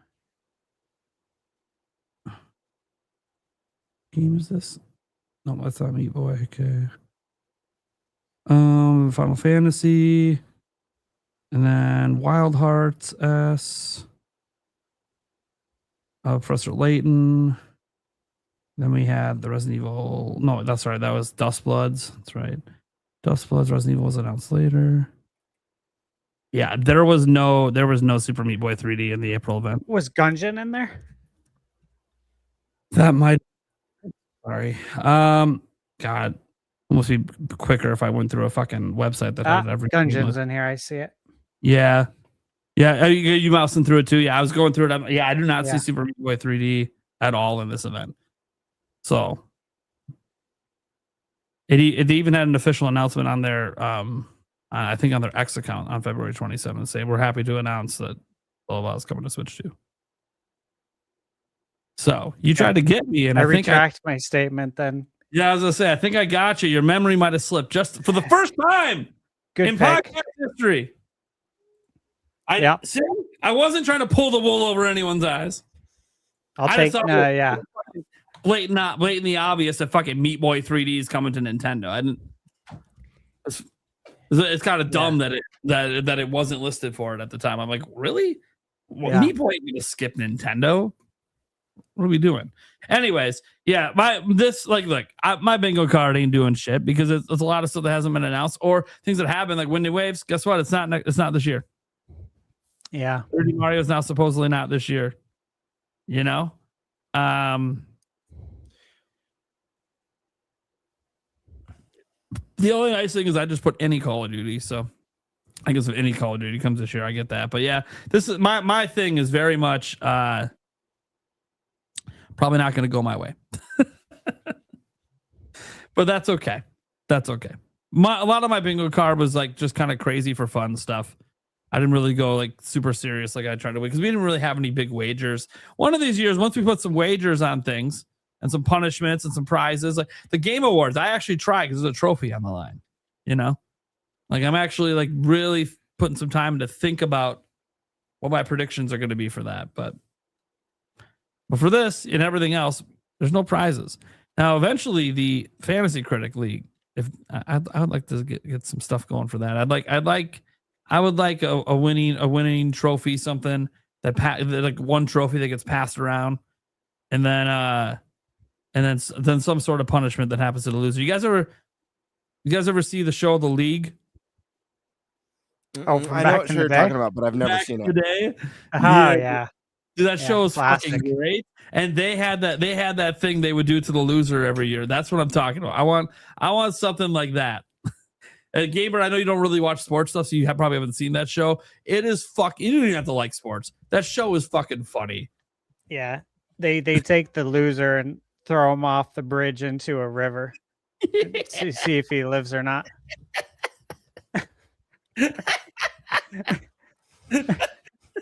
That's just one of the years. They do something to the loser every fucking year that's like really embarrassing. You know, it's kind of like, hey, if you lose, you got to wear the hot dog costume and go out and ask people about, you know, if they want to talk about your weenie. Yeah. back when that humor was allowed, you know. People didn't get bent out of shape about it. You glancing at yours here, GameBird? Yeah, just try. I haven't looked at it since that episode, so I don't even know. Star Fox might be a hit for you, baby. Star Fox could be a hit. I think Zelda controllers are going to be a hit once they Steam Switch too, if the rumors are right. One of them I think I can X off because I know there's been a few of them, but it was one of my favorite ones, and I think you even chuckled at it. Prime new controversy. I said that there's going to be some sort of new something that Nintendo does or announces that just pisses off the community, and everyone's going to be talking about it. Which has already happened multiple times this year. But what has Nintendo done to piss people off this year besides just not have a direct? Well, I mean, there's a number of things. For one, most recently, they did their price adjustments for digital and physical that started. Actually, I think it just started a conversation because people don't know if it's an increase or decrease. They're waiting to see what's after Yoshi to find out if it's an increase or decrease. Because a lot of people think that Yoshi, well, that would have been a $60 game, so they're actually just charging us more, despite the fact that literally they charge $70 for tennis. So what are we talking about? What about Pocopia being a game key cart, the first published Nintendo game key cart? I mean, wasn't that last year though that we knew that? Well, didn't all that backlash come last year? No, it was this year. Well, because it was announced as a key card last year. We talked about it. Okay, well then I'll just wait for the next one because there'll be a new one in a week or two. I guarantee you. I know. I'll just wait for the partner showcase. That's all I have to do. Yeah. So I'm cool. No, I like your list. I mean, obviously, you did some smart things. Like you didn't just put 3D Mario as it's coming out. No, just revealed. Fuck, you still might get that one. God damn it. You were thinking on some of these. I like it. I think I'll get Zelda movie trailer as well. Probably. I think that one's a given.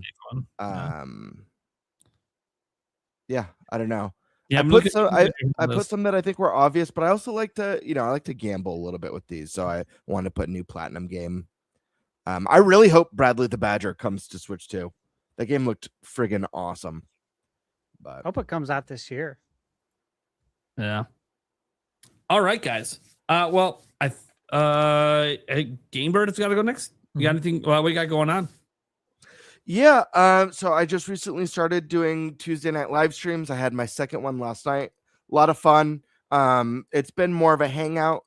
Eventually they're going to get a little bit more structured and themed, but for now, as I learn, because it is a big learning experience for me, I'm just keeping it chill. Yesterday we did some snack rankings, and that was a lot of fun, and talked video games and all that good stuff. Next week should be a lot of fun. We did set a goal that triggered that. It's going to have me tell a pretty gnarly story from the past. Not sure how I feel about it, but I fell asleep after I contributed to it, and then I fell asleep. Yes, it succeeded. So that'll be an interesting episode. I also recently worked on a collab with Upper Nimbus. So keep an eye out on his channel. Which one? Well, he hasn't announced it yet, so I'm not sure. It was recent. The deadline was the 10th. So maybe because I'm doing one with him. It might be the same one. I just don't know. Give me a clue that only you and I would know. Balls. Okay. Yeah. Yeah. Yeah, I don't know what balls are at all. Yeah. I don't have some danglers over here. Is that the same collaboration? The balls one? Uh-huh. Nice. Yeah, that's funny. What the fuck is going on? Glad that ready on your balls. That's great. I've never been more thrilled to not be invited to collaborate than I am right now. And then you could also look forward to a new GameBird video. That's not a live stream or not a collab next week. You know what I realized? Nice. I've done collabs in the past, right? I've done some with you and some other people. No one ever asks me to collab anymore. Am I just an asshole? I won't say anything, but I literally get asked by nobody besides GameBird, and then the last time I fucked up and didn't get it in, so then he hasn't asked me anymore, which is totally fine. But I've only done one since then, to be fair, and it wasn't because you were actually very busy at the time. That's why I didn't ask. Well, I'm always busy. I think it was when you were having some of the medical stuff going on. But I literally realized I have not been invited. Besides that, like when you invited me to the one, besides that, I haven't been invited in years to collab with people. It's kind of weird because you guys bring it up. Oh yeah, we're collabing on that. I'm like, dude, nobody likes me. Nobody wants me to collab on anything. Well, to be fair, I can be an asshole. It's all right. Well, I'm going to invite you on my next collab, Prime. So, yeah, just on principle, I'll just decline. You are an asshole. But no, guys, I really don't care if people invite me to collab or not. I just like the collab stuff because I think it just helps bring content creators together as like a community a bit. You know, I like that aspect of things. But it just so happens, guys, that for those watching, like if you notice a lot of our guests that we bring on, like a lot of them came from people that are like I've interacted with and been guests before on the show, and none of them really do collaboration projects. So that's why I don't really get invited because the YouTubers I associate with don't do collaboration projects. I think the last one that I did besides the GameBird one was I think M the Swizzle had me on one once, like a year and a half ago or something like that. And I went on his podcast once, but I don't really call that a collab. That's just he invited me on the show. I feel like it would be fun to get you in on a skit, Prime. I love skits. Yeah, I'd love to have you collab on a skit. Any excuse that I have to get out the green screen because it's time to get wacky.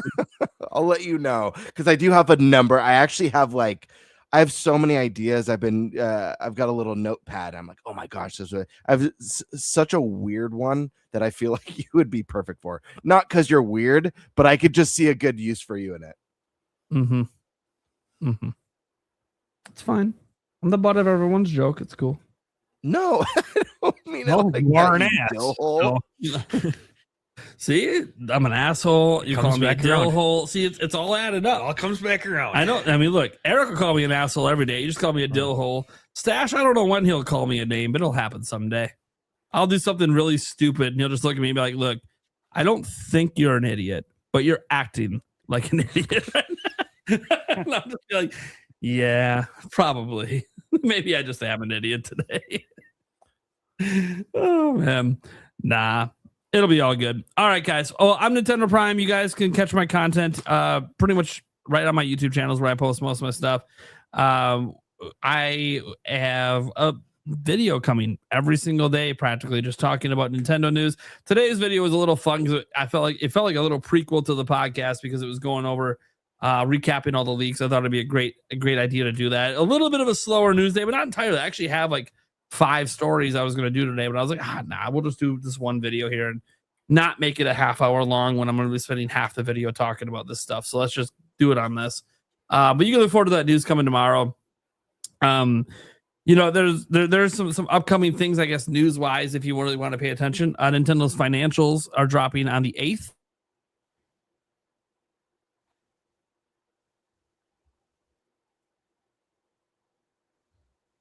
Yes. Yep. Finish your sentence, Nate. My internet went out, I think, or something. I think the pressure's getting to him. No, it actually all went blank for me. Yeah. No, I know. Oh. Anyways, thanks, Charter. Thank God I won't have to fucking deal with Charter after the next 5 months. Anyways, so I have that coming up here, the financial report. That's a big one. Give us the total first year sales. It's really 10-month sales for Switch 2. See how well Pocopia did, and obviously see what Nintendo's projections are for the next fiscal year. What's really cool about the projections part is it lets you know how confident Nintendo is in their own lineup, depending on what they project. So they projected 15 million, then they upped that projection to 19. I think they're going to finish ahead of that. If they go into the second year and they're like, yeah, we're only going to do 15 million. Okay, that's really conservative. That also could mean maybe they feel like they're missing a big game or two that's not going to make it that fiscal year. Or if they're old and they say 20 million, then you're like, okay, well, they're really confident in what they have coming up. That could be my next bingo controversy. There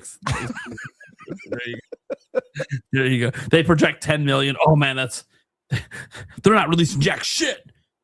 Dude, you know that if any sort of deviation, even if it's by 1 million, that people are just going to eat that up online with the current trends on YouTube. The downfall of Switch 2 has begun. Oh my god. Yeah, it's gonna be interesting. It'll be really interesting to see what all the numbers are. Anyways, that's like one of the things I know is coming up, guys, that you can look forward to on my channel. Otherwise, that Star Fox reveal, if it's real. Hopefully, like what sucks about the Star Fox reveal is that according to Nate the Hate, it's going to be a Nintendo Today drop, which means we have no fucking idea when it's going to drop. It's just going to be random one day. And what I hate about that, now that I'm a content creator, is I want to live react with my audience to a big reveal like Star Fox. So it's like, do I just go live the moment it drops and just don't watch the trailer? I don't know, because it's big news. It's not the same. It's not it's just big news. I know it's not, because everyone will have already seen it. Anyone coming to the chat be like, "Oh, it's great." No, I haven't seen it. That's why I'm here. I always think about that famous reveal at the end of the Nintendo Direct, and you see like the stars and the camera's like panning up, and everyone's like, "What the hell is this?"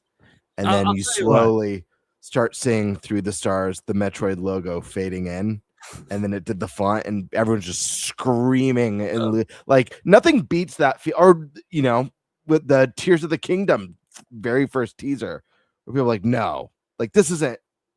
Is this Zelda? And then you see the characters. Yeah. Is this DLC? Yep. DLC, and then it ends with a sequel to Breath of the Wild is now in development. And you're like, it's just those are magical moments. Damn. Yeah. So Nate the Hate, just say what day it's gonna happen. Then I can just go live that day before it happens. Then it really will be a live reaction. But someone asked him, and he said, "It's this month, as far as I'm aware." And he just leaves it at that. I'm like, God damn it, Nate. Fuck. That just means he doesn't know what day it is, which is fine. All right, guys. Thank you so much for tuning in. You can catch our audio podcast everywhere audio podcasts are heard. Obviously, check out the Clips channel if you need to. Go subscribe to all of our channels if you're not. You want game reviews? Like, there's a lot of people that always ask me to do game reviews. I have no passion to do that, but you know who does? ThunderStash Gaming definitely has a passion for it. And even GameBird throws out some reviews here and there. So, pay attention to those guys for that kind of content. For me, it's all about that clickbait news, baby. There's a reason that in both of the both the advertisement that GameBird made and the intro GameBird made, notice that one thing is consistent. I'm a clickbaiter. So just keeping that consistent. You love clickbait, you'll love Nintendo Prime's YouTube channel. So come on over, check it out, have a good time with us. And hey, I will say one thing: my content is pretty positive. I post positive stuff. Because I'm a gamer and we're talking about video games. How can I not be excited about what we talk about? Like, I don't understand how you can be angry and talk about games all day when it's like, what are you angry about, man? Video games are fun. Let's go. Oh, a game you want's not coming or announced yet? Whatever. Talk about what game is out now that you do like. There's got to be something coming up you're excited for. Talk about that. And if there's nothing, well, as we said before, it's time to expand the horizons a little bit and discover some new games. Like Pragmata this week, or Mouse PI this week for hire, right? Mouse PI for hire. Mm-hmm. There was like another third game, I think. Oh, Tamagotchi Life. Try something new. Yep. Buy Pragmata. Support new IPs. Yes. Yes. I've been saying, I don't care what platform you get it on, guys. Everyone wants the new AAA IPs, and these AAA studios don't make them as often because they're expensive. And it's risky. And Capcom has a game coming out this week that just reviewed well on every platform. Gotta support it, man. Gotta support it. All right, guys. We'll see you same time next week. I guess I could tease you guys on the guests next week, so we didn't have any this week. I actually don't fucking remember who it is. Let me just load this up. And you're on the wrong thing. Yeah. All right. Our guests next week are John Nebo and Nintendo Talk coming on. So haven't had those guys on in a while. So glad to have them back. Followed up by Favlam and Attack the Backlog. ATB hasn't been on in a while. Guys, tax season's going to be over. That's why he's coming on. Yeah, he's coming on after tax season's over. Also, he's done being, on his own words, he is done being a leaker and insider after this month. Guess what, guys? He's on the final episode of the month. You guys want to super chat and drill him for inside information? You've got one final shot before he retires from that kind of stuff. So good luck to you. Oh, and I totally forgot. We actually have some new people coming on. Like M Swizzle's actually going to be coming on. If you guys, brought him up earlier because I collabed with him once. But yeah, really happy to have him coming on. Switchforce coming back. Kiwi Talks, Tucker, Roger Base, Sandstorm, Sky Sword. You know, we got packed lineup, guys. And then we do it all over again. All right. Bye, everyone. We'll catch you next week. Bye.